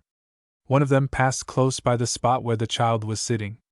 An old man and 2 boys were in it, and they were singing as they went by, in clear, ringing voices. Rosalie could hear the words of the song well, as she sat on the ridge of rocks. Last night, my lads, we toiled away, oh, so drearily, drearily, but we weighed our anchor at break of day, oh, so cheerily, cheerily, so keep up heart and courage, friends. For home is just in sight, and who will heed, when safely there, the perils of the night? Just so we toil through earth's dark night, oh, so wearily, wearily, yet we trust to sail at dawn of light, oh, so cheerily, cheerily, so keep up heart and courage, friends. For home is just in sight, and who will heed, when safely there, the perils of the night? There was something in the wild tune, and something in the homely words, which soothed Rosalie's heart. As she walked back to the caravan, she kept saying to herself, "So keep up heart and courage, friends. For home is just in sight. Just in sight, that must be for my mammy," thought the child, "and not for me, she is getting very near home." Her mother was awake when Rosalie opened the caravan door, but she seemed very weak and tired, and all that long day scarcely spoke. The child sat beside her, and tried to tempt her to eat, but she hardly opened her eyes, and would take nothing but a little water. In the afternoon the noise of the fair began, the rattling of the shooting galleries, the bells of the 3 large whirligigs, and 2 noisy bands playing different tunes, and making a strange, discordant sound, an odd mixture of the Mabel waltz, and Poor Mary, and then, as the crowds in the fair became denser, the shouts and noise increased on all sides, and the sick woman moaned to herself from time to time. Augustus was far too busy preparing for the evening's entertainment to spend much time in the caravan. He did not know, or he would not see, that a change was passing over his wife's face, that she was even then standing on the margin of the river of death. And thus, about half an hour before the theatre opened, he called to Rosalie to dress herself for the play, and would listen to none of her entreaties to stay with her dying mother. Her dying mother! Yes, Rosalie knew that it had come to that now. Child as she was, she could tell that there was something in her mother's face which had never been there before. Her eyes were open to the truth at last, and she felt that death was not very far away. How could she leave her? Her mother's hand was holding hers so tightly. Her mother's eyes, whenever they were opened, were fixed on her so lovingly. How could she leave her mother, even for an hour, when the hours which she might still have with her were becoming so few? Yet Rosalie dared not stay. Was not this the great fair her father had been counting on all the year, and from which he hoped to reap the greatest profit? And had he not told her that very night, that if she broke down in her part in this town, he would never forgive her as long as he lived? No, there was no help for it. Rosalie must go. But not until the last moment, not until the very last moment, would she leave her dying mother. She dressed very quickly, and sat down in her little white dress beside her mother's bed. Once more she held her mother's cold hand, and gently stroked her pale face. "Little Rosalie," said her mother, "my darling, are you going? Must you leave me?" "Oh, mammy, mammy! It is so hard. So very, very hard. Don't cry, my darling, my little lamb, don't cry. It's all right. Lift me up a little, Rosalie." The child altered her mother's pillows very gently, and then the sick woman whispered, "I'm close to the deep waters. I can hear the sound of them now. It's the river of death, Rosalie, and I've got to cross it, but I'm not afraid. The Good Shepherd has laid me on his shoulder, and, as I'm so very weak, I think he'll carry me through." This was said with great difficulty, and when she had done speaking, the dying woman's head fell back on the pillow. Rosalie could not speak, she could only kiss her mother's hand, and cry quietly as she watched. And then came her father's call to her to make haste and come into the theater, and she had to disengage herself from her mother's hand, and giving one last long look, to shut the door and leave her alone. What happened in the theater that night Rosalie never exactly knew. It all seemed as a horrible dream to her. She said the words and acted her part, but she saw not the stage nor the spectators. Her eyes all the time were on her mother's face, her hand all the time felt her mother's dying grasp. And yet, as she danced and sang, there were many there who thought her happy, many who envied her, and who would have gladly changed places with her. Oh, if they had only known! If they had only had the faintest idea of the anguish of that little heart, of the keen, cruel, cutting sorrow with which it was filled. Troubles some of these people undoubtedly had, cares and vexations and worries not a few, yet none of them had known anything of the heart misery of that little actress. Not one of them had ever been torn from the side of a dying mother, and been compelled to laugh and sing when their very hearts were bleeding. From such soul-rending agony they had been saved and shielded, and yet they would have chosen the very lot which would have exposed them to it. Oh, how very little they knew of what was going on behind the scenes! How little they guessed what a tumult of passionate sorrow was in little Rosalie's heart. So wild was her grief, that she hardly knew what she was doing, and after the play was over, she could not have told how she managed to get through it. Instead of going out on the platform, she darted swiftly out of the theater and into her mother's caravan, almost knocking over several people who were passing by, and who stared at her in astonishment. Her mother was not dead. Oh, how glad Rosalie was for that! But she did not seem to hear her speak, and her breathing was very painful. Rosalie bent over her, and gave her one long, long kiss, and then hurried back into the theater just as her father had missed her. And when she next came into the caravan, all was still. Her mother seemed to be sleeping more quietly, the painful breathing had ceased, and the child hoped she was easier. She certainly seemed more restful, and her hands were still warm, so she could not be dead, little Rosalie reasoned to herself. Poor child, she did not know that even then she had no mother. Weary and aching in every limb, little Rosalie fell asleep on the chair by her mother's side, and when she awoke, with a shiver in the dead of night, and once more felt her mother's hand, it was as cold as ice. And Rosalie knew then that she was dead. Trembling in every limb, and almost too startled to realize her sorrow, she unfastened the caravan door, and crept out into the darkness to tell her father. But he and the men were sleeping soundly on the floor of the little theater, and, though Rosalie hammered against the gilded boards in front, she could make no one hear her. Again and again she knocked, but no answer came from within, for the theater people were tired with their night's work, and could not hear the tiny little hands on the outside of the show. So the poor child had to return to the desolate caravan. With one bitter cry of anguish, one long, passionate wail of grief, she threw herself on her mother's bed. Her sorrow could not disturb that mother now. She was gone to that land which is very far off, where even the sound of weeping is never heard. The Good Shepherd had carried her safely over the river, and, as Rosalie wept in the dark caravan, he was even then welcoming her mother to the home above. He was even then saying, in tones of joy, yet more glad than before, "Rejoice with me, for I have found my sheep which was lost." But Rosalie, poor little desolate, motherless Rosalie, had the Good Shepherd quite forgotten her? Was she left in her sorrow alone and forsaken? Was there no comfort for the orphan lamb in her bitter distress? Did he pass her by untended and unblessed? Or did he not rather draw doubly near in that night of darkness? Did he not care for the lonely lamb? Did he not whisper words of sweetest comfort and love to the weary, sorrowful Rosalie?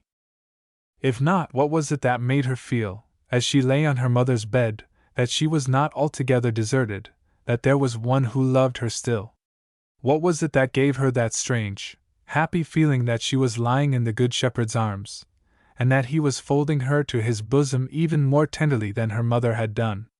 What was it, but the Good Shepherd fulfilling those gracious, loving words of his? He shall gather the lambs with his arm, and carry them in his bosom? It was the next morning. The sun had risen some time, and the show people were beginning to stir. The fishing boats were once more coming home, and the breakers were rolling on the shore. Augustus Joyce awoke with a strange feeling of uneasiness, for which he could not account. Nothing had gone wrong the night before. Rosalie had made no mistake in her part, and his profits had been larger than usual. And yet Augustus Joyce was not happy. He had had a dream the night before. Perhaps that was the reason. He had dreamt of his wife, and it was not often that he dreamt of her now. He had dreamt of her, not as she was then, thin and worn and wasted, but as she had been on his wedding day, when she had been his bride, and he had promised to take her for better, for worse, for richer, for poorer, in sickness and in health, to love and to cherish her, till death should them part. Somehow or other, when Augustus woke, those words were ringing in his ears. What had he been to her in poverty? How had he treated her in sickness? Had he soothed her and cared for her, and done all he could to make their burden press lightly on her? Had he loved her and cherished her? Loved her? What did those cruel words, those bitter taunts, those unsympathizing speeches, tell of the love of Augustus Joyce for his wife? Cherished her? What kind of cherishing had he bestowed upon her during her illness? What kind of cherishing had he shown her when he had compelled her, almost fainting, to take her part in the play? Till death us do part. That time was very near now. Augustus Joyce knew that. For once the voice of conscience was heard by him. He could not forget the lovely face he had seen in his dream, nor the sad, reproachful gaze of those beautiful dark eyes. He jumped from his bed and dressed hastily. He would give his wife some kind words, at least that morning. Conscience should not taunt him with his bitter neglect again. He hurried to the other caravan, opened the door, and entered. What was the scene which met his gaze? The sunbeams were streaming in through the small window, and falling on the bed. And there lay his wife, so pale, so ghastly, so still, that Augustus Joyce drew back in horror. And there, with her arms round her mother's neck, and the wreath of roses fallen from her hair on her mother's pillow, lay little Rosalie, fast asleep, with the traces of tears still on her cheeks. Intense sleep and weariness had taken possession of her, and she had fallen asleep on her mother's bed, in her white dress, just as she had been acting at the play. Augustus drew nearer to his wife, and sat down beside her. Yes, she was dead. There was no doubt of that. The kind words could never be spoken. She would never hear him again. He could never show his love to her now, never cherish her more. Till death us do part. It had parted them now, parted them forever. It was too late for Augustus Joyce to make any amends, too late for him to do anything to appease his conscience. When Rosalie awoke, she found herself being lifted from the bed by her father, and carried into the other caravan. There he laid her on his own bed and went out, shutting the door behind him. And the next few days seemed like one long dreary night to Rosalie. Of the inquest and the preparations for the funeral she knew nothing. She seemed like one in a dream. The fair went on all around her, and the noise and racket made her more and more miserable.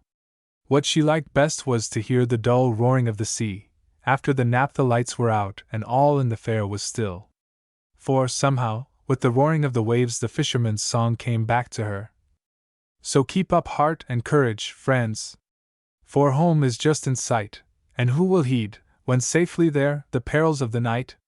And somehow, Rosalie hardly knew why, that song comforted and soothed her. Chapter 13 Vanity Fair. "Miss Rosie dear, can I speak to you?" said Toby's voice, the day before the funeral. "Yes, come in, Toby," said the child mournfully. "I should like to see you, Miss Rosie," said Toby mysteriously. "You won't be offended, will you? But I brought you this."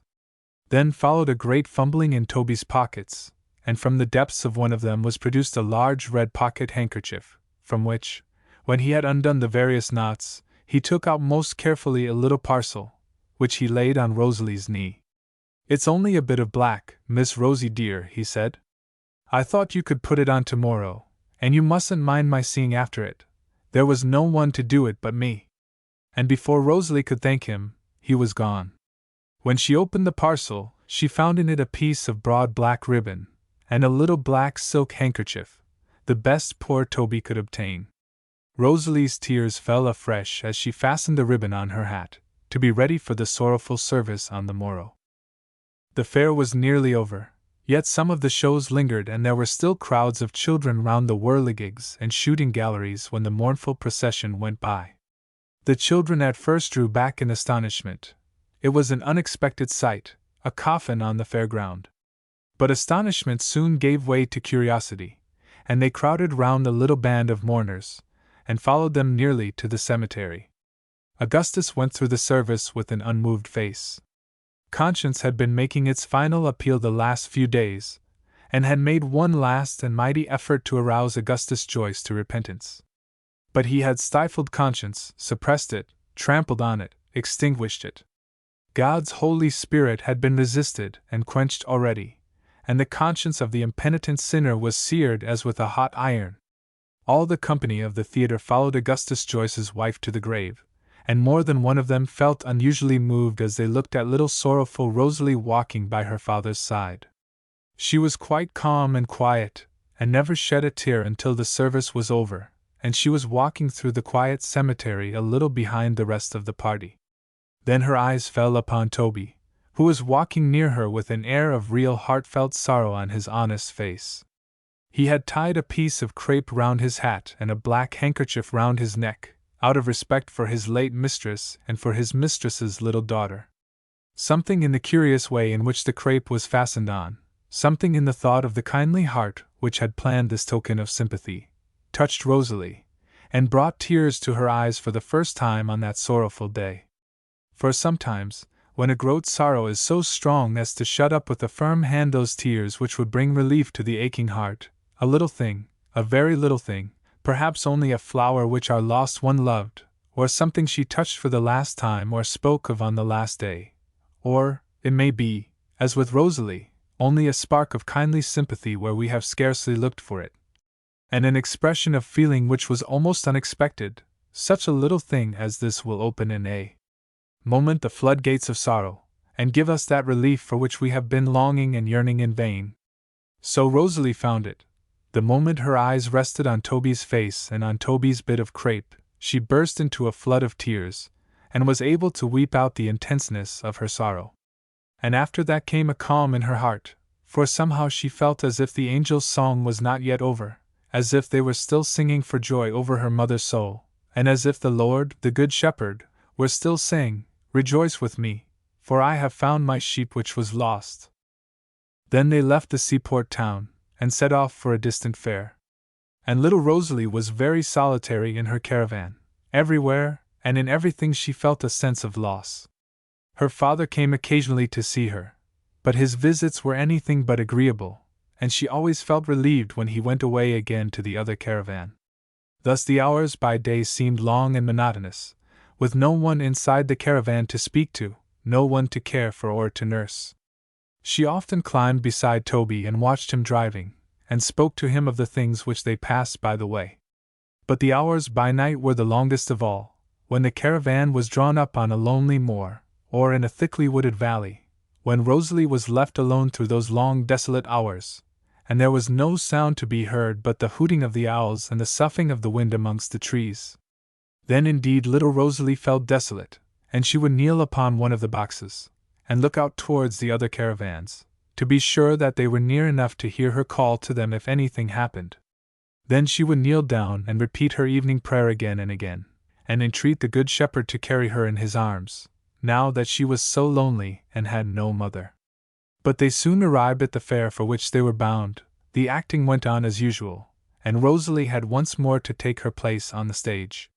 Very dreary and dismal and tawdry everything seemed to her.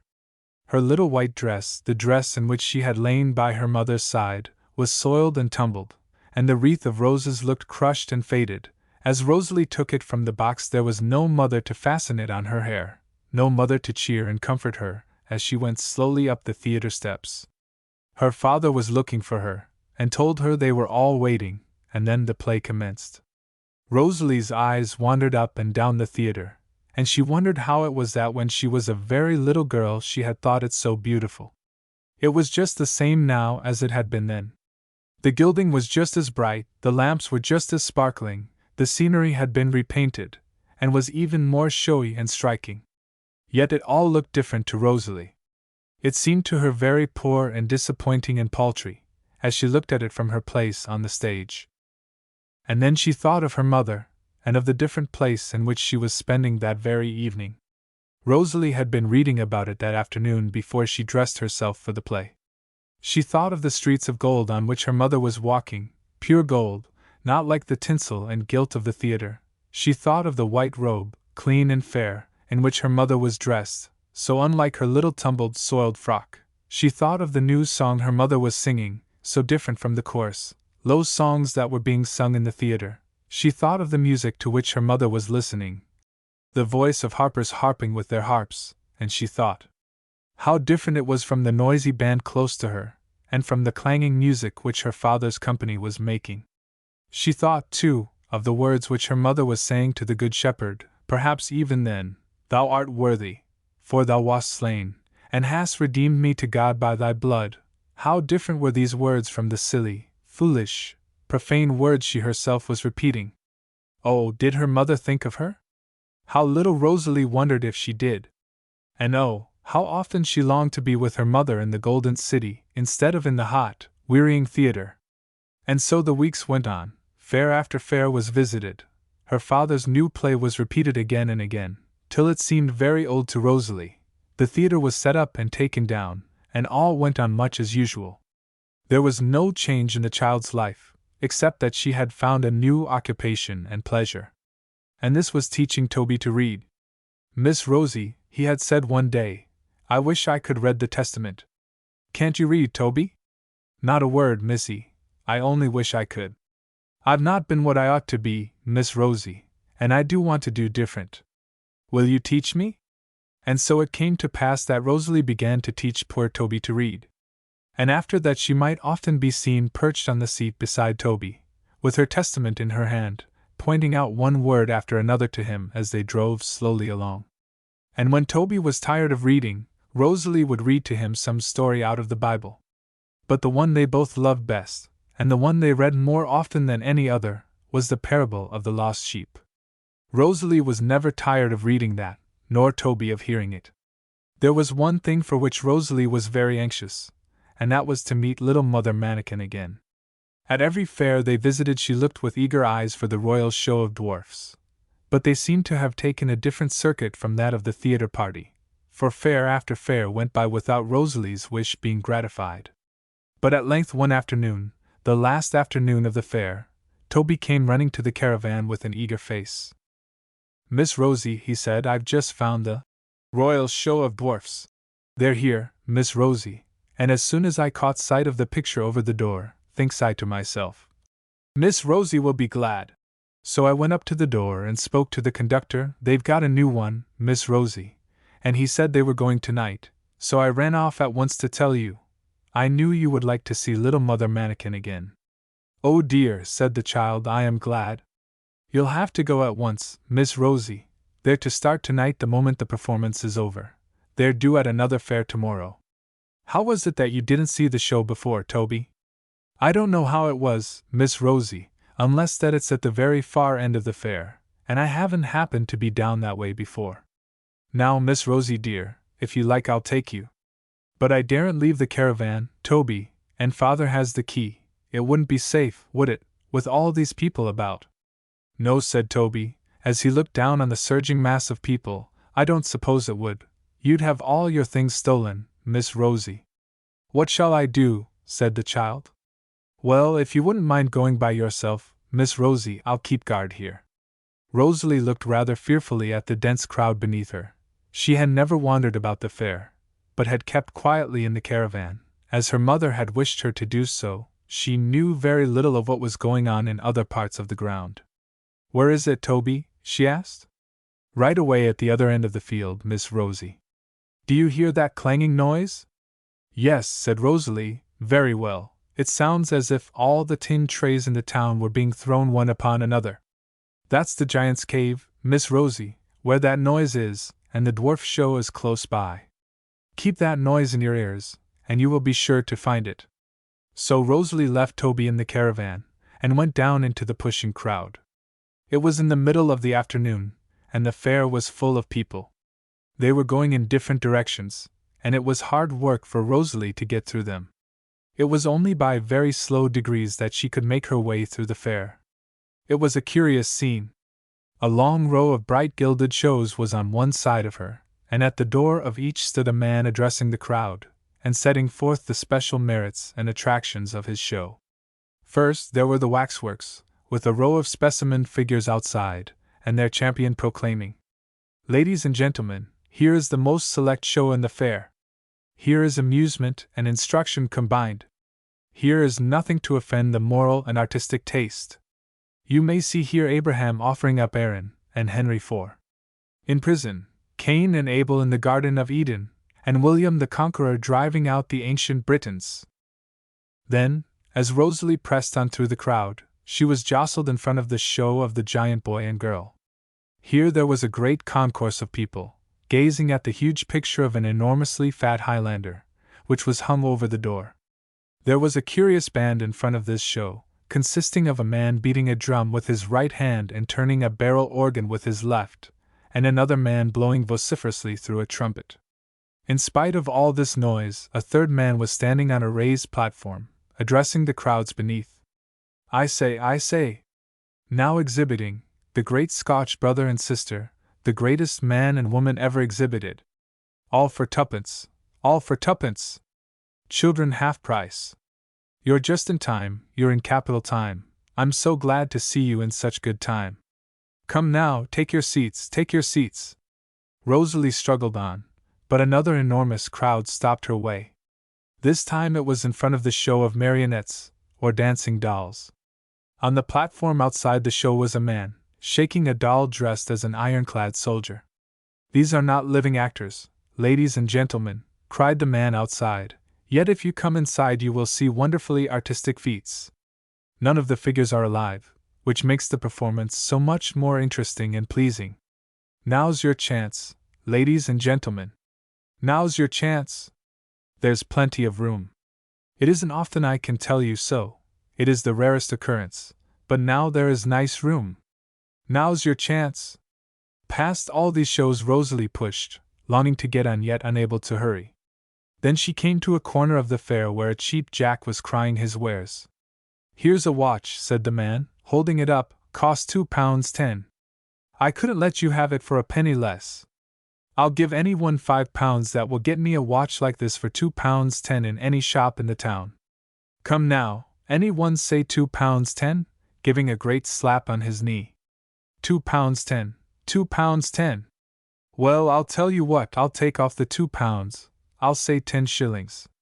Come, 10 shillings. 10 shillings. 10 shillings. Well, I'll be generous. I'll say 5 shillings. I'll take off a crown. Come now, 5 shillings. This was said with another tremendous slap on his knee. Then, without stopping a moment, he went from 5 shillings to 4 and 6pence, 4 shillings, 3 and 6pence. Well, I don't mind telling my dearest relation and friend that I'll let you have it for 2 and 6. Come now, 2 and 6, 2 shillings, 1 and 6, 1 shilling, 6pence. Come now, 6pence. Only 6pence. On this a boy held out his hand, and became for 6pence the possessor of the watch, which the man had declared only 2 minutes before he would not part with for £2 10 shillings. Rosalie pressed on and turned the corner. Here there was another row of shows, the fat boy, whose huge clothes were being paraded outside as an earnest of what was to be seen within, the lady without arms, whose wonderful feats of knitting, sewing, writing, and tea-making were being rehearsed to the crowd, the entertaining theater, outside which was a stuffed performing cat playing on a drum, and two tiny children, of about 3 years old, dressed up in the most extraordinary costumes, and dancing, with tambourines in their hands, the picture gallery, in which you could see Adam and Eve, Queen Elizabeth, and other distinguished persons. All these were on Rosalie's right hand, and on her left was a long succession of stalls, on which were sold gingerbread, brandy snap, nuts, biscuits, cocoa-nuts, boiled peas, hot potatoes, and sweets of all kinds. Here was a man selling cheap walking sticks, and there another offering the boys a mustache and a pair of spectacles for a penny each, and assuring them that if they would only lay down the small sum of twopence, they might become the greatest swells in the town. How glad Rosalie was to get past them all, and to hear the clanging sound from the giant's cave growing nearer and nearer. And at last, to her joy, she arrived before the royal show of dwarfs. Now, she thought, I shall see Mother Manikin. The performance was just about to begin, and the conductor was standing at the door inviting people to enter. Now, miss, he said, turning to Rosalie, now's your time. Only a penny, and none of them more than 3 feet high. Showing now! Showing now! Rosalie paid the money, and pressed eagerly into the show. The little people had just appeared, and were bowing and paying compliments to the company. But Mother Manikin was not there. Rosalie's eyes wandered up and down the show, and peered behind the curtain at the end, but Mother Manikin was nowhere to be seen. Rosalie could not watch the performance, so anxious was she to know if her dear little friend were within. At last the entertainment was over, and the giant and dwarf shook hands with the company before ushering them out. Rosalie was the last to leave, and when the tall thin giant came up to her, she looked up timidly into his face and said, Please, sir, may I see Mother Manikin? Who are you, my child? Said the giant majestically. I'm Rosalie, sir, little Rosalie Joyce. Don't you remember that Mother Manikin sat up with my mother when she was ill? The child's lips quivered as she mentioned her mother. Oh dear me! Yes, I remember it. Of course I do, said the giant. Of course, echoed the 3 little dwarfs. Then please will you take me to Mother Manikin? With the greatest of pleasure, if she were here, said the giant, with a bow, but the unfortunate part of the business is that she is not here. No, she's not here, said the dwarfs. Oh dear, said the child, with a little cry of disappointment. Very sorry indeed, my dear, said the giant. I'm afraid I shan't do as well? No, said Rosalie mournfully. It was Mother Manikin I wanted. She knew all about my mother. Very sorry indeed, my dear, repeated the giant. Very sorry, re-echoed the dwarfs. Where is Mother Manikin? Asked the child. Why, the fact is, my dear, she has retired from the concern. Made her fortune, you see. At least, having saved a nice sum of money, she determined to leave the show. Somehow, she grew tired of entertaining company, and told us, Old age must have its liberties. Then where is she? Asked Rosalie. She has taken 2 little rooms in a town in the south of the county, very comfortable, my dear. You must call and see her some day. Oh dear, said little Rosalie, I'm so very sorry she is not here. Poor child, said the giant kindly.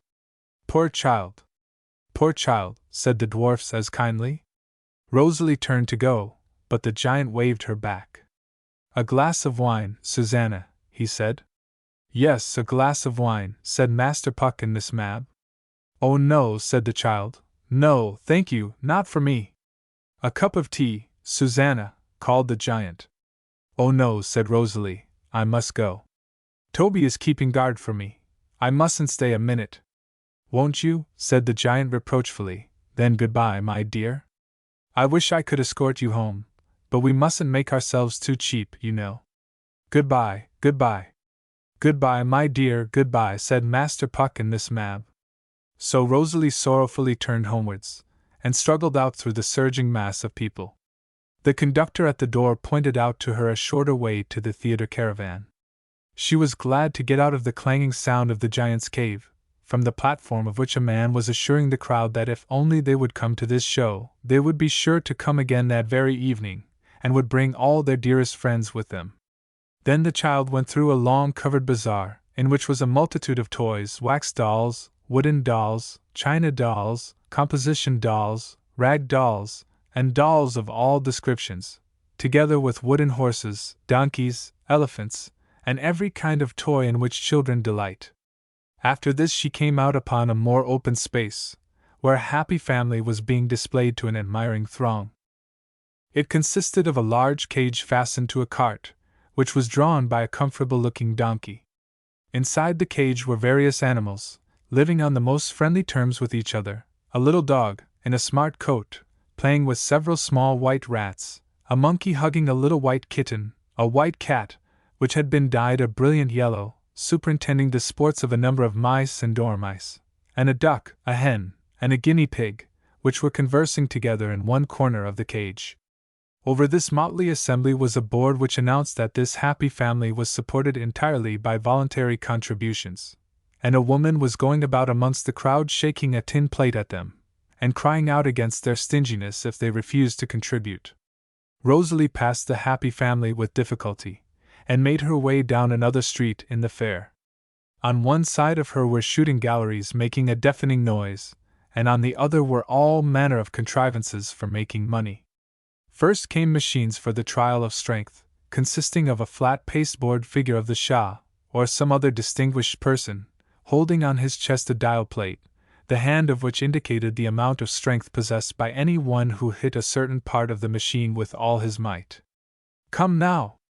Have you seen the Shah?" cried the owner of one of these machines.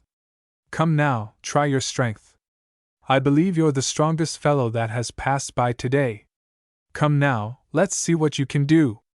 The required penny was paid, and there followed a tremendous blow, a tinkling of bells on the pasteboard figure, and an announcement from the owner of the show of the number of stones which the man had moved. Then there were the weighing machines, armchairs covered with red velvet, in which you were invited to sit and be weighed. There was the sponge dealer, a Turk in a turban, who confided to the crowd, in broken English, not only the price of his sponges, but also many touching and interesting details of his personal history. There was also the usual gathering of professional beggars, some without arms and legs, others deaf, or dumb, or blind, or all three, cripples and imbeciles and idiots, who go from fair to fair and town to town, and get so much money that they make 5 or 6 shillings a day, and live in luxury all the year round. The child went quickly past them all, and came upon the region of whirligigs, 4 or 5 of which were at work, and were whirling in different directions, and made her feel so dizzy that she hardly knew where she was going. Oh, how glad she was to see her own caravan again, to get safely out of the restless, noisy multitude, out of the sound of the shouting of the show people and the swearing of the drunken men and women, and out of the pushing and jostling of the crowd. She thought to herself, as she went up the caravan steps, that if she had her own way she would never go near a fair again, and oh, how she wondered that the people who had their own way came to it in such numbers. Toby was looking anxiously for her from the caravan window. "Miss Rosie dear," he said, "I thought you were never coming. I got quite frightened about you. You're such a little mite of a thing to go fighting your own way in that great big crowd." "Oh, Toby," said Rosalie, "I haven't seen Mother Manikin," and she told him what she had heard from the giant of Mother Manikin's prospects. "I'm sorry," said Toby. "Then you have had all your walk for nothing?" "Yes," said the child, "and I never mean to go through the fair again if I can possibly help it, never again." Chapter 14 Betsy Ann. There was still some time before Rosalie need dress herself for the play. She sat still after Toby had left her, thinking over all she had seen in the fair, and it made her very sad indeed. There were such a number of lies being told, she knew there were, such a number of things were being passed off for what they really were not. And then, after all, even if the shows were what they pretended to be, what a poor miserable way it seemed of trying to be happy. The child wondered how many in that moving multitude were really happy. Rosalie was thinking about this when she heard a sound close to her, a very different sound from the shouting of the cheapjacks or the noisy proclamations of the showmen. It was the sound of singing. She went to the door of the caravan and looked out. The little theater was set up at the edge of the fair, close to the street, and very near the caravan, so near that Rosalie could hear all they said, was standing a group of men. One of them had just given out a hymn, and he and all the rest were singing it. The child could hear every word of it distinctly. There was a chorus at the end of each verse, which came so often that before the hymn was finished she knew it quite perfectly. Whosoever will, sound the proclamation over vale and hill. 'Tis a loving Father calls his children home, whosoever will may come. By the time that they had finished the first verse of the hymn, a great crowd had collected round the men, attracted perhaps by the contrast between that sweet, solemn hymn, and the din and tumult in every other part of the fair. Then one of the men began to speak. "Friends," he said, and as he spoke a great stillness fell on the listening crowd, "friends, I have an invitation for you tonight. Will you listen to my invitation? You are being invited in all directions tonight. Each man invites you to his own show, and tells you that it is the best one in the fair. Each time you pass him, he calls out to you, 'Come! Come!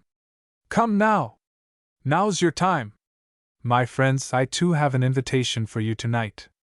I too would say to you, 'Come! Come! Come now! Now's your time!' Jesus Christ, my friends, has sent me with this invitation to you. He wants you to come. He says, 'Come unto me, all ye that labor and are heavy laden.' He wants you to come now. He says, 'Come now, let us reason together. Though your sins be as scarlet, they shall be as white as snow. Though they be red like crimson, they shall be as wool.' He says to you, 'Now is your time.' Behold," he says, "now is the accepted time, now is the day of salvation." My friends, this is the invitation, but it is a very different one from the one that man is giving at that show over there. What does he say to those people who are listening to him just now? Does he say, "Here's my show, the door is open, anyone who likes may walk in, there's nothing to pay"? Does he say that, my friends? Does he ever give his invitation in that way? No, my friends, he always follows up his "Come, come now! Now's your time!" with some such words as these: "Only tuppence, only tuppence, only tuppence to pay. Come now!" And if you do not produce your tuppence, will he let you in? If you are so poor that you have not tuppence in the world, will he say to you, "Come, come now! Now's your time"? No, my friends, that he will not. Now, the Lord Jesus Christ invites you quite differently. He cries out, "Ho! Every one that thirsteth, come! Come without money! Come without price! Whosoever will may come!" Yes, my friends, the words, "whosoever will," are written over the door which the Lord Jesus Christ wants you to enter. This is one way in which his invitation is quite different from that which that man is giving from the door of the show. We will sing another verse of the hymn, and then I will tell you the other great difference between the two invitations. So again they sang, whosoever will, sound the proclamation over vale and hill. 'Tis a loving Father calls his children home, whosoever will may come." My friends, said the speaker, when the verse was finished, there was once in Russia a very curious palace. It was built of nothing but ice. The walls were ice, and the roof was ice, and all the furniture was ice. There were ice sofas, ice chairs, ice fireplaces, ice ornaments. The water was made different colors, and then frozen, so that everything looked real and solid. At night the palace was lighted up, and it shone and sparkled as if it were set with diamonds. Everyone said, "What a beautiful palace!" But it did not last, my friends, it did not last. The thaw came, and the ice palace faded away. There was soon nothing left of it but a pool of dirty water. It was all gone. It was very fine for a time, but there was nothing solid in it, and it melted away like a dream. My friends, yonder in that fair is the world's ice palace. It sparkles, it glitters, it looks very fine, but it isn't solid, it won't last. Tomorrow it will all be over, it will have melted away like a dream. Nothing will be left but dust, and dirt, and misery. There will be many aching heads and aching hearts this time tomorrow. My friends, the world's grandest display is a very disappointing thing after all. And this is the second way in which the Lord Jesus Christ's invitation is so different from that of the man at that show door. When the Lord Jesus Christ says, "Come," He has always something good to give, something that is solid, something that will last, something that will not disappoint you. He has pardon to give you, He has peace to give you, He has heaven to give you. All these are good gifts, all these are solid, all these will last, not one of them will disappoint you. Oh, will you come to Him, my friends? He calls to you. Come! Come now! Now's your time. There's room now, there's plenty of room now. Yet there is room, tomorrow it may be too late. Will you not come to Him tonight? Whosoever cometh need not delay, now the door is open, enter while you may. Jesus is the true, the only living way. Whosoever will may come.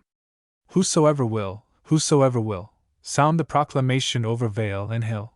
'Tis a loving Father calls His children home. Whosoever will may come. Rosalie said her father's voice, "Be quick and get ready," and Rosalie had to close the caravan door and dress for the play.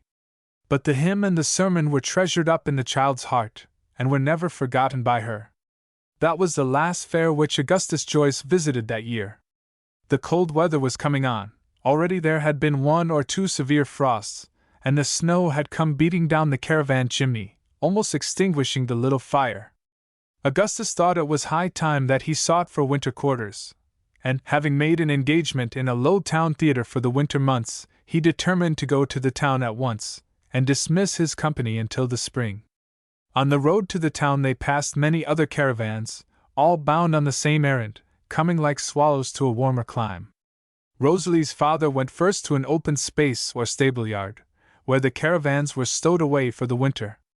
Here he left Rosalie for some time, whilst he went to look for lodgings in the town. Then he and the men removed from the caravans the things which they would need, and carried them to their new quarters. When all was arranged, Augustus told the child to follow him, and led the way through the town. How Rosalie wondered to what kind of a place she was going. They went down several streets, wound in and out of different squares and courts, and the child had to run every now and then to keep up with her father's long strides. At last they came to a winding street full of tall, gloomy houses, before one of which her father stopped and knocked at the door. Some ragged children, without shoes or stockings, were sitting on the steps, and moved off as Rosalie and her father came up. The door was opened by a girl about 15 years old, with a miserable, careworn face, and dressed in an untidy, torn frock, which had lost all its hooks, and was fastened with large white pins. "Where's your mistress?" said Augustus Joyce. The girl led the way to the back of the house, and opened the door of a dismal parlor, smelling strongly of tobacco. Rosalie gazed round her at the dirty paper on the walls, and the greasy chair covers and the ragged carpet, and was not favorably impressed with her new abode. There were some vulgar prints in equally vulgar frames hanging on the walls, a bunch of paper flowers, a strange mixture of pink and red, blue and green and orange, was standing on the table, and several penny numbers and low periodicals were lying on the chairs, as if someone had just been reading them. Then the door opened, and the mistress of the house entered. She was an actress. Rosalie felt sure of that the first moment she saw her. She was dressed in a faded, greasy silk dress which swept up the dust of the floor as she walked in, and she greeted her new lodgers with an overpowering bow. She took Rosalie upstairs, past several landings, where doors opened and people peered out to catch a glimpse of the new lodger, up to a little attic in the roof, which was to be Rosalie's sleeping place. It was full of boxes and lumber, which the lady of the house had stowed there to be out of the way, but in one corner the boxes were pushed on one side, and a little bed was put up for the child to sleep on, and a basin was set on one of the boxes for her to wash in. Rosalie's own box was already there. Her father had brought it up for her before she arrived, and she was pleased to find that it was still uncorded. There were treasures in that box which no one in that house must see. The lady of the house told Rosalie that in a few minutes her supper would be ready, and that she must make haste and come downstairs. So the child hastily took off her hat and jacket, and went down the numerous stairs to a room in the front of the house, where tea was provided for those lodgers who boarded with the lady of the house. The child was most thankful when the meal was over. The rude, coarse jests and noisy laughter of the company grated on her ears, and she longed to make her escape. As soon as she could, she slipped from her father's side, and crept upstairs to her little attic. Here at least she could be alone and quiet. It was very cold, but she unfastened the box and took out her mother's shawl, which she wrapped tightly round her. Then she opened out her treasures and stowed them away as best she could. She opened the locket, and looked at the sweet, girlish face inside, and oh, how she wished she were with her Aunt Lucy. How would she ever be able to keep that locket safely? That was her next thought. There was no key to the attic door, nor was there a key to her box. How could she be sure, when she was out at the theater, that the people of the house would not turn over the contents of her box? It was clear that the locket must be hidden somewhere, for Rosalie would never forgive herself if, after her mother had kept it safely all those years, she should be the one to lose it.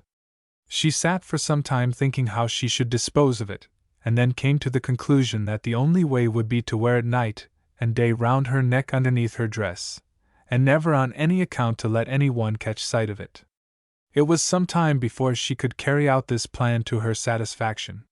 She tied the locket carefully up in a small parcel, in which she placed the precious letter which her mother had written to her Aunt Lucy, and she concealed the packet inside her dress, tying it round her neck.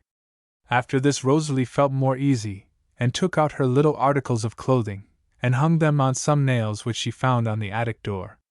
Then she took from her pocket her own little testament, and crept up to the window to read a few verses before it was too dark. The light was fast fading, and the lamplighter was going down the street lighting the lamps. There was no time to lose. So the child opened her book and began to read, "Casting all your care upon him, for he careth for you." Those were the first words which met her eyes. She repeated them over and over again to herself, that she might be able to remember them when the attic was quite dark. And they seemed just the words she needed. They were the Good Shepherd's words of comfort which he whispered to the weary lamb on his bosom. For, as the shadows grew deeper and the room became darker, Rosalie felt very lonely and miserable. Once she thought she would go downstairs to look for her father, but whenever she opened the door, there seemed to be such a noise and clamor below, that she did not like to venture. She felt as if her mother would have liked her to stay where she was. She could not read now, and it was very cold indeed in the attic. The child shivered from head to foot, and wondered if the long hours would ever pass away. At last she determined to get into bed, for she thought she should be warmer there, and hoped she might get to sleep. But it was still early, and sleep seemed far away. And then Rosalie thought of her text, "Casting all your care upon him, for he careth for you." All your care. That means my care, thought the weary child, my own care. All your care. All the care about losing my mammy, and about having to stay in this noisy house, and about having to go and act in that wicked theater, and about having to take care of my locket and my letter. Casting all your care upon him. That means my own Good Shepherd, who loves me so. I wonder what casting it on him means, thought little weary Rosalie. How can I cast it on him? If my mammy was here, I would tell her all about it, and ask her to help me. Perhaps that's what I've got to do to the Good Shepherd. I'll try. So Rosalie knelt up in bed, and said, "O Good Shepherd, please, here's a little lamb come to speak to you. Please, I'm very lonely, and my mammy is dead, and I'm so afraid someone will get my locket. Please keep it safe. And I'm so frightened in the dark in this wicked house. Please take care of me. And don't let me get wicked. I want to love you, dear Good Shepherd, and I want to meet my mammy in heaven. Please let me, and wish my sins in the blood of Jesus. Amen." Then Rosalie lay down again, and felt much happier. The pain at her heart seemed to be gone. He careth for you. How sweet those last words of the text were. She had not her mother to care for her, but the Good Shepherd cared for her. He loved her. He would not let her go wrong. Rosalie was thinking of this, and repeating her text again and again, when she felt something moving on the bed, and something very cold touched her hand. She started back, blank page, illustration. "Is it time to get up?" At first, but in a moment she found it was nothing but the nose of a little soft furry kitten that had crept in through the opening of the door, for Rosalie had left her door a little ajar, that she might get a ray of light from the gas lamp on the lower landing. The poor little kitten was very cold, and the child felt that it was as lonely and dull as she was.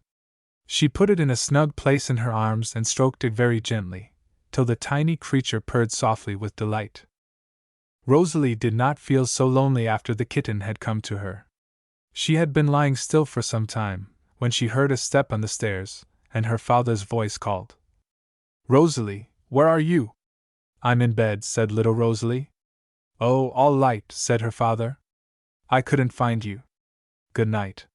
Then he went downstairs, and the child was once more alone. She lay stroking the kitten, and wondering if she should ever get to sleep. It was the longest night she ever remembered. It seemed as if it would never be bedtime, at least, the bedtime of the people downstairs. The talking and laughing still went on, and Rosalie thought it would never cease. But at last the weary hours went by, and the people seemed to be going to bed. Then the light on the landing was put out, and all was quite still. The kitten was fast asleep, and Rosalie at length followed its example, and dropped into a peaceful slumber. She had been asleep a long, long time, at least so it seemed to her, when she woke up suddenly, and opening her eyes she saw a girl standing by her bedside with a candle in her hand, and looking at her curiously. It was the little servant girl who had opened the door for her and her father. "What is it?" said Rosalie, sitting up in bed. "Is it time to get up?" "No," said the girl, "I'm only just coming to bed." "Why, isn't it very late?" asked the child. "Late? I should think it is late," said the poor little maid. "It's always late when I come to bed. I have to wash the pots up after all the others has gone upstairs. But my back does ache tonight. Bless you! I've been upstairs and downstairs all day long." "Who are you?" said Rosalie.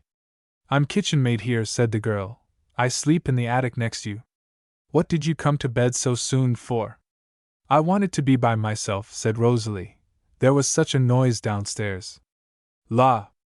Do you call that a noise?" said the girl. "It's nothing to what there is sometimes. I thought they were pretty peaceable tonight." "Do you like being here?" asked the child. "Like it?" said the girl. "Bless you! Did you say like it? I hate it. I wish I could die. It's nothing but work, work, scold, scold, from morning till night." "Poor thing," said Rosalie. "What is your name?" "Betsy Ann," said the girl, with a laugh. "It isn't a very pretty name, is it?" "No," said the child. "I don't like it very much. They gave me it in the workhouse. I was born there, and my mother died when I was born, and I've never had a bit of pleasure all my life. I wish I was dead." "Shall you go to heaven when you die?" asked Rosalie. "Law bless you! I don't know," said the girl. "I suppose so." "Has the Good Shepherd found you yet?" asked the child. "Because if he hasn't, you won't go to heaven, you know." The girl stared at Rosalie with a bewildered air of amazement and surprise. "Don't you know about the Good Shepherd?" asked the child. "Bless you! I don't know anything," said the girl. "Nothing but my ABC. Shall I read to you about it? Are you too tired?" "No, not if it's not very long." "Oh, it's short enough. I've got my book under my pillow." So Rosalie read the parable of the lost sheep, and the girl put down her candle on one of the boxes and listened. "It's very pretty," she said, when Rosalie had finished, "but I don't know what it means." "Jesus is the Good Shepherd," said Rosalie. "You know who he is, don't you, Betsy Ann?" "Yes, he's God, isn't he?" "Yes, and he loves you so much," said the child. "Loves me?" said Betsy Ann. "I don't believe he does. There's nobody loves me, and nobody never did." "Jesus does," said Rosalie. "Well, I never," said the girl. "Where is he? What's he like?" "He's up in heaven," said Rosalie, "and yet he's in this room now, and he does love you, Betsy Ann. I know he does." "How do you know? Did he tell you?" "Yes, he says in this book that he loved you, and died that you might go to heaven. You couldn't have gone to heaven if he hadn't died." "Bless you!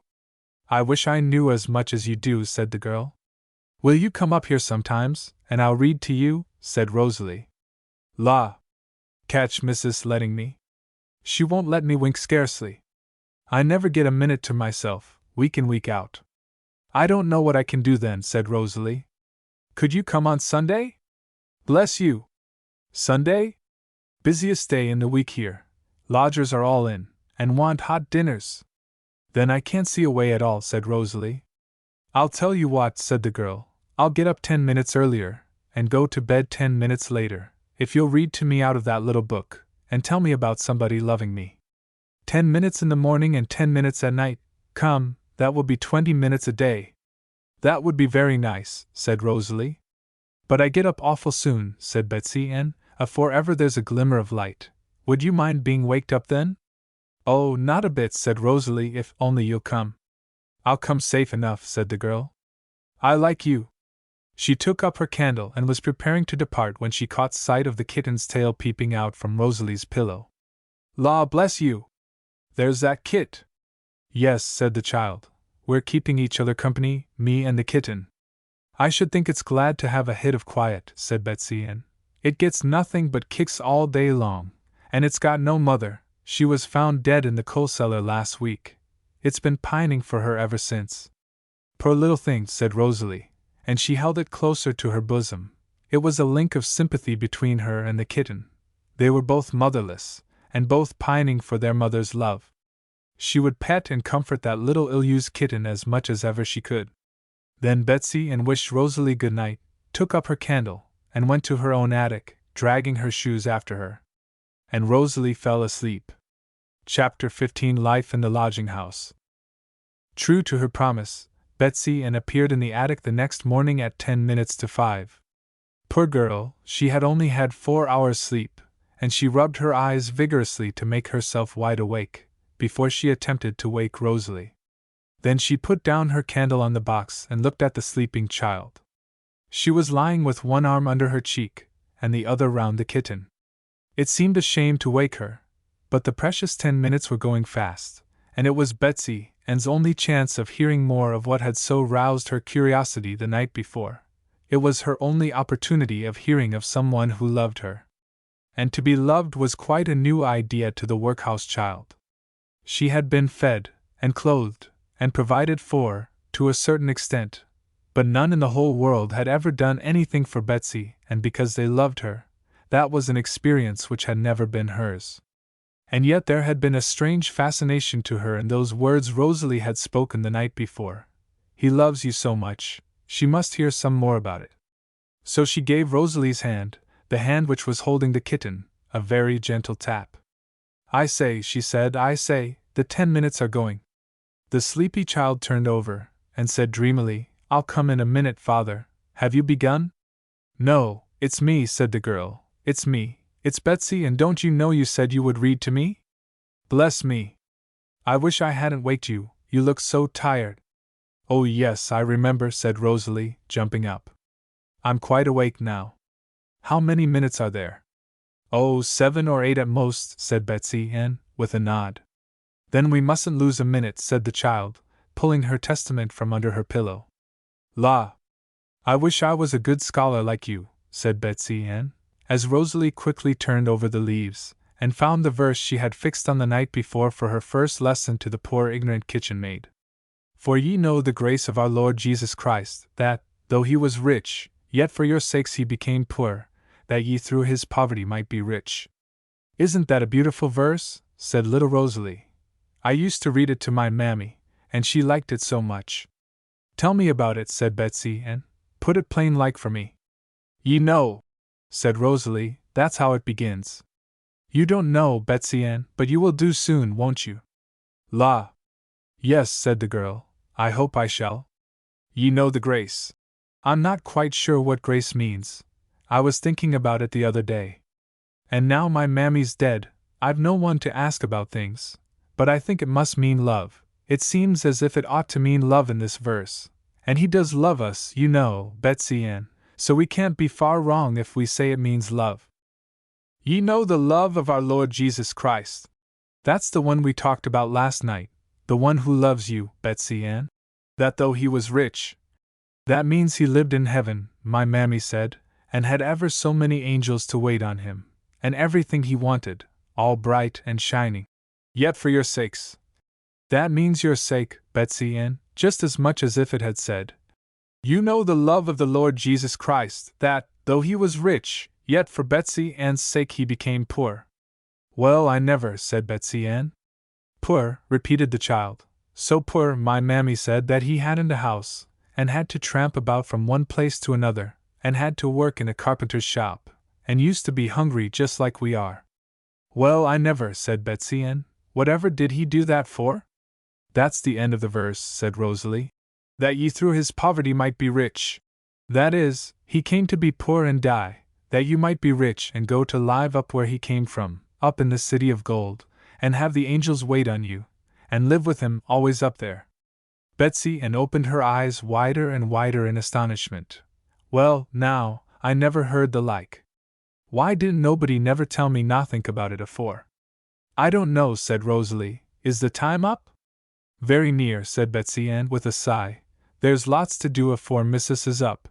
There's all the rooms to sweep out, and all the fires to light, and all the breakfasts to set, and all the boots to clean. Can you wait 1 minute more? Asked the child. Yes, said Betsy Ann. Bless you! I can wait 2 or 3. I'll take off my shoes and run quick downstairs. That will save some time. I wanted you just to speak to the Lord Jesus Christ before you go, said Rosalie. Me speak to him? Why, bless you! I don't know how. Shall we kneel down? Said the child. He's in the room, Betsy Ann, though you can't see him, and he'll hear every word we say. O Lord Jesus, please, we come to you this morning. Thank you very much for leaving the Gold City for us. Thank you for coming to be poor, and for loving us, and for dying for us. Please make Betsy Ann love you. Please save Betsy Ann's soul. Please forgive Betsy Ann's sins. Amen. I shall think about it all day. I declare I shall, said Betsy Ann, as she took off her slipshod shoes and prepared to run downstairs. My word! I wonder nobody never told me afore. When Rosalie went downstairs that morning, she found her father and the lady of the house in earnest conversation over the fireplace in the best parlor. They stopped talking when the child came into the room, and her father welcomed her with a theatrical bow. Good morning, madam, he said, glad to find that you have benefited by your nocturnal slumbers. Rosalie walked up to the fire with the kitten in her arms, and the lady of the house gave her a condescending kiss, and then took no further notice of her. It was a strange life for little Rosalie in the dirty lodging-house, with no mother to care for or to nurse, and with no one to speak kindly to her all day long but poor Betsy Ann. Clatter, clatter, clatter, went those slipshod shoes, upstairs and downstairs, backwards and forwards, hither and thither. Sweeping, and dusting, and cleaning, and washing up dishes from morning till night, went poor Betsy Ann, and whenever she stopped a minute, her mistress's voice was heard screaming from the dingy parlor. Betsy Ann, you lazy girl! What are you after now? That afternoon, as Rosalie was sitting reading in her little attic, she heard the slipshod shoes coming upstairs, and presently Betsy Ann entered the room. I say, she said, there's a young boy wants to speak to you below. Can you come? Rosalie hastened downstairs, and found Toby standing in the passage, his hat in his hand. Miss Rosie, I beg pardon, he said, but I've come to say good-bye. Oh, Toby! Are you going away? Yes, said Toby. Master doesn't want us any more this winter. He's got no work for us, so he has sent us off. I'm right sorry to go, I'm sure I am. Where are you going, Toby? I can't tell, Miss Rosie, said he, with a shrug of his shoulders. Where I can get, I suppose. Oh dear! I am sorry you must go, said the child. I shall forget all my learning, said Toby mournfully. But I tell you what, Miss Rosie, I shall be back here in spring. Master will take me on again, if I turn up in good time, and then you'll teach me a bit more, won't you? Yes, said Rosalie, to be sure I will. But, Toby, you won't forget everything, will you? No, Miss Rosie, said Toby, that I won't. It's always coming in my mind. I can't curse and swear now as I used to do. Somehow the bad words seem as if they would choke me. The last time I swore, it's a many weeks ago now, Miss Rosie, I was in a great passion with one of our men, and out came those awful words, quite quick, before I thought of them. But the next minute, Miss Rosie, it all came back to me, all about the Good Shepherd, and how he was looking for me and loving me, and I at that very time doing just what vexes him. Well, I ran out of the caravan, and I tried to forget it, but somehow it seemed as if the Good Shepherd was looking at me quite sorrowful like, and I couldn't be happy, Miss Rosie, not until I'd asked him to forgive me, and to help me never to do so no more. I'm so glad, Toby, said little Rosalie. If you love the Good Shepherd, and don't like to grieve him, I think he must have found you, Toby. Well, I don't know, Miss Rosie. I hope so, I'm sure. But now I must be off. Only I couldn't go without bidding you goodbye. You've been so good to me, Miss Rosie, and taught me all I know. After this, Rosalie's life went on much the same from day to day. Every morning she was waked by Betsy Ann's touch upon her hand, and she read and explained a fresh verse from the Testament to the poor little maid. Rosalie used to choose the verses the night before, and put a mark in the place, so that she might begin to read the moment she awoke, and thus not one of the 10 minutes might be wasted. Betsy Ann always listened with open mouth and eyes. And she did not listen in vain. A little ray of light seemed, after a time, to be breaking in upon that poor, dark, neglected mind, a little ray of sunshine, which lighted up her dark, dismal life, and made even poor Betsy Ann have something worth living for. He loves me, that was the one idea which was firmly fixed in her mind. He loves me so much that he died for me, and that thought was enough to make even the dismal lodging-house and the hard life seem less dark and dreary than they had done before. Slowly, very slowly, a change came over the girl, which Rosalie could not help noticing. She was gentler than she used to be, more quiet and patient. And she was happier too. She did not wish to die now, but seemed to be trying to follow the Good Shepherd, who had done so much for her. These morning talks with Betsy Ann were the happiest parts of Rosalie's days. She did not like the company she met in the large lodging-house. They were very noisy, and the child kept out of their way as much as possible. Many of them were actors and actresses, and were in bed till nearly dinner-time. So the morning was the quietest time in the lodging-house. Even the lady of the house herself was often not up. Then Rosalie would sit with the kitten on her knee before the fire in the dingy parlor, thinking of her mother and of her Aunt Lucy, and putting her hand every now and then inside her dress, that she might be quite sure that her precious locket and letter were safe. The poor little kid had a happy life now. Rosalie always saved something from her own meals for the motherless little creature. Many a nice saucerful of bread and milk, many a dainty little dinner of gravy and pieces of meat did the kitten enjoy. And every night when Rosalie went to bed it was wrapped up in a warm shawl, and went to sleep in the child's arms. And so it came to pass that wherever Rosalie was to be found, the kitten was to be found also. It followed her upstairs and downstairs, it crept to her feet when she sat at meals, it jumped upon her knee when she sat by the fire, it was her constant companion everywhere. There was only one time when the kitten and Rosalie were separated, and that was when Sue went to perform in the theater. Then it would scamper downstairs after her, as she went to the cab in her little white frock. It would watch her drive away, and wander restlessly about the house, crying until she returned. No words can describe how much Rosalie disliked going to the theater now. It was a low, dirty place, and filled every evening with very bad-looking people. Rosalie went there night after night with her father, and the lady of the house, who was an actress in the same theater, went with them. She was not unkind to Rosalie, but simply took no notice of her. But to Rosalie's father she was very polite. She always gave him the best seat in the dingy parlor, and the chief place at table, and consulted his comfort in every possible way. Often when Rosalie came suddenly into the room, she found her father and the lady of the house in earnest conversation, which was always stopped the moment that the child entered. And as they drove together in the cab to the theater, many whispered words passed between them, of which Rosalie heard enough to make her feel quite sure that her father and the lady of the house were on the best of terms.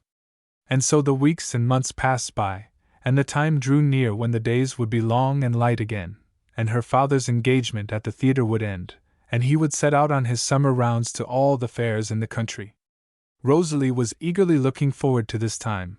She was longing to get out of this dark lodging-house, to have her own caravan to herself, where she might read and pray undisturbed, to breathe once more the pure country air, to see the flowers, and the birds, and the trees again, and to see poor old Toby, and to continue his reading lessons.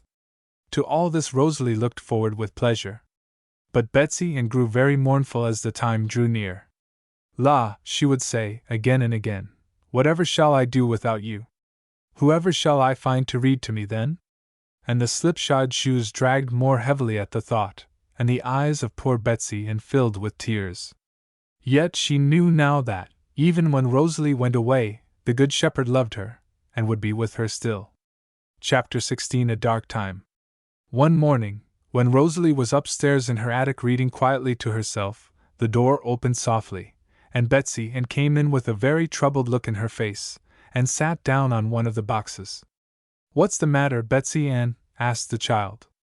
Dearie me," said the girl. "I'm real sorry, that I am." "What is it?" said Rosalie. "If it only wasn't her, I shouldn't have minded so much," explained Betsy Ann. "But she is. I can't tell you what she is. She's dreadful sometimes." "Oh dear! I am in a way about it." "About what?" asked Rosalie again. "I've guessed as much a long time," said Betsy Ann. "But they was very deep, them too, and I couldn't be quite sure of it. There's no mistake about it now, more's the pity." "Do tell me, please, Betsy Ann," pleaded the child.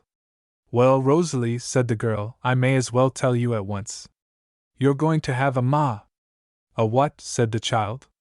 "A new mother. She's going to be Mrs. Augustus Joyce." "Oh, Betsy Ann," said Rosalie mournfully, "are you sure?" "Sure? Yes," said the girl, "only too sure. One of the lodgers told me. And what's more, them two have gone off in a cab together just now, and it's my belief that they've gone to church to finish it off." But I am sorry." "Oh, Betsy Ann," sobbed little Rosalie, "what shall I do?" "I never was so cut up about anything," said the girl. "She's been just decent to you till now, but when she's made it fast she'll be another woman, you'll see." "Oh dear, oh dear. But I must be off. I've lots to do afore she comes back, and I shall catch it if I waste my time. Oh, Rosalie, I wish I hadn't told you," she added, as she listened to the child's sobs. "Oh, it's better I should know," said Rosalie. "Thank you, dear Betsy Ann." "I'm real sorry, I am," said the girl, as she went downstairs. "I'm a great strong thing, but she's such a weakly little darling. I'm real sorry, I am." When Betsy Ann was gone, Rosalie was left to her own sorrowful meditations. All her dreams of quiet and peace in the caravan were at an end. They would either remain in the large lodging house, or, if they went on their travels, the lady of the house would be also the lady of the caravan. And how would she ever be able to keep her dear letter and locket safe from those inquisitive eyes? What a wretched life seemed before the child as she looked on into the future. She seemed farther from her Aunt Lucy than ever before. And how would she ever be able to do as her mother had asked her, to read her Bible, and pray, and learn more and more about the Good Shepherd? Life seemed very dark and cheerless to little Rosalie. The sunshine had faded from her sky, and all was chill and lifeless. She lost hope and she lost faith for a time.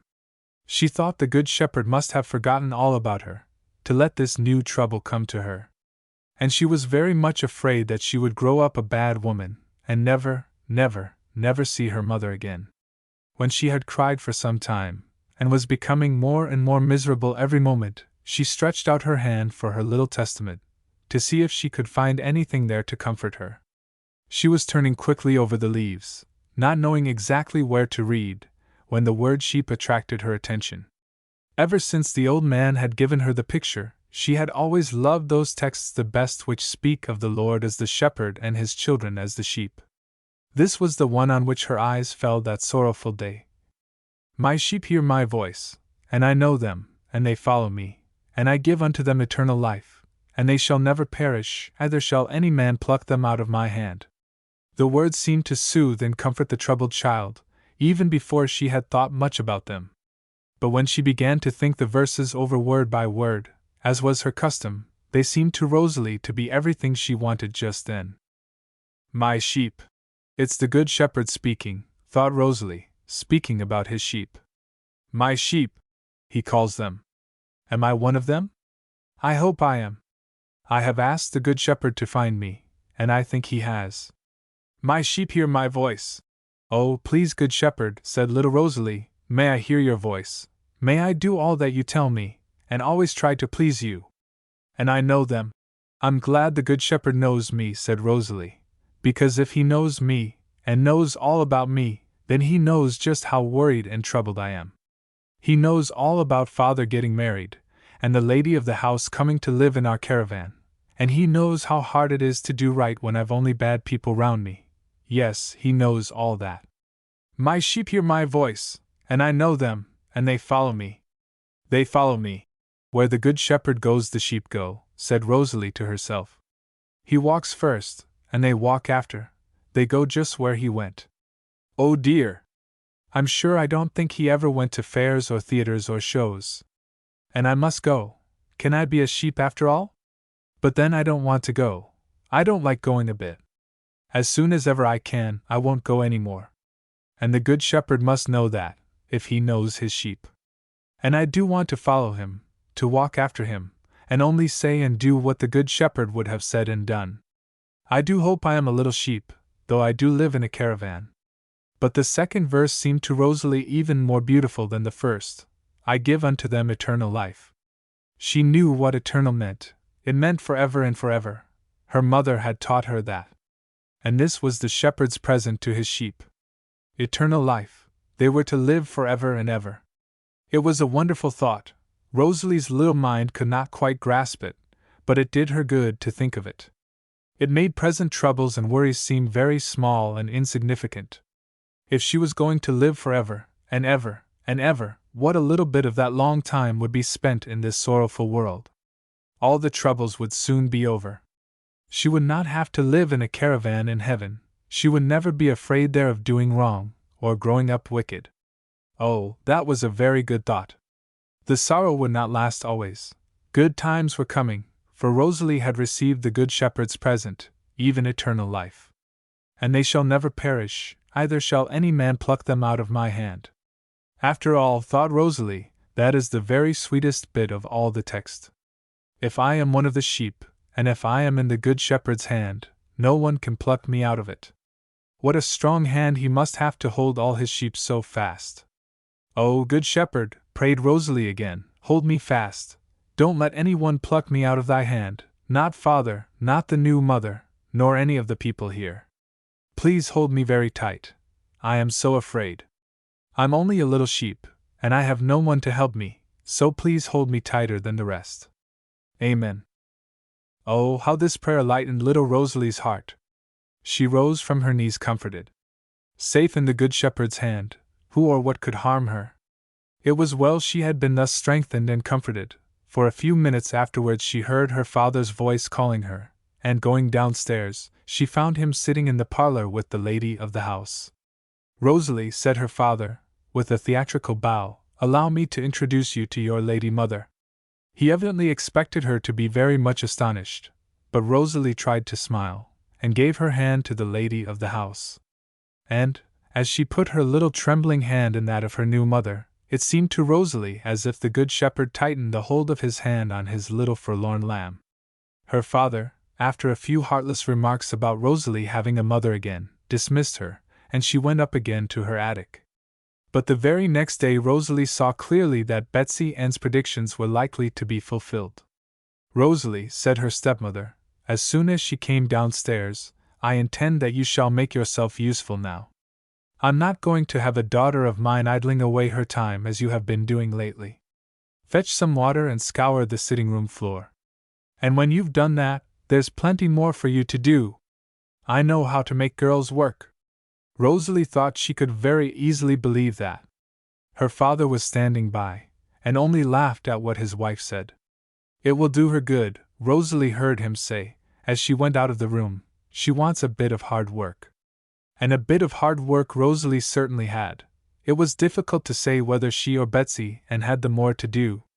Perhaps Rosalie's life was the harder, for every night she had to go, weary and footsore as she was, to the theater, and take her usual part in the play.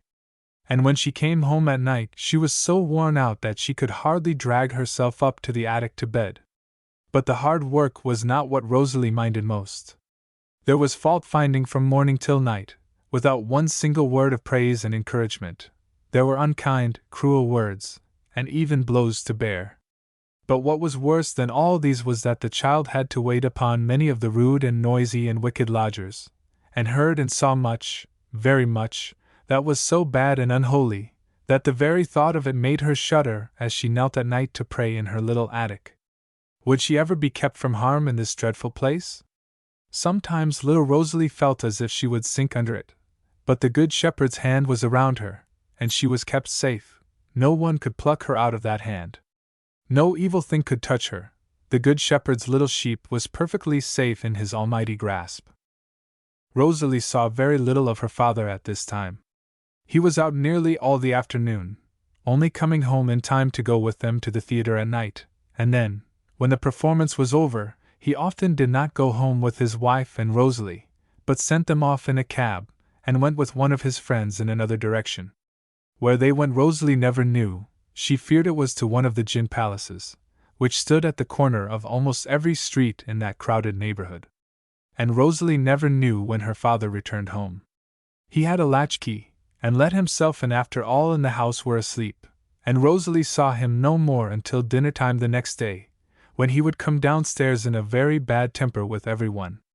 She was often unhappy about him, and would have done anything she could to make him think about his soul. But it seemed of no use speaking to him. Ever since his wife's death he had appeared quite hardened, as if he had buried his last convictions of sin in her grave. Augustus Joyce had resisted the Spirit of God, and that Spirit seemed to strive with him no longer.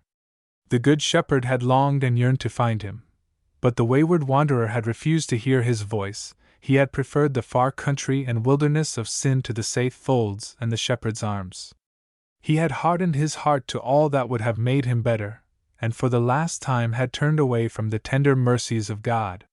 One night, when Rosalie had gone to bed, with the kitten beside her on the pillow, and had fallen asleep from very weariness and exhaustion, she was startled by a hand laid on her shoulder, and Betsy Ann's voice saying, "Rosalie, Rosalie!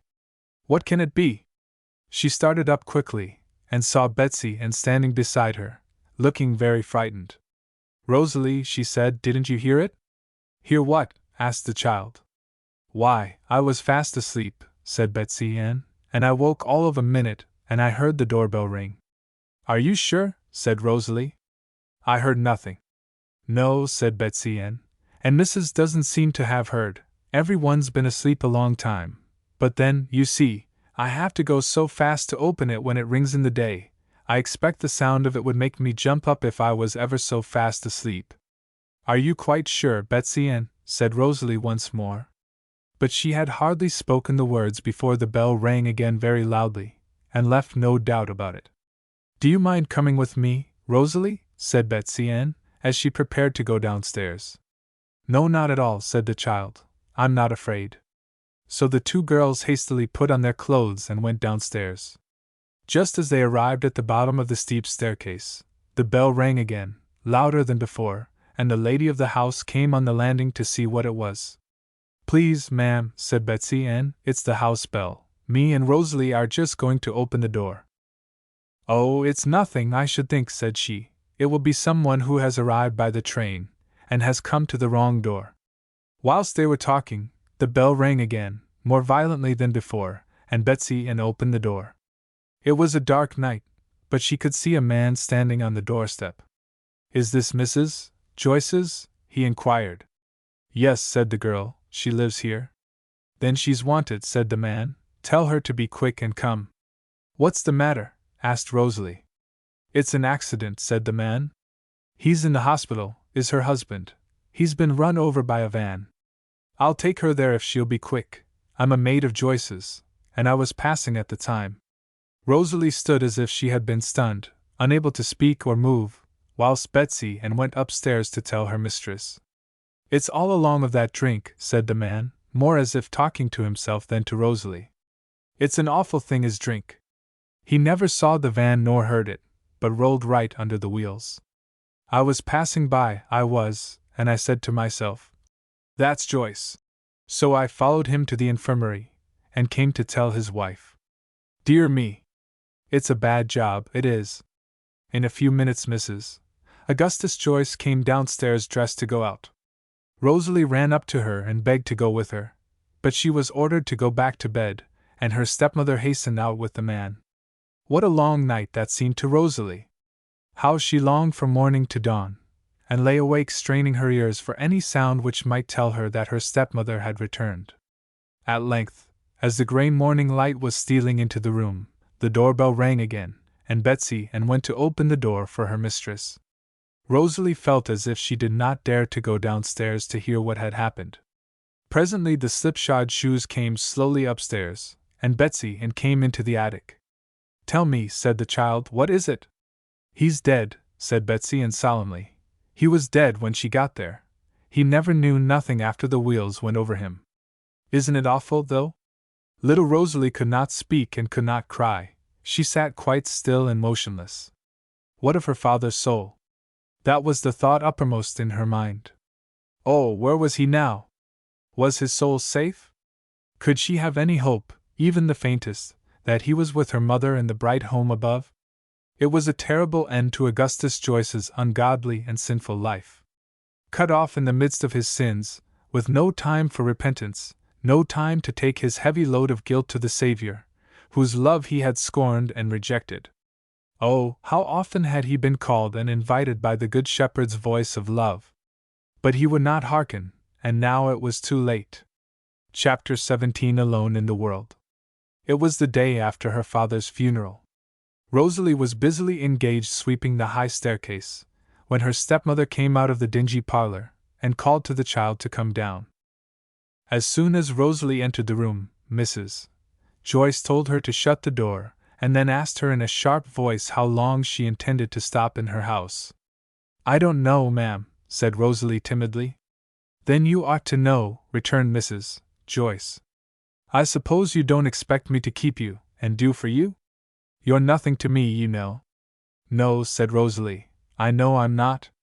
So I thought I'd better tell you at once," she said, "that you might know what to expect. I'm going to speak to the workhouse about you. That's the best place for you now. They'll make you like hard work, and get a good place for you, like Betsy Ann." "Oh no," said Rosalie quickly, "no, I don't want to go there." "Don't want?" repeated Mrs. Joyce. "I dare say you don't want, but beggars can't be choosers, you know. If you'd been a nice, smart, strong girl, I might have kept you instead of Betsy Ann. But a little puny thing like you wouldn't be worth her salt. No, no, miss, your fine days are over. To the house you'll go, sure as I'm alive." "Please, ma'am," began Rosalie, "my mother, I think, had some relations." "Rubbish, child," said her stepmother, interrupting her. "I never heard of your mother having any relations. I don't believe she had any, or if she had, they're not likely to have anything to say to you. No, no, the workhouse is the place for you, and I shall take care you go to it before you're a day older. Be off now, and finish the stairs." "Betsy Ann," said Rosalie, as they went upstairs together that night, long after every one else in that large house was fast asleep. "Betsy Ann, dear Betsy Ann, I'm going away." "La bless me," said Betsy Ann, "what do you say?" "I'm going away tomorrow, dear," whispered Rosalie, "so come into my attic, and I'll tell you all about it." The two girls sat down on the bed, and Rosalie told Betsy Ann what her stepmother had said to her, and how she could not make up her mind to go into the workhouse, but had settled to leave the lodging-house before breakfast the next morning, and never to come back any more. "But Rosalie," said Betsy Ann, "whatever will you do? You can't live on air, child. You'll die if you go away like that." "Look here," said Rosalie, in a very low whisper, "I can trust you, Betsy Ann, and I'll show you something." She put her hand in her bosom, and brought out a little parcel, and when she had opened it she handed the locket to Betsy Ann. "La, how beautiful," said the girl. "I never saw it before." "No," said Rosalie. "I promised my mammy I would never lose it, and I've been so afraid lest someone should see it, and take it from me. Whoever is this pretty little lady, Rosalie?" "She's my mammy's sister." "Oh, such a good, kind lady. That is her picture when she was quite young. She is married now, and has a little girl of her own. So now I'll tell you all about it," said Rosalie. "Just before my mammy died, she gave me that locket, and she said, If ever I had an opportunity, I was to go to my Aunt Lucy. She wrote a letter for me to take with me, to say who I am, and to ask my Aunt Lucy to be kind to me. Here's the letter, said the child, taking it out of the parcel. That's my mammy's writing. Mrs. Leslie Melton Parsonage. Didn't she write beautifully? Well, but Rosalie, said Betsy Ann, what do you mean to do? I mean to go to my Aunt Lucy, dear, and give her the letter. She'll never let you go, Rosalie, it's no use trying. She said you should go to the workhouse, and she'll keep her word. Yes, I know she'll never give me leave, said Rosalie, so I'm going tomorrow morning before breakfast. She doesn't get up till 11, and I shall be far away then. But Rosalie, do you know your way? No, said the child wearily. I shall have to ask, I suppose. How far is Pendleton from here, Betsy Ann? Do you know? Yes, said Betsy Ann. There was a woman in the workhouse came from there. She often told us of how she walked the distance on a cold, snowy day. It's 14 or 15 miles, I think. Well, that's the town, said Rosalie, where the old man gave me my picture, and it was the first village we passed through after that where my Aunt Lucy lived. Melton must be about 5 miles farther than Pendleton. Oh, Rosalie, said Betsy Ann, that's near upon 20 miles. You'll never be able to walk all that way. Oh, yes, said the child, I must try, because if once I get there, oh, Betsy Ann, just think, if once I get there, to my own dear Aunt Lucy. But Betsy Ann buried her face in her hands and began to sob. La bless you, it's all right, she said, as Rosalie tried to comfort her. You'll be happy there, and it will be all right. But oh dear me! To think I've got to stay here without you. Poor Betsy Ann, said the child, as she laid her little hand on the girl's rough hair. What can I do? Oh, I know it's all right, Rosalie. It's better than seeing you go to the workhouse. But I didn't think it would come so soon. Can't you tell the Good Shepherd, Rosalie, and ask him to look after me a bit, when you're gone? Yes, dear, said the child. Let us tell him now. So they knelt down, hand in hand, on the attic floor, and Rosalie prayed. Oh, Good Shepherd, I am going away. Please take care of Betsy Ann, and comfort her, and help her to do right, and never let her feel lonely or unhappy. And please take care of me, and bring me safe to my Aunt Lucy. And if Betsy Ann and I never meet again in this world, please may we meet in heaven. Amen. Then they rose from their knees comforted, and began to make preparations for Rosalie's departure. She would take very little with her, for she had so far to walk that she could not carry much. She filled a very small bag with the things that she needed most, and wrapped her little testament up, and put it in the center, with the small pair of blue shoes which had belonged to her little brother. Her picture, too, was not forgotten, nor the card with the hymn upon it. When all was ready, they went to bed, but neither of them could sleep much that night. As soon as it was light, Rosalie prepared to start. She wrapped herself in her mother's warm shawl, for it was a raw, chilly morning, and took her little bag in her hand. Then she went into Betsy Ann's attic to say good-bye. What am I to tell the missus, when she asks where you've gone? Said the girl. You can say, dear, that I've gone to my mother's relations, and am not coming back any more. She won't ask any more. If you say that, she'll only be too glad to get rid of me. But I'd rather she didn't know where my Aunt Lucy lives, so don't say anything about it, please, Betsy Ann, unless you're obliged. The girl promised, and then with many tears they took leave of each other. Just as Rosalie was starting, and Betsy Ann was opening the door for her, she caught sight of something very black and soft under the child's large shawl. La bless me, she cried, what's that? It's only the poor little kit, said Rosalie. I couldn't leave her behind. She took a piece of fish the other day, and the mistress was so angry, and is going to give her poison. She said last night she would poison my kit today. She called out after me as I went out of the room. 2 pieces of rubbish got rid of in one day. Tomorrow you shall go to the workhouse, and that wretched little thief of a kitten shall be poisoned. And then she laughed, Betsy, and so I couldn't leave my dear little kit behind, could I? And Rosalie stroked its black fur very lovingly as she spoke. But how will you ever carry it, Rosalie? It won't be good all that way, rolled up like that. Oh, I shall manage, dear. It will walk a bit when we get in the country. It follows me just like a dog. And what are you going to eat on the way, Rosalie? Let me fetch you a bit of something out of the pantry. Oh no, dear, said Rosalie decidedly. I won't take anything, because it isn't mine. But I have a piece of bread that I saved from breakfast, and I have twopence which my father gave me once, so I shall manage till I get there. So Rosalie went out into the great world alone, and Betsy and stood at the door to watch her go down the street. Over and over again did Rosalie come back to say good-bye, over and over again did she turn round to kiss her hand to the poor little servant girl, who was watching her down the street. And then when she turned the corner, and could no longer see Betsy Ann's friendly face, Rosalie felt really alone.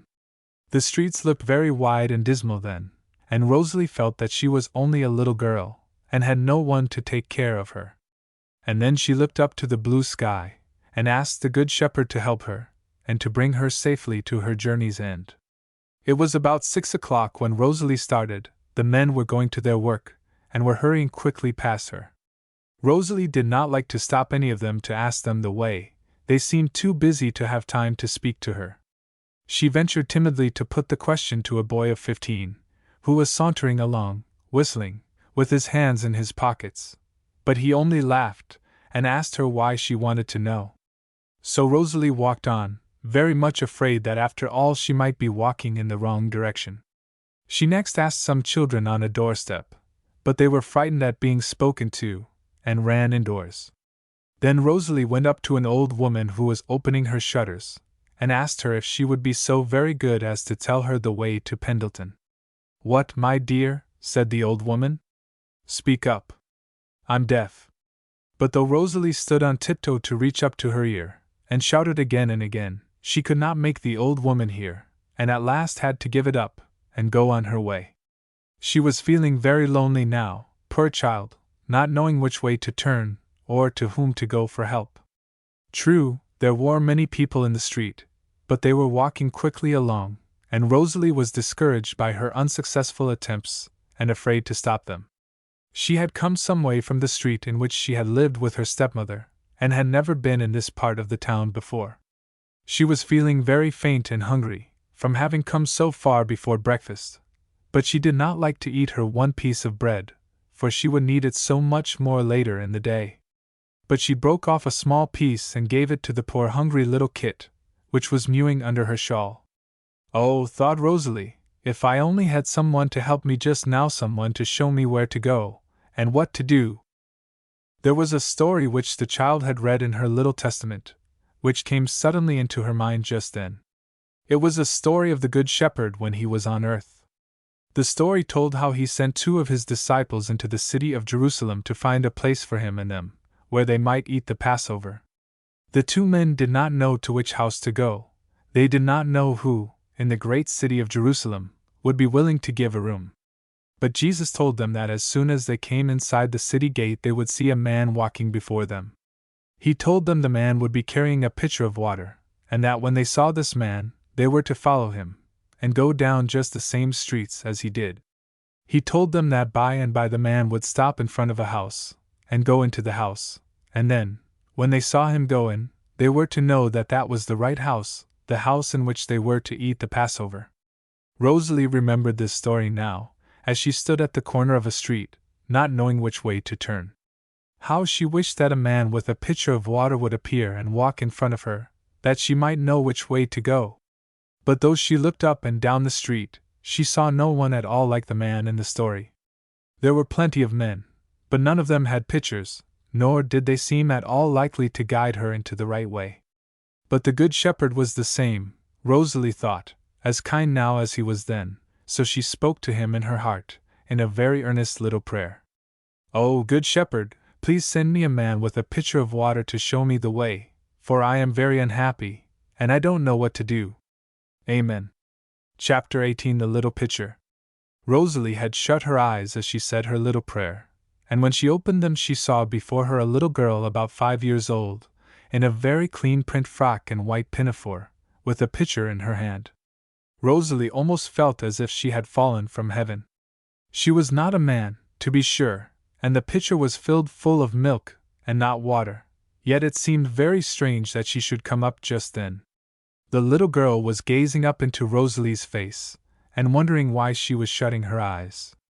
As soon as Rosalie opened them, she said, "Please, will you open our shop door for me? I'm afraid of spilling the milk." Rosalie turned round, and behind where she was standing was a very small shop. In the window were children's slates and slate pencils, with colored paper twisted round them, and a few wooden tops, and balls of string, and little boxes of ninepins, and a basket full of marbles, and pink and blue shuttlecocks. It was a very quiet little shop indeed, and it looked as if very few customers ever entered it. The slate pencils and battledores and marbles looked as if they had stood in exactly the same places long before the little girl was born. Rosalie lifted the latch and opened the door of the little shop for the child to go in. And the little pitcher went in before her.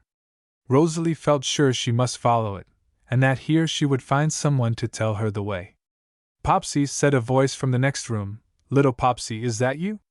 "Yes, Granny," said the child, "and I've not spilt a drop, not one single drop, Granny." "What a good, clever little Popsy," said Granny, coming out of the back parlor to take the milk from the child's hands. "Please, ma'am," said Rosalie, seizing the opportunity, "would you be so very kind as to tell me the way to Pendleton?" "Yes, to be sure," said the old woman. "You're not far wrong here. Take the first turn to the right, and you'll find yourself on the Pendleton road." "Oh, thank you very much," said Rosalie. "Is it a very long way to Pendleton, please, ma'am?" "Aye, my dear," said the old woman, "it's a good long step. Popsy, take the milk in to grandfather, he's waiting breakfast. It's a good long way to Pendleton, my dear, maybe 14 or 15 miles. "Oh dear! That sounds a very long way," said Rosalie. "Who wants to go there, my dear?" asked the old woman. "I want to go," said Rosalie sorrowfully. "You want to go, child? Why, who are you going with? And how are you going? You're surely not going to walk?" "Yes, I am," said Rosalie. "Thank you, ma'am, I must walk as fast as I can." "Why, you don't look fit to go, I'm sure," said the old woman. "Such a poor little weakly thing as you look. Whatever is your mother about, to let you go?" "I haven't got a mother," said Rosalie, bursting into tears. "She's dead, is my mother. I haven't got a mother any more." "Don't cry, my poor lamb," said the old woman, wiping her eyes with her apron. "Popsy hasn't got a mother neither. Her mother's dead. She lives with us, does Popsy." "Maybe your grandmother lives in Pendleton, does she?" "No," said Rosalie, "I'm going to my mother's sister, who lives in a village near Pendleton. I was to have gone to the workhouse today, but I think perhaps she'll take care of me, if I only can get there." "Poor lamb," said the old woman, "what a way you have to go! Have you had your breakfast yet? You look fit to faint." "No," said Rosalie. "I have a piece of bread in my bag, but I was keeping it till I got out of the town." "Jonathan," called out the old woman, "come here."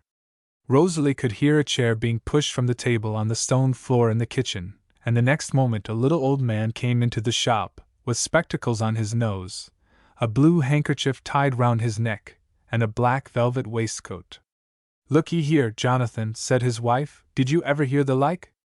Here's this poor lamb going to walk all the way to Pendleton, and never had a bite of nothing all this blessed day. What do you say to that, Jonathan?"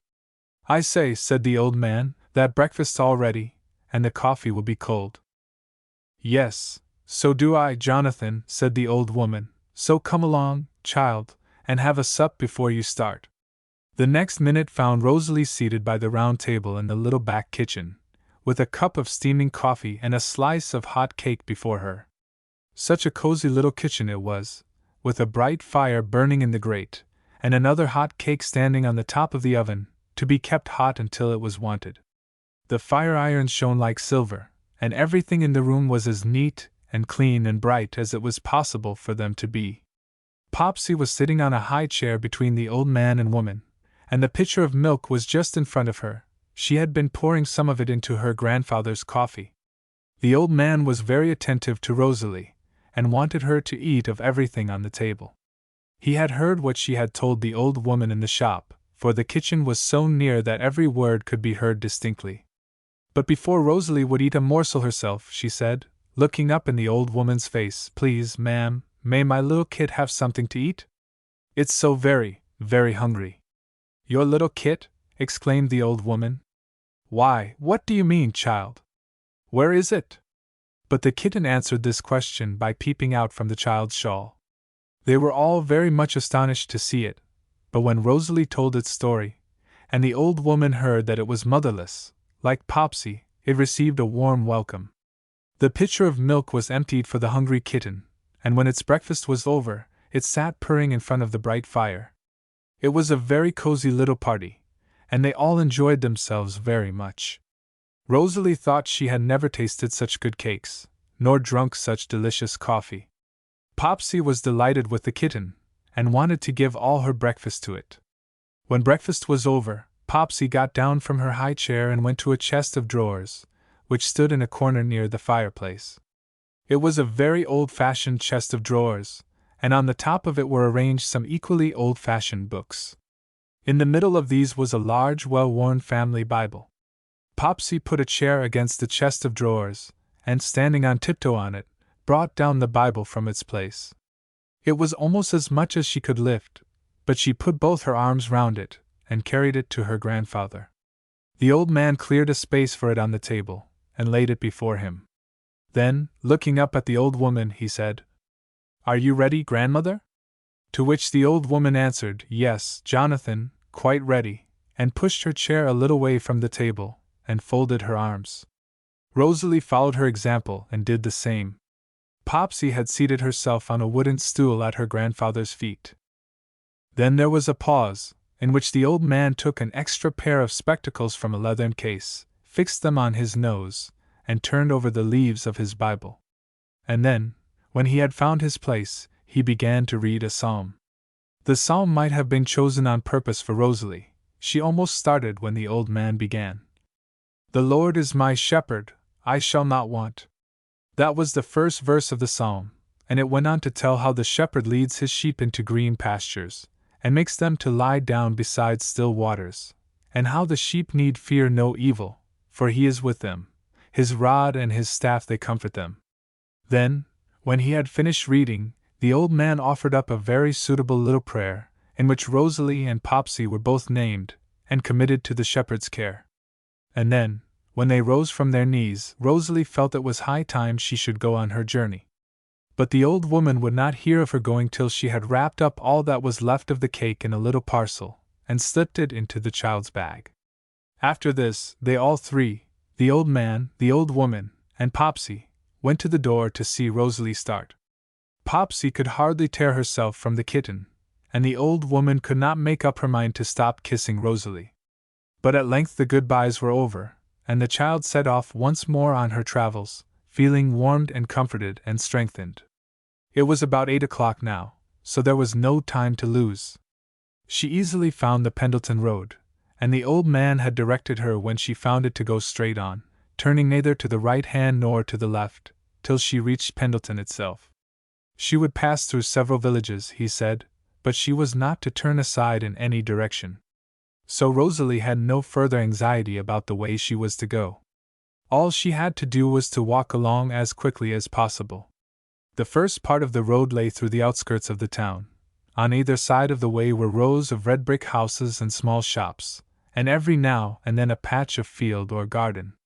By degrees the houses and shops became fewer, and the patches of field and garden became more numerous. And then, after a time, the houses disappeared altogether, and there was nothing on both sides of the road but fields and gardens. The sun was shining now, and the hedges were covered with wild roses. Over Rosalie's head there was a lark singing in mid-air, and by the side of the path grew the small pink flowers of the wild convolvulus. Rosalie could not help stopping to gather some sprays of this, and to twist them round her hat. It was so many months since she had seen any flowers, and they brought the old days back to her, when Toby used to put her down from the caravan, that she might gather the flowers for her mother. For the first few miles Rosalie enjoyed her walk very much. Everything was so bright and pleasant. Every now and then she put the kitten on the ground, and it ran by her side. Then the child sat on a bank and ate the cake which Popsy's grandmother had given her. and the little black kit had Benjamin's share of the little entertainment. But as the day went on, the poor little kit became tired, and would walk no more, and Rosalie grew tired also. Her feet went very slowly now, and she felt afraid that night would come on long before she reached Pendleton. Then the sun was hidden by clouds, and wind began to sweep through the trees, and blew against the child, so that she could hardly make any way against it. And then came the rain, only a few drops at first, then quicker and quicker, till Rosalie's shawl became wet through, and her clothes clung heavily to her ankles. Still on she walked, very heavily and wearily, and the rain poured on, and the kitten shivered under the shawl. Rosalie did her very best to keep it warm, and every now and then she stroked its wet fur, and spoke a word of comfort to it. How wearily the child's little feet pressed on, as she struggled against the cold and piercing wind! How would she ever reach the town? How would she ever hold on till she arrived at her Aunt Lucy's? Chapter 19. Scurrywinks. Rosalie was almost in despair, almost ready to give up and sit down by the roadside, when she heard a sound behind her. It was the rumbling sound of wheels, and in another minute Rosalie saw coming up to her 2 large caravans. So, illustration, a rest by the wayside. Blank page, like the caravan in which she used to travel with her mother, that the child felt as if she were dreaming as she looked at them. The caravans were painted a brilliant yellow, just as her father's caravans used to be, and there were muslin curtains and pink bows in the little windows, just like those through which she had so often peeped. When the caravans came up to Rosalie, she saw a woman standing at the door of the first one, and talking to the man who was driving. The woman caught sight of the child as soon as they overtook her. "Hello," she called out, "where are you off to?" "Please," said Rosalie, "I'm going to Pendleton, if only I can get there." "Give her a lift, John Thomas," said the woman. "Give the child a lift. It's an awful day to be struggling along against wind and storm." "All right," said John Thomas, pulling up. "I've no objections if the lass likes to get in." Rosalie was very grateful indeed for this offer, and climbed at once into the caravan. The woman opened the door for her, and took off her wet shawl as she went in. "Why, you've got a kid in there," she said as she did so. "Wherever are you taking it to?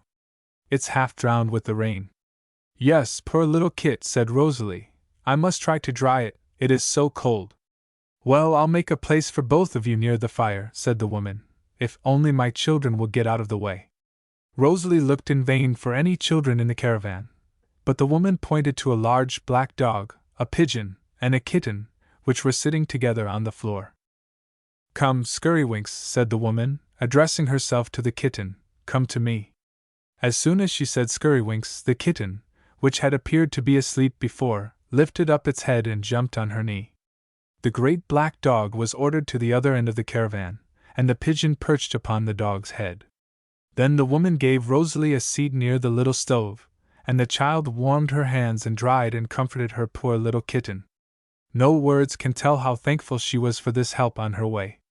She felt sure that John Thomas must be a man with a pitcher of water, sent to help her on her journey. For some time the woman leant out of the caravan, continuing her conversation with her husband, and Rosalie was able to look about her.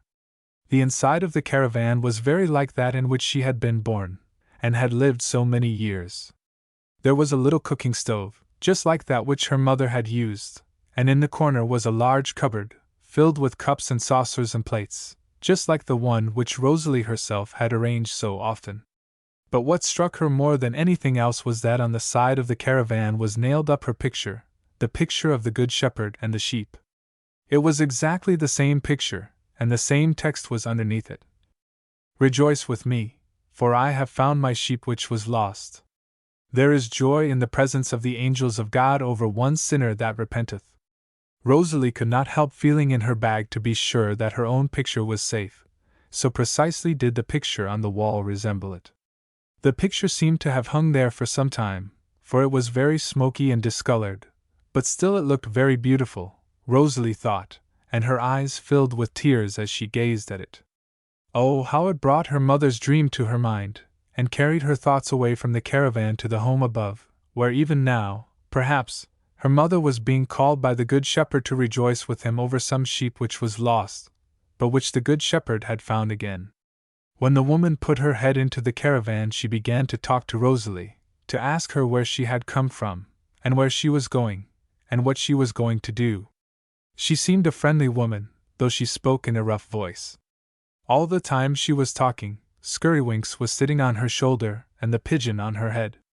Rosalie's kitten seemed afraid of the large black dog, and crept into the child's arms.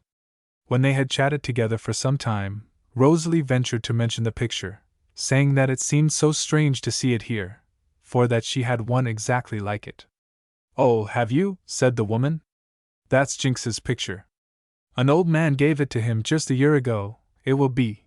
It was at Pendleton Fair." "Why, that's where I got mine," said Rosalie. "It must be the same old man." "I should say it was," said the woman. "He came to the caravans on a Sunday afternoon." "Oh, yes, it's the same old man," said Rosalie. "I have my picture here in my bag.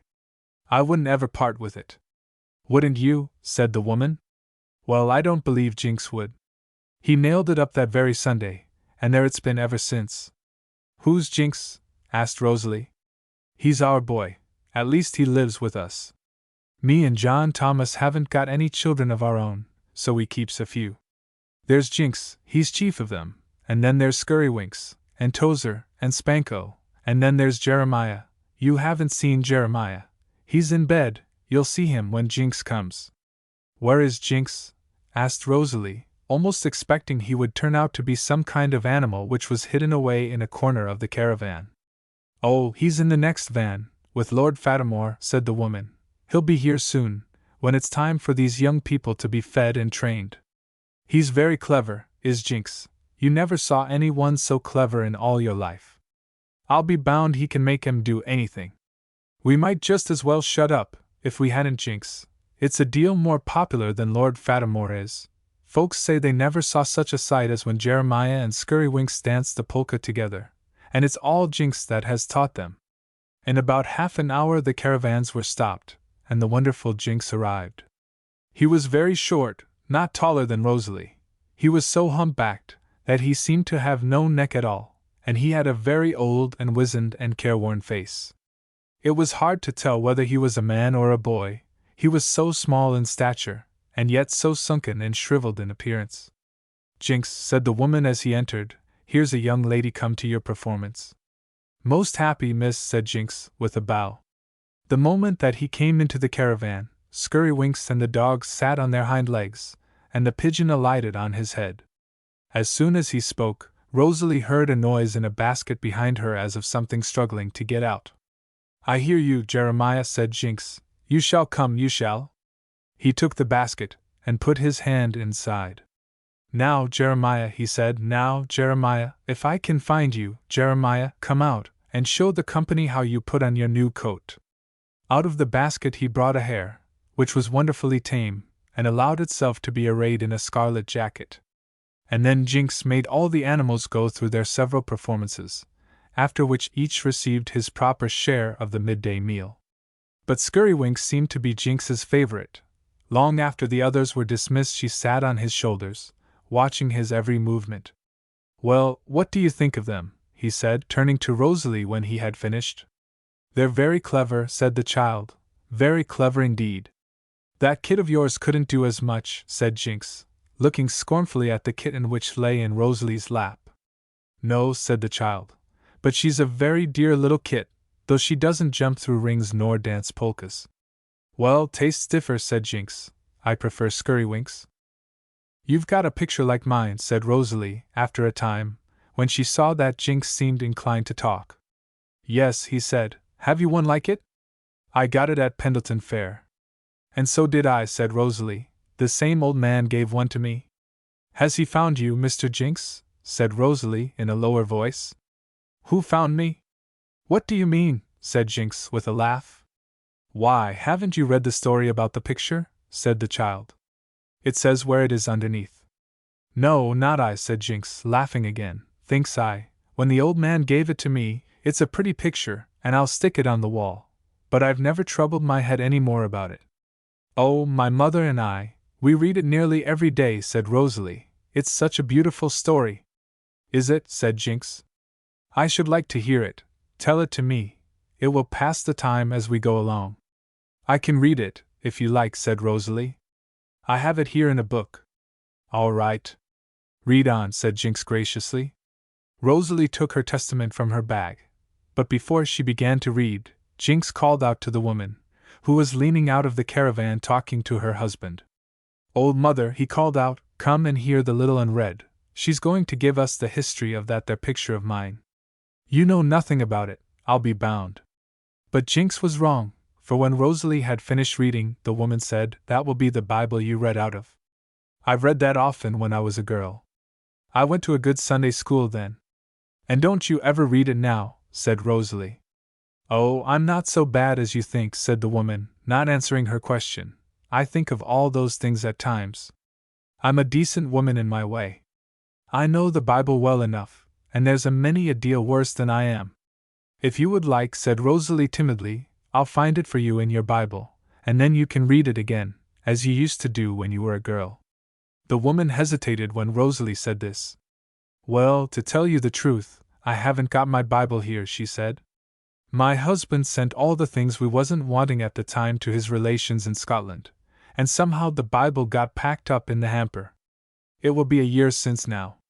I was very vexed about it at the time. Has the Good Shepherd found you, ma'am? Asked the child. Oh, I don't know, child. I don't want much finding. I'm not so bad as all that. I'm a very decent woman, I am. John Thomas will tell you that. Then, I suppose, said Rosalie, looking very puzzled, you must be one of the 99. What do you mean, child? Asked she.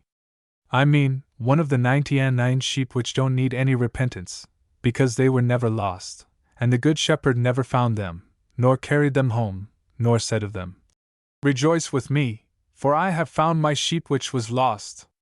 Well, said Jinx, looking at Rosalie with a half-amused face, if the old mother's one of the 99, what am I? I don't know, said Rosalie gravely. You must know better than I do, Mr. Jinx. Well, how is one to know? He answered. If I'm not one of the 99, what am I then? Do you really want to know? Said the child gravely. Because if not, we won't talk about it, please. Yes, said Jinx, in quite a different tone, I really do want to know about it. My mother said one day, said Rosalie, that she thought there were only 3 kinds of sheep in the parable. There are the 99 sheep who were never lost, and who need no repentance, because they've never done anything wrong or said anything wrong, but have always been quite good, and holy, and pure. That's one kind.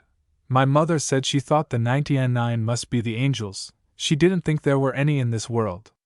Hear that, old mother? Said Jinx. You must be an angel, you see. Well, little un, go on. And then there are the lost sheep, said Rosalie, full of sin, and far away from the fold. They don't love the Good Shepherd, and sometimes they don't even know that they are lost. They are very far from the right way, very far from being perfectly good and holy. Well, said Jinx, and what's the 3rd kind of sheep? Oh, that's the sheep which was lost, but is found again. And what are they like? Asked the lad. They love the Good Shepherd, they listen to his voice, and follow him, and never, never want to wander from the fold. Is that all the kinds? Asked Jinx. Yes, said Rosalie, that's all. Well, said Jinx thoughtfully, I've made up my mind which I am. Which, Mr. Jinx? Asked the child. Well, he said, you see I can't be one of the 99, because I've done lots of bad things in my life.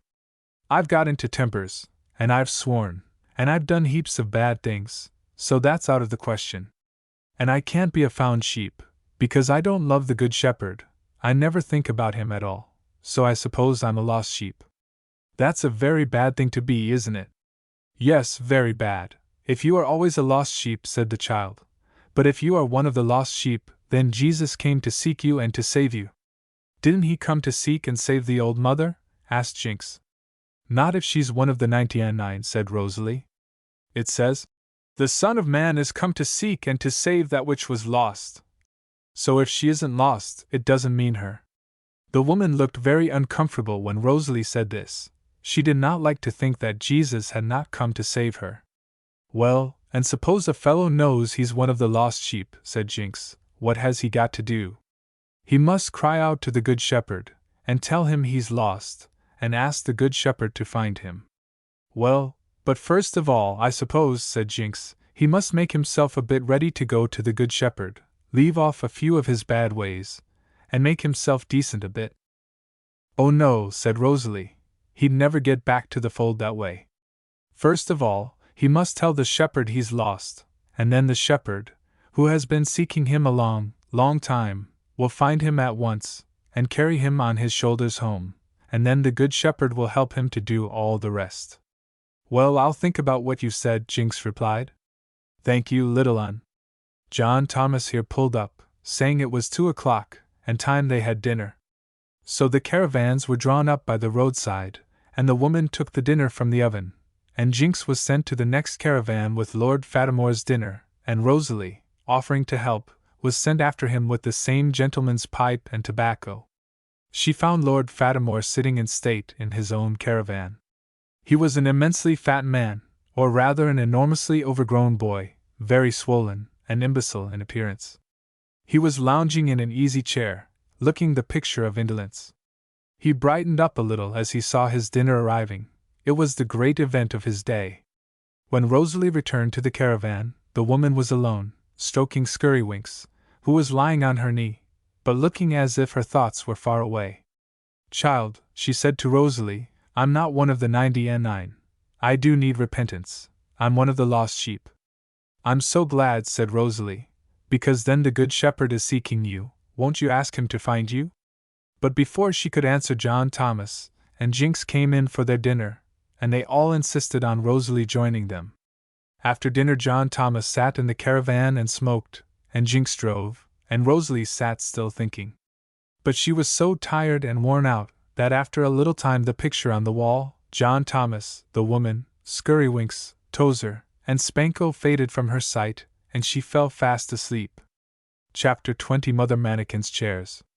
When Rosalie awoke, it was almost dark. The woman was lighting the little oil lamp, and filling the kettle from a large can of water, which stood in the corner of the caravan.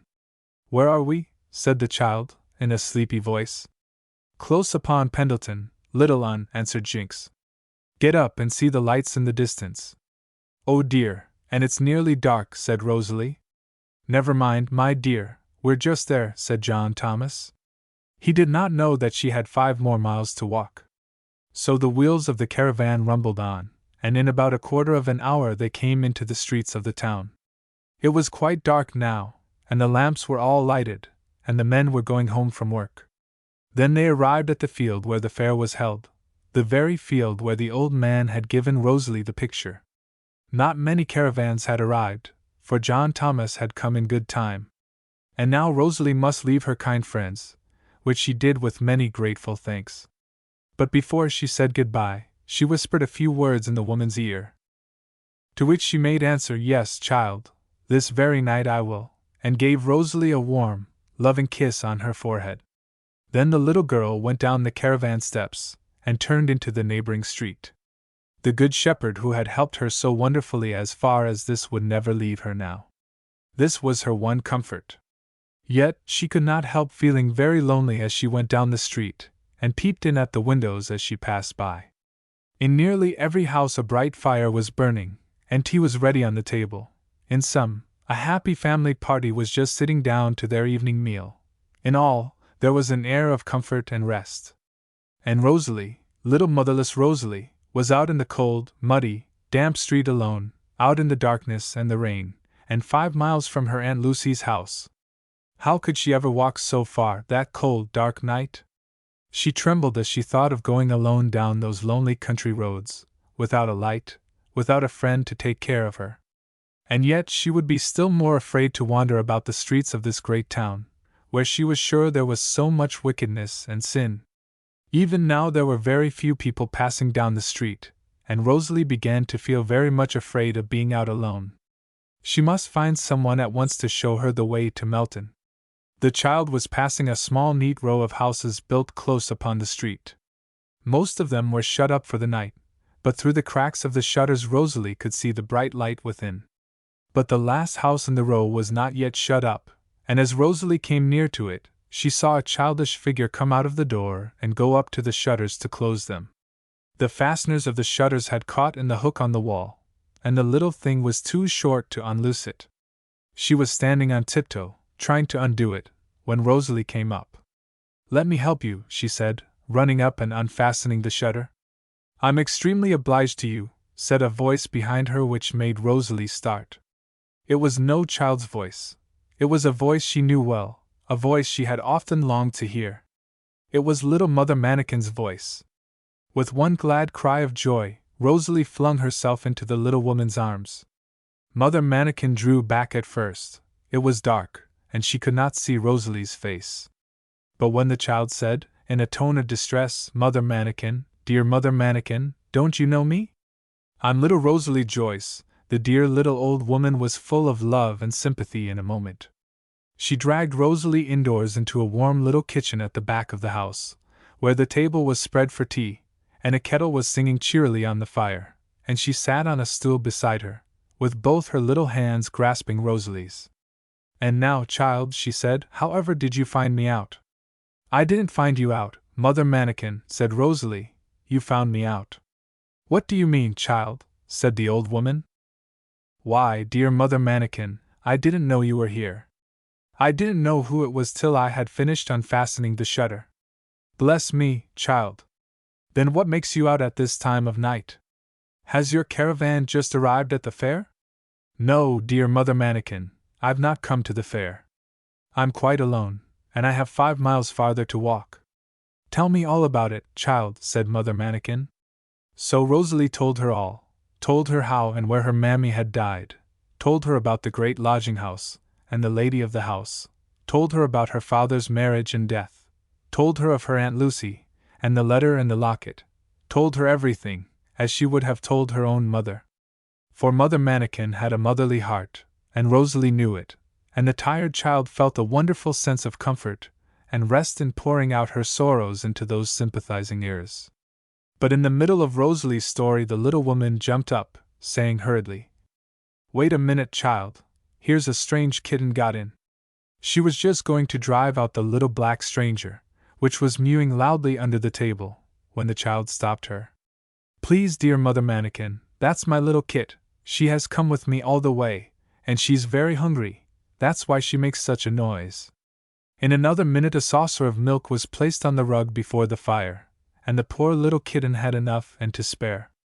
Rosalie was very grateful to Mother Manikin, and very glad to be with her. But just as she was finishing her story, the large 8-day clock in the corner of the kitchen struck 7, and Rosalie started to her feet. "Mother Manikin," she said, "I must be off. I've 5 miles farther to walk." "Stuff and nonsense, child," said the old woman. "Do you think I'm going to let you go tonight? Not a bit of it, I can tell you. Old age must have its liberties, my dear, and I'm not going to allow it." "Oh, Mother Manikin," said Rosalie, "what do you mean?" "What do I mean, child? Why, that you're to sleep here tonight, and then go, all rested and refreshed, to your aunt's tomorrow. That's what I mean." "Why, I have ever such a nice little house here, bless you," said the little woman. "Just you come and look." So she took Rosalie upstairs, and showed her the neatest little bedroom in the front of the house, and another room over the kitchen which Mother Manikin called her greenhouse, for in it, arranged on boxes near the window, were all manner of flower pots, containing all manner of flowers, ferns, and mosses. "It's a nice sunny room, my dear," said Mother Manikin, "and it's my hobby, you see, and old age must have its liberties, and these little bits of plants are my hobby. I live here all alone, and they're company, you see. And now, come downstairs and see my little parlor." The parlor was in the front of the house, and it was the shutters of this room which Mother Manikin was closing as Rosalie came up. A bright lamp hung from the ceiling of the room, and white muslin curtains adorned the window, but what struck Rosalie most of all was that the parlor was full of chairs. There were rows and rows of chairs. Indeed, the parlor was so full of them that Mother Manikin and Rosalie could hardly find a place to stand. "What a number of chairs you have here, Mother Manikin," said the child in amazement. The old woman laughed at Rosalie's astonished face. "Rosalie, child," she said, "do you remember how you talked to me that night, the night when we sat up in the caravan?" Rosalie's eyes filled with tears at the thought of it. Yes, dear Mother Manikin, she answered. Do you remember how I looked at your picture, and you told me all about it? Yes, Mother Manikin, said the child, I remember that. And do you remember a question that you asked me then, Rosalie, child? Mother Manikin, you said, has he found you? And I thought about it a long time, and then I told you the truth. I said, no, child, he hasn't found me. But if you asked me that question tonight, Rosalie, child, if you asked little Mother Manikin, do you think the Good Shepherd has found you now, Mother Manikin? I should tell you, Rosalie, child, I should tell you that he went about to seek and save them which were lost, and that one day, when he was seeking, he found little Mother Manikin. Yes, my dear, said the old woman, he found me. I cried out to him that I was lost, and wanted finding, and he heard me, child. He heard me, and he carried me on his shoulders rejoicing. Little Rosalie could not help crying when she heard this, but they were tears of joy. So I gave up the fairs, child. It didn't seem as if I could follow the Good Shepherd there. There was a lot of foolishness, and nonsense, and distraction, so I left them. I told them old age must have its liberties, and I brought away my savings, and a little sum of money I had of my own, and I took this little house. So that's how it is, child, said the little old woman. But about the chairs, said Rosalie. Yes, about the chairs, repeated the old woman, I'm coming to that now. I was sitting one night thinking, my dear, over the kitchen fire. I was thinking about the Good Shepherd, and how he had died for me, just that I might be found and brought back to the fold. And I thought, child, when he had been so good to me, it was very bad of me to do nothing for him in return, nothing to show him I'm grateful, you see. I shook my fist, and I said to myself, you ought to be ashamed of yourself, Mother Manikin. You little idle, ungrateful old thing. But then, Rosalie, child, I began to think, what can I do? I'm so little, you see, and folks laugh at me, and run after me when I go out, and so all things seemed closed upon me. There seemed nothing for little Mother Manikin to do for the Good Shepherd. So I knelt down, child, and I asked him. I said, oh, Good Shepherd, have you got any work for a woman that's only 3 feet high? Because I do love you, and want to do it. Well, Rosalie, child, it came quite quick after that. Mr. Westerdale called, and said he, Mother Manikin, I want to have a little Bible meeting for some of the poor things round here, the mothers who have little babies, and can't get to any place of worship, and a few more, who are often ill, and can't walk far. Do you know, he said, anybody in this row who would let me have a room for my class? Well, child, I danced for joy. I really did, child. I danced like I hadn't danced since I left the royal show. So Mr. Westerdale, he says, what's the matter, Mother Manikin? He thought I'd gone clean off my head. Why, Mr. Westerdale, I cried, there's something I can do for the Good Shepherd, though I'm only 3 feet high. So then he understood, child, and he finds the parlor very convenient, and the people come so nicely, and it's a happy night for me. So that's what the chairs are for. Mr. Westerdale will be here in a minute, child. He always gets a cup of tea with me before the folks come. That's why I'm so late tonight. I always wait till he comes. She had no sooner said the words than a rap was heard at the door, and the little woman ran to open it for Mr. Westerdale.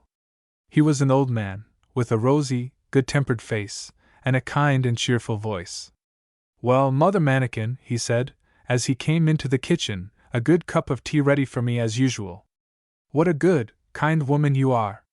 This is a little friend of mine, Mr. Westerdale, said Mother Manikin, introducing Rosalie. But Rosalie needed no introduction. She shook hands with the old man, and then darted out of the room, and in another minute returned with her small bag, which she had left upstairs. Hastily unfastening it, she took from it her dear picture, the picture which had done so much for her and her mother and little Mother Manikin, and holding it up before the old man, she cried out, Please, sir, it's quite safe. I've kept it all this time, and please, I do love it so. For Mr. Westerdale was Rosalie's old friend, who had come to see her in the fair, just a year ago. He did not remember her, but he remembered the picture, and when Rosalie told him where she had seen him, a recollection of the sick woman and her pretty child came back to his mind, As they sat over their comfortable little tea, and Rosalie told how that picture had been the messenger of mercy to her dying mother, the old man's face became brighter than ever. And after tea the people began to arrive.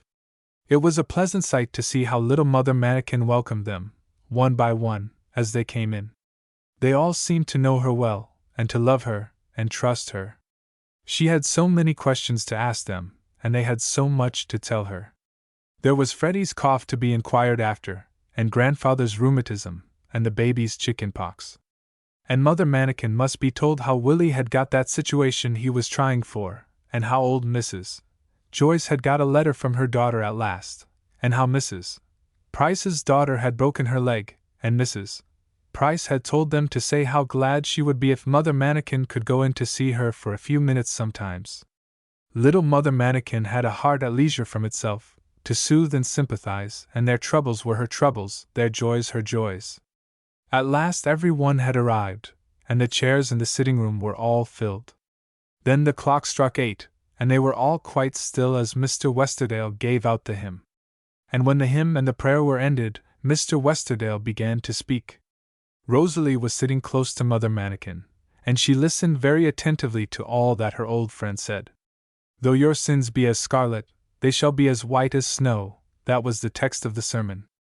A long way from here, my friends, said Mr. Westerdale, a long way from here, in the land of Palestine, is a beautiful mountain, the top of which is covered with the purest, whitest snow. One day, a very great many years ago, the Apostle John and 2 of his friends were lying on the mountain asleep, and when they awoke, they saw a wonderful sight. They saw the Lord Jesus in his glory, and his raiment was exceeding white as snow. A few years later, God let this same Apostle John look into heaven, and there he saw everything the same color, pure, unstained white. The Lord Jesus had his head and his hair as white as wool, as white as snow. He was sitting on a white throne, and all the vast multitude standing round the throne had white robes on, pure, spotless white as snow. Nothing, my friends, that is not perfect white can enter heaven, for pure, perfect white is heaven's color. What does all this mean? It means that nothing can enter that holy heaven that is not perfectly pure, perfectly holy, perfectly free from sin. For there is another color mentioned in my text, a color which is just the opposite to white, scarlet, glaring scarlet. And this color is used as a picture of that which is not pure, not holy, that upon which God cannot look, I mean sin. Your sins are as scarlet, God says, and no scarlet can enter heaven. Nothing is found within the gates of heaven but pure white as snow. Nothing short of perfect holiness can admit you or me into heaven. When we stand before the gate, it will be no good our pleading, I'm almost white, I'm nearly white, I'm whiter than my neighbors. Nothing but pure white, nay, white as snow, will avail us anything. One single scarlet spot is enough to shut the gates of heaven against us. Oh, dear friends, this is a very solemn thought. For who in this room, which of you mothers, which of you young girls, can stand up and say, there is no scarlet spot on me, I am free from sin? Heaven's gate would be open to me, for I have never done anything wrong, I am quite white as snow. Which of you can say that? Which of you would dare to say it, if you stood before the gate of heaven tonight? There is no hope, then, you say, for me. Heaven's gates are forever closed against me. I have sinned over and over again. I am covered with scarlet spots, nay, I am altogether scarlet. Red like crimson, deep as scarlet, scarlet of the deepest dye, are the manifold transgressions which upon my conscience lie. God alone can count their number. God alone can look within. Oh, the sinfulness of sinning! Oh, the guilt of every sin! So there is no hope, not the least, for me. Only spotless white can enter heaven, so I must be forever shut out. Must you? Is there indeed no hope? Listen, oh, listen again to the text. Though your sins be as scarlet, they shall be as white as snow. Then there is a way of changing the scarlet into white. There is a way of making the deep, glaring scarlet turn into pure white as snow. Oh, what good news for us! What glad tidings of great joy! But how is it done? How can you or I, who are so covered with scarlet stains of sin, be made as white as snow. Dear friends, this is the way. There is one, the Lord Jesus Christ, who has been punished instead of us, who has taken all our sins upon him, just as if they were his own sins, and has been punished for them, as if he had really done them. The great God who loved us so planned all this. And now he can forgive us our sins, for the punishment is over. He can not only forgive, but he can forget. He can blot them out. He can make us clean and white as snow. This then is his offer to you tonight. Come now, he cries. Only accept my offer. Only take the Lord Jesus Christ as your Savior. Only ask him to wash you in his blood. Only see, by faith, that he died in your place, instead of you, and your sins, your scarlet sins, shall be made as white as snow. This very night, before you lie down to sleep, you may be made so white that heaven's gate will, when you stand before it, be thrown wide open to you, so white that you will be fit to stand amongst that great multitude which no man can number, who have washed their robes, and made them white in the blood of the Lamb. My dear friends, will you accept God's offer? Will you come to the Lord Jesus to be made white? Will you plead this promise, the promise in my text? Will you, before you lie down to sleep, say, O Lord, my sins are indeed as scarlet, make them, in the blood of Christ, as white as snow? Will you, I ask you again, accept God's offer? Yes or no? Chapter 21 In Sight of Home. When the little service was over, the people went away, and Mr. Westerdale, Mother Manikin, and Rosalie sat together over the fire talking. The old man was much encouraged by all that he heard from the child. He had sometimes wondered whether his visits to the fair had done the slightest good to anyone, and now that he heard how God had so largely blessed this one picture, he felt strengthened and cheered to make further efforts for the benefit of the poor travelers whose souls so few care for. Next Sunday would be the Sunday for him to visit the shows, he said, and he should go there this year with more hope and more faith. When Rosalie heard this, she begged him to have a little conversation with the woman with whom she had traveled.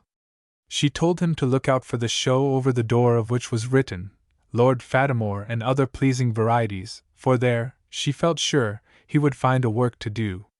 And she did not forget to ask him, when he went there, to remember to inquire for Jinx, and to speak to him also. When Mr. Westerdale had said good night and was gone away, Mother Manikin insisted on Rosalie's going at once to bed, for the child was very weary with her long and tiring day. She slept very soundly, and in the morning awoke to find Mother Manikin standing beside her with a cup of tea in her hands. Come, child, she said, drink this before you get up. Oh, dear Mother Manikin, said Rosalie, starting up, how good you are to me. Bless you, child, said the dear little old woman. I only wish you could stay with me altogether. Now mind me, child, if you find, when you get to Melton, that it isn't convenient for you to stay at your aunt's, just you come back to me. Dear me! How comfortable you and me might be together! I'm lonesome at times here, and want a bit of company, and my little bit of money is enough for both of us. So mind you, child, repeated Mother Manikin, shaking her little fist at Rosalie, if you don't find all quite straight at Melton, if you think it puts them out at all to take you in, you come to me. Now I've said it, and when I've said it I mean it. Old age must have its liberties, and I must be obeyed. Dear Mother Manikin, said Rosalie, putting her arms round the little old woman's neck, I can never say thank you often enough. After breakfast Rosalie started on her journey, with the little black kit in its usual place in her arms. Mother Manikin insisted on wrapping up a little parcel, containing lunch, for the child to eat on her way. And as she stood on the doorstep to see her off, she called out after her, Now, child, if all isn't quite straight, come back here tonight. I shall be looking out for you. So Rosalie started on her journey. On her way she passed the field where the fair was to be held. What recollections it brought to her mind of the year before, when she had arrived there in the caravan with her sick mother. Not many shows had reached the place, for it was yet 3 days before the fair would be held. But in one corner of the field Rosalie discovered the bright yellow caravans of the show of Lord Fatimore and other pleasing varieties. She could not pass by without going for a moment to the caravan to thank Old Mother, and John Thomas and Jinx, for their kindness to her the day before. Mother was having a great wash of all John Thomas's clothes, and Lord Fatimore's and Jinx's and her own. She was standing at the door of the caravan washing, and Jinx was busily engaged hanging out the clothes on a line which had been stretched between the two caravans. "Hullo, young one," said he, as Rosalie came up, "and where have you sprung from?" Rosalie told him that she had spent the night with a friend who lived in the town, and was going to continue her journey. "Young one," said Jinx, "I haven't forgot what you told me about that there picture. I like my picture a deal more than I did afore." Then Rosalie went up to the woman, who did not see her till she was close to the caravan steps. The woman was hard at work at her washing, with Scurrywinks sitting on her shoulder, and Spanko, the pigeon, on her head. Rosalie could not be quite sure, but she fancied there were tears in her eyes as she bent over her washing. "Oh, it's you," she said to Rosalie. "I am glad to see you again. I was thinking about you just then." "Were you?" said the child. "What were you thinking?" "I was thinking over what we talked about yesterday, about the lost sheep." "Did you remember last night to ask the Good Shepherd to find you?" said Rosalie. "Oh yes," said the woman, "I didn't forget, but instead of the Good Shepherd finding me, I think I'm farther away from the fold than ever. Leastways, I never knew I was so bad before." "Then the Good Shepherd is going to find you," said Rosalie. "He only waits until we know we are lost, and then he is ready to find us at once." "Oh, I do hope so," said the woman earnestly. "You'll think of me sometimes, won't you?" "Yes, I'll never forget you," said the child. "Will you come in and rest a bit?"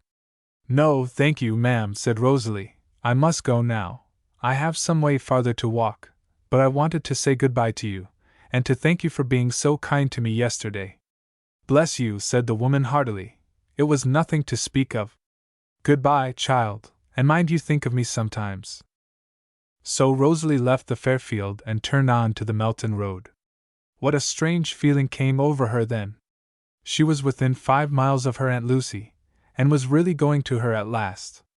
Oh, how she had longed to see that dear face which she had gazed at so often in the locket! How she had yearned to deliver her mother's letter, and to see her Aunt Lucy reading it!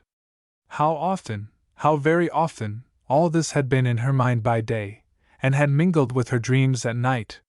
And yet now that she was really on the road which led up to her Aunt Lucy's door, Rosalie's heart failed her. She looked down at her little frock, and saw how very old and faded it was. She took off her hat, and the piece of black ribbon which Toby had given her had never before seemed so rusty and brown. What a shabby little girl her Aunt Lucy would see coming in at the garden gate! Her thoughts traveled back to the little girl whom she had seen in that garden a year ago, her Aunt Lucy's own little girl. How differently she was dressed! How different in every way she was to Rosalie! What if her Aunt Lucy was vexed with her for coming? She had had much trouble from Rosalie's father. Was it likely she would welcome his child? Sometimes Rosalie felt inclined to turn back and go to old Mother Manikin. But she remembered how her mother had said, "If ever you can, dear, you must go to your Aunt Lucy, and give her that letter." And now, whatever it cost her, Rosalie determined she would go. But she grew more and more shy as she drew nearer the village, and walked far more slowly than she had done when she first left the town. At last the village of Melton came in sight. It was a fine spring morning, and the sunlight was falling softly on the cottages, and farmhouses, and the beautiful green trees and hedges. Rosalie rested a little on a stile before she went farther, and the little black kit basked in the sunshine. The field close by was full of sheep, and the child sat and watched them. It was a very pretty field. There were groups of trees, under the shadow of which the sheep could lie and rest, and there was a quiet stream trickling through the midst of the field, where the sheep could drink the cool, refreshing water. As Rosalie watched the sheep in their happy, quiet field, a verse of the psalm which Popsy's old grandfather had read came into her mind. "He maketh me to lie down in green pastures, he leadeth me beside the still waters." What if the Good Shepherd were about to take her, his poor little motherless lamb, to a green pasture, a quiet, restful home, where she might be taught more of the Good Shepherd's love? How Rosalie prayed that it might indeed be so! And then she summoned courage and went on. It was about 12 o'clock when she reached Melton. The country people were most of them having their dinner, and few people were in the village street. With a beating heart the child pressed on. Soon she came in sight of the little cottage, before which the caravan had stood when she and her mother were there a year ago. There was the cottage with its thatched roof, looking just as comfortable as it had done then. There was the garden just the same as before, with the same kind of flowers growing in it. There were the cabbage roses, the southernwood, the rosemary, the sweetbriar, and the lavender. And the wind was blowing softly over them, and wafting their sweet fragrance to Rosalie, just as it had done a year ago. And there was Rosalie, standing peeping through the gate, just as she had done then. It seemed to Rosalie like a dream which she had dreamt before. Only a year ago. And yet one was absent. Her mother was no more there. She was gone, and little Rosalie was alone by the gate. Tears came in her eyes as she looked through the bars, and fell upon her little dusty frock. But she wiped them away, and went on through the village street. At last she arrived at the large house close to the church which her mother had longed so much to see. With a trembling hand she opened the iron gate, and walked up the broad gravel path. There was a large knocker in the middle of the door, and a bell on one side of it. Rosalie did not know whether to knock or to ring, so she stood still for a few minutes without doing either, hoping that someone would see her from the window and come to ask what she wanted. But as the minutes passed by and no one came, Rosalie ventured, very gently and timidly, to rap with the knocker. But no one inside the house heard the sound of the child's knocking. So she gathered courage and pulled the bell, which rang so loudly that it made her tremble more than ever. Then she heard a rustling in the hall and the sound of a quick footstep, and the door was opened. A girl about 18 years of age stood before her, dressed in a pretty print dress and very white apron, with a neat round cap on her head. Rosalie was trembling so much now that she cast her eyes on the ground and did not speak. "What do you want, dear?" said the girl kindly, stooping down to Rosalie as she spoke. "If you please," said Rosalie, "is Mrs. Leslie and I have a letter that I want very much to give her." "No, dear, she's not in just now," said the girl. "Will you leave the letter with me?" "Oh, please," said Rosalie timidly, "I would very much like to give it to her myself, if you will be so kind as to let me wait till she comes." "Yes, she won't be very long," said the girl. "Would you like to sit in the summer house till she comes? It's very pleasant there." "Oh, thank you," said the child gratefully. "I should like it very much indeed." "I'll show you where it is," said the girl. "It's behind these trees." As Rosalie was walking to the summer house, she ventured for the first time to look into the girl's face.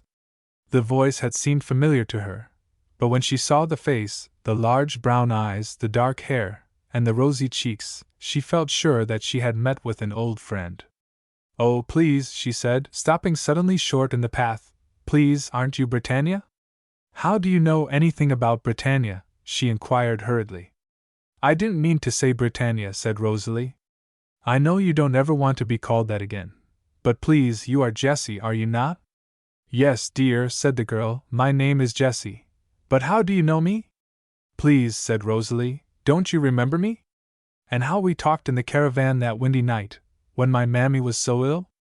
"Oh, Rosalie," said Jessie, "is it you? Why, to think I never knew you! Why, I shouldn't ever have been here if it hadn't been for you and your mother. Oh, I am glad to see you again. Where are you going to, dear? Is your caravan at Pendleton Fair?" "No, Jessie," said Rosalie, "I don't live in a caravan now, and I've walked here to give a letter from my mother to Mrs. Leslie." "Then your mother got better after all," said Jessie. "I am so glad. She was so very ill that night." "Oh, no, no, no," said Rosalie, with a flood of tears. "No, she didn't get better. She wrote that letter a long time ago." "Poor little Rosalie," said Jessie, putting her arms round her, and shedding tears also. "I am so very, very sorry." "Please, Jessie," said Rosalie through her tears, "did you remember to give Mrs. Leslie my mammy's message?" "Yes, dear, that I did." "Do you think I would forget anything she asked me? Why, I should never have been here if it hadn't been for her. Can you remember what you said to Mrs. Leslie, Jessie?" "Yes, dear. It was the first time she came to our house after I came back. I told her all about what I had done, and where I had been. And then I told her how I had met with a woman who used to know her many years ago, but who hadn't seen her for a long, long time, and that this woman had sent her a message. So she asked me who this woman was, and what the message was which she had sent her. I told her that the woman's name was Nora, but I didn't know her other name, and that Nora sent her respects and her love, and I was to say that she had not very long to live, but that the Good Shepherd had sought her and found her, and that she was not afraid to die. And then Rosalie, she cried when I told her that, and went away. But she came again about half an hour after that, and asked me ever so many questions about your mother, and I told her all I could.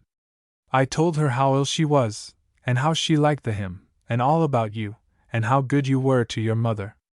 And then I told her how beautifully your mother talked to me about the Good Shepherd, and how she begged me to ask the Good Shepherd to find me, and how I had done as she begged me, and I hoped that he was carrying me home on his shoulder. And I told her, dear, how kind you both were to me, and how you gave me that money, and made me promise to know which road the caravan was on, and which fair it was going to. She asked him many questions about that, and wanted to know if I could tell her what town would be the next you would stop at after the one you were going to when I met you, but I couldn't.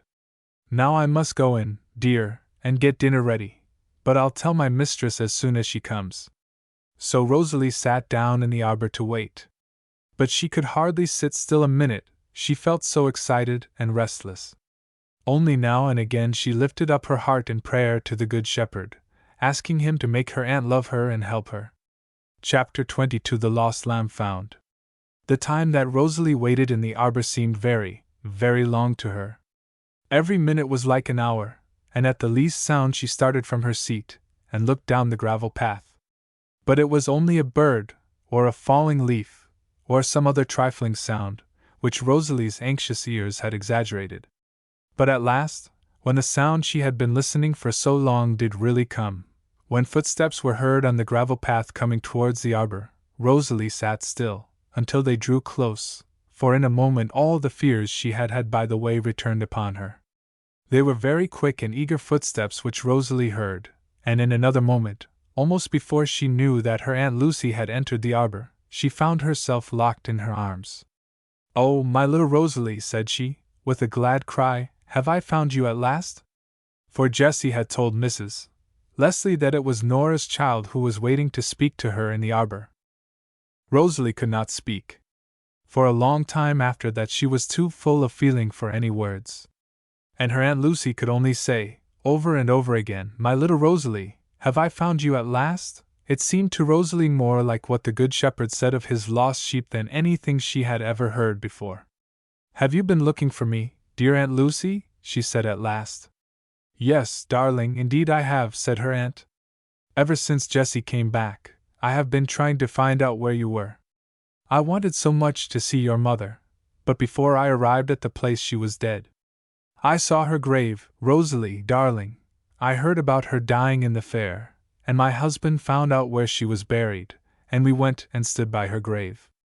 And ever since then, dear child, I have been looking for you, but I had lost all clue to you, and was almost giving it up in despair.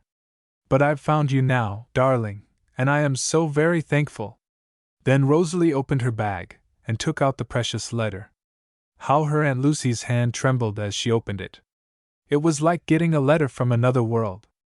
And then she began to read, but her eyes were so full of tears that she could hardly see the words.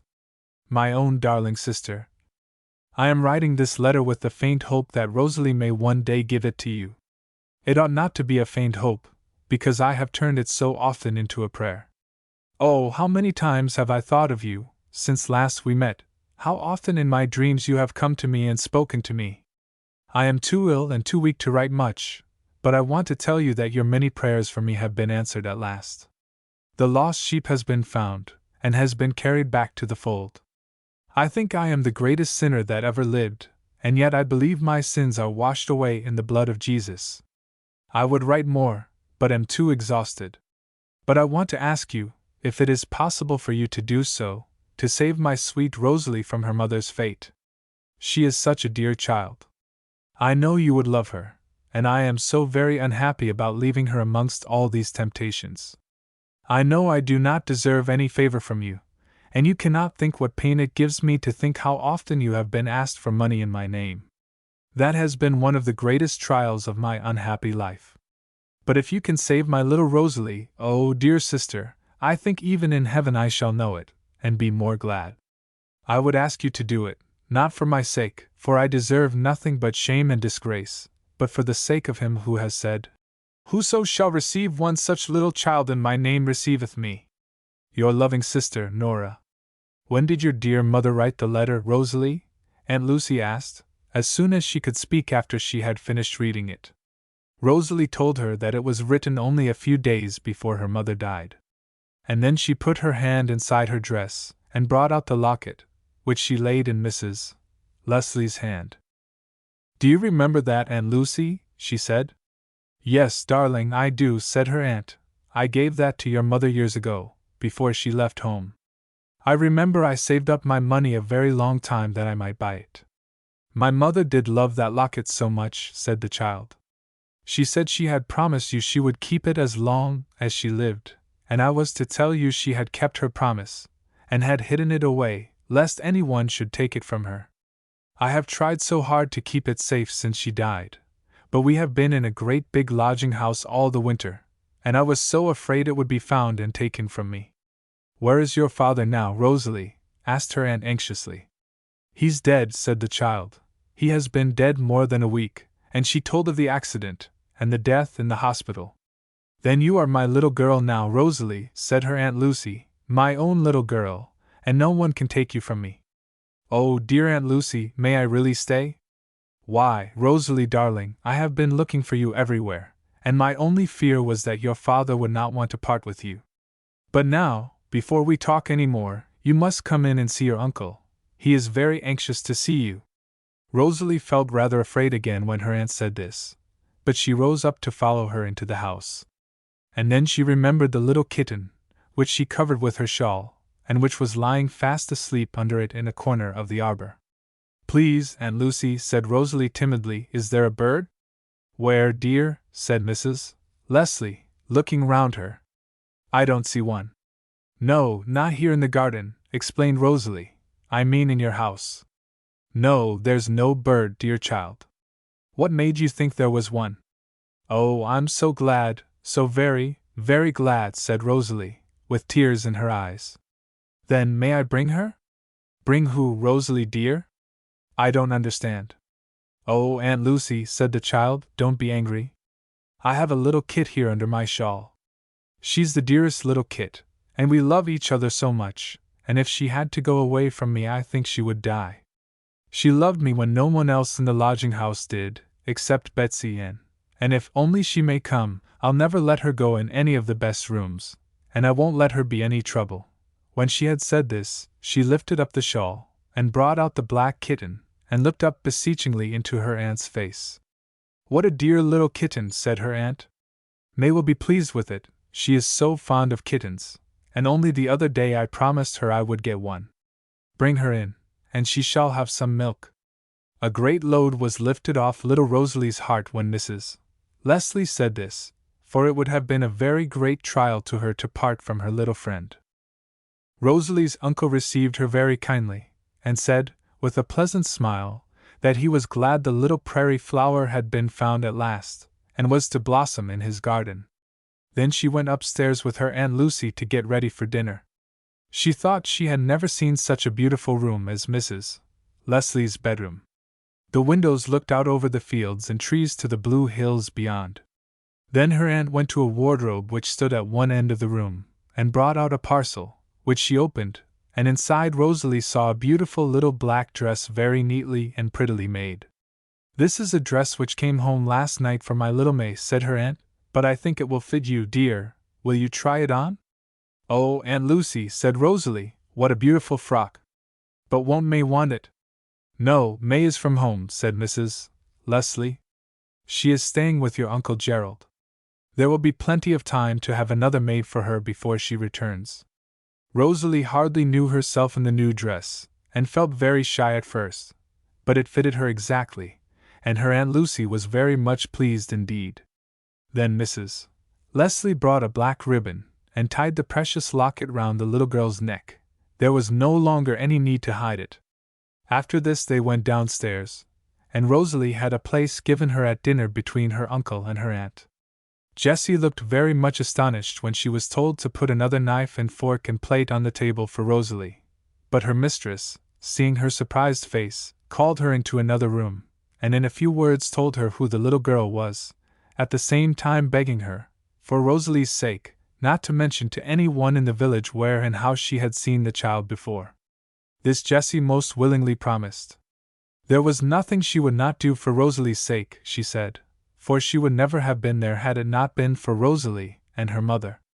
That afternoon the child sat on a stool at her Aunt Lucy's feet, and they had a long talk, which little Rosalie enjoyed more than words can tell. She gave her aunt a little history of her life, going back as far as she could remember. Oh, how eagerly Mrs. Leslie listened to anything about her poor sister! How many questions she asked, and how many tears she shed!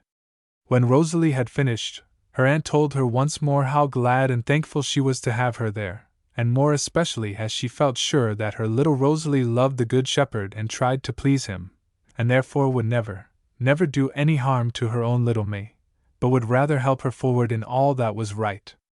The child slipped her hand in that of her Aunt Lucy when she said this, with a very loving and assuring smile. So now, Rosalie dear, you must look upon me as your mother, said Mrs. Leslie. You must tell me all your troubles, and ask me for anything you want, just as you would have asked your own dear mother. Please, Aunt Lucy, said Rosalie gratefully, I think the pasture is very green indeed.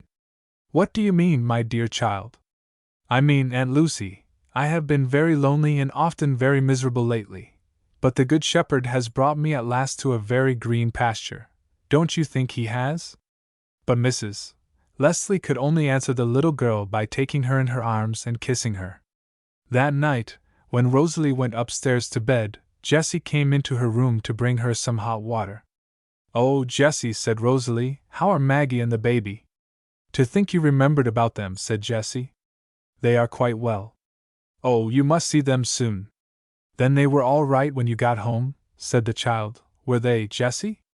Oh, yes, God be thanked, said Jessie. I didn't deserve it. Oh, how often I thought of those children when I lay awake those miserable nights in the circus. They had cried themselves to sleep, poor little things. When my mother came back, she found them lying asleep on the floor. Wasn't she very much frightened? Asked Rosalie. Yes, that she was, said Jessie, with tears in her eyes. She was so ill when I came home that I thought she would die. I thought she would die, and that I had killed her. She had hardly slept a wink since I went away, and she was as thin as a ghost. I hardly should have known her anywhere else. But what did she say when you came back? Oh, she wasn't angry a bit, said Jessie, only she cried so, and was so glad to have me back, that it seemed almost worse to bear than if she had scolded. And then quite quickly she began to get better, but if I hadn't come then, I believe she would have died. Is she quite well now? Asked the child. Yes, quite strong and well again, and as bright as ever. She was so glad when Mrs. Leslie said I might come here and be her housemaid.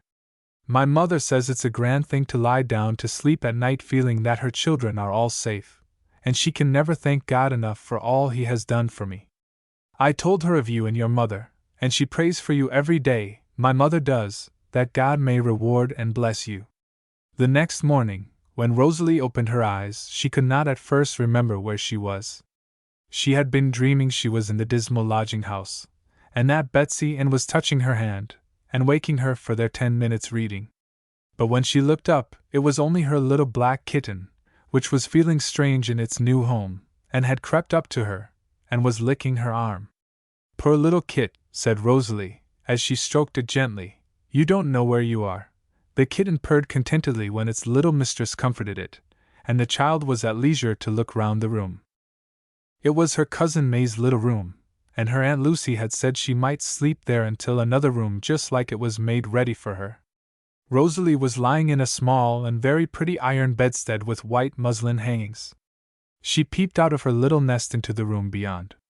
Through the window she could see the fields and the trees and the blue hills, just as she had done from her Aunt Lucy's windows. The furniture of the room was very neat and pretty, and Rosalie looked at it with admiring eyes. Over the washhand stand, and over the chest of drawers, and over the table were hung beautiful illuminated texts, and Rosalie read them one by one as she lay in bed.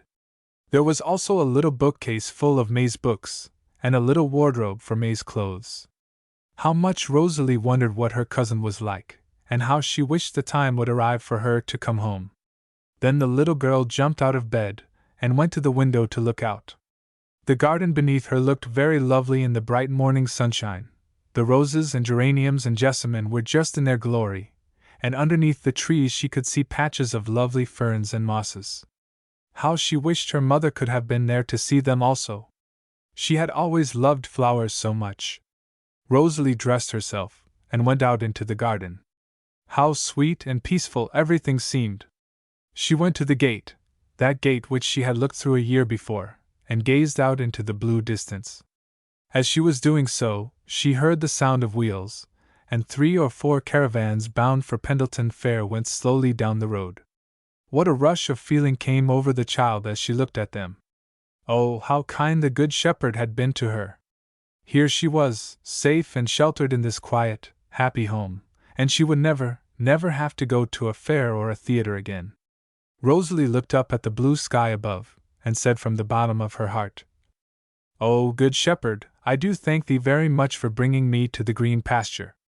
Oh, help me to love thee and please thee more than ever. Amen." Chapter 23 The Green Pasture. That morning, after breakfast, Mrs. Leslie took Rosalie with her in the pony carriage to Pendleton. She wanted to buy the furniture for the child's little bedroom. Rosalie enjoyed the drive very much indeed, and was charmed and delighted with all the purchases which her aunt made. When they were finished, Rosalie said, "Aunt Lucy, do you think we should have time to call for a minute on old Mother Manikin? She will want so much to hear whether I got safely to Melton." Mrs. Leslie willingly consented. She had felt very grateful to the little old woman for all her kindness to her poor sister and her little niece, and she was glad of an opportunity of thanking her for it. They found Mother Manikin very poorly, but very pleased indeed to see Rosalie. She had been taken ill in the night, she said quite suddenly. It was something the matter with her heart. In the morning she had asked one of the neighbors to go for the doctor, and he had said it was not right for her to be in the house alone. "So what am I to do, ma'am?" said Mother Manikin. "Here's the doctor says I must have a girl, but I can't bear all these new-fangled creatures, with their flounces, and their airs, and their manners. Old age must have its liberties, and I can't put up with them.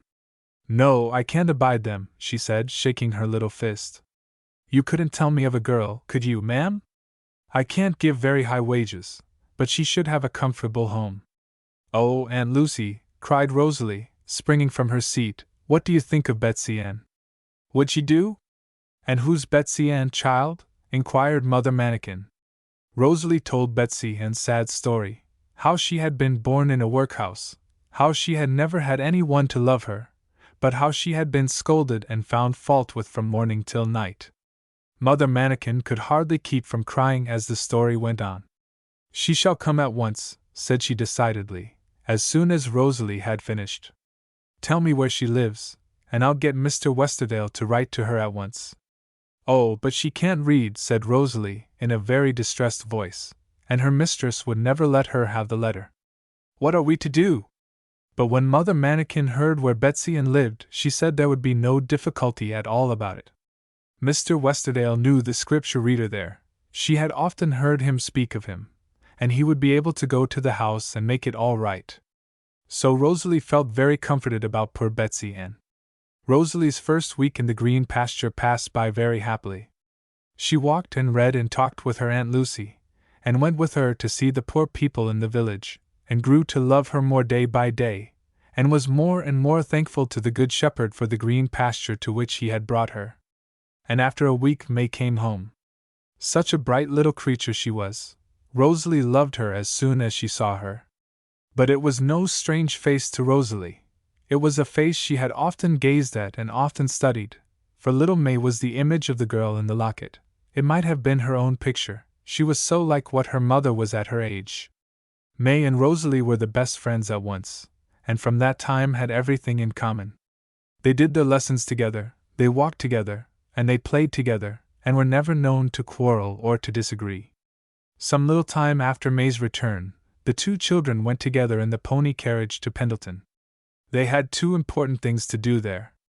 One was to buy a present for Popsy, the little girl with the pitcher of milk, and the other was to call on Mother Manikin to see if Betsy Ann had arrived. The two children had each had a half-sovereign given them by Mr. Leslie, and Rosalie wished to spend hers in something very nice for little Popsy. But the difficulty was to choose what it should be. All the way to Pendleton, May was proposing different things, a book, a workbox, a writing case, etc., but at the mention of all these Rosalie shook her head. Popsy was too small for any of these, she said. She could not read, nor sew, nor write. So then May proposed a doll, and Rosalie thought that was a very good idea. Palmer, the old coachman, was asked to drive to a toy shop, and then, after a long consultation, and an immense comparison of wax dolls, composition dolls, china dolls, rag dolls, and wooden dolls, a beautiful china doll very splendidly dressed was chosen, and laid aside for Rosalie.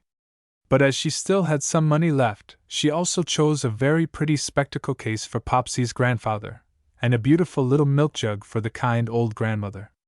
The milk jug was a white one, and the handle was formed by a cat which was supposed to be climbing up the side of the jug and peeping into the milk. Rosalie was delighted with this directly she saw it, and fixed upon it once. For she had not forgotten the little pitcher of milk, and the service it had been to her, and she thought that the cat on the milk jug would remind Popsy of the little black kitten of which she had been so fond. All these parcels were put carefully under the seat in the pony carriage, and then they drove to Mother Manikin's. Who should open the door but Betsy Ann, looking the picture of happiness, and dressed very neatly in a clean calico dress, and white cap and apron. Betsy Ann's slipshod shoes and her rags and tatters were things of the past. She looked an entirely different girl. "La bless you," she cried when she saw Rosalie, "I'm right glad to see you again." And then she suddenly turned shy, as she looked at the two young ladies, and led the way to the parlor, where Mother Manikin was sitting. The old lady was full of the praises of her new maid, and Betsy Ann smiled from ear to ear with delight. "Are you happy, Betsy Ann?" whispered Rosalie, as May was talking to Mother Manikin. "Happy?" exclaimed Betsy Ann. "I should just think I am. I never saw such a good little thing as she is. Why, I've been here a whole week, and never had a cross word. I declare I haven't. Did you ever hear the like of that?" "Oh, I am so glad you are happy," said Rosalie. "Yes, I mean the Good Shepherd, has been good to me," said Betsy Ann. "But wait a minute, Rosalie," she said, as she saw that Rosalie was preparing to go. "I've got a letter for you." "A letter for me?" exclaimed Rosalie. "Who can it be from?" "I don't know," said Betsy, "and it came the day after you left, and I kept it, in hope of being able to send it some day or other. I just happened to be cleaning the doorstep when the postman brought it. Says he, 'Does Miss Rosalie Joyce live here?' So I says, 'All right, sir, give it to me.' And I caught it up quite quick, and I poked it in my pocket. I wasn't going to let her get it. I'll get it for you if you'll wait a minute." When Betsy Ann came downstairs, she put the letter in Rosalie's hand. It was very bad and irregular writing, and Rosalie could not in the least imagine from whom it had come. The letter began thus: "My dear Miss, I hope this finds you well, as it leaves me at present, but not so poor Toby, who once you knew. Leastways, I hope he is well, because he is in a better place than this. But he has been very badly off a long while, and last Saturday he died. But he told me where you lived. He said you was his master's daughter, and it was you as taught him about the Good Shepherd. I told him, as I was one of his mates, I would write, and tell you he died quite happy, knowing that his sins was forgiven. He was a good lad, was Toby. We was a very bad lot when he came to our concern, but he read to us, spelling out the words quite slow like, every evening, and there's a many of us that is like new men since we heard him. There was one piece he read quite beautiful, and never so much as spelt a word.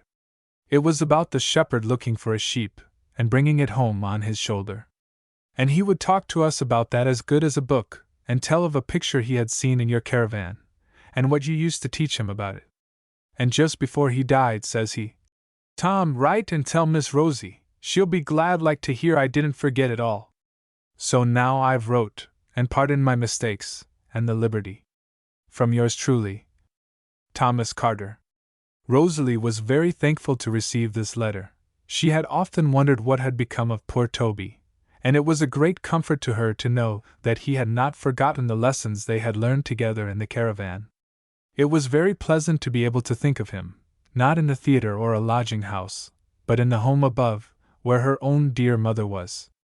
Rosalie did not grow tired of her green pasture, nor did she wish to wander into the wide world beyond. As she grew older, and saw from what she had been saved, she became more and more thankful. She was not easily deceived by the world's glitter and glare and vain show, for Rosalie had been behind the scenes, and knew how empty and hollow and miserable everything worldly was. She had learned lessons behind the scenes that she would not easily forget.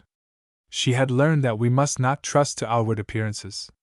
She had learned that aching hearts are often hidden behind the world's smiling faces. She had learned that there is no real, no true, no lasting joy in anything of this world. She had learned that whosoever drinketh of such water, the water of this world's pleasures and amusements, shall thirst again. But she had also learned that whosoever drinketh of the water which the Lord Jesus Christ gives, even his Holy Spirit, shall never thirst, but shall be perfectly happy and satisfied. She had learned that the only way of safety, the only way of true happiness, was to be found in keeping near to the Good Shepherd, in hearkening to his voice, and in following his footsteps very closely. All these lessons Rosalie learned by her Peep Behind the Scenes. End of Project Gutenberg's A Peep Behind the Scenes, by Mrs.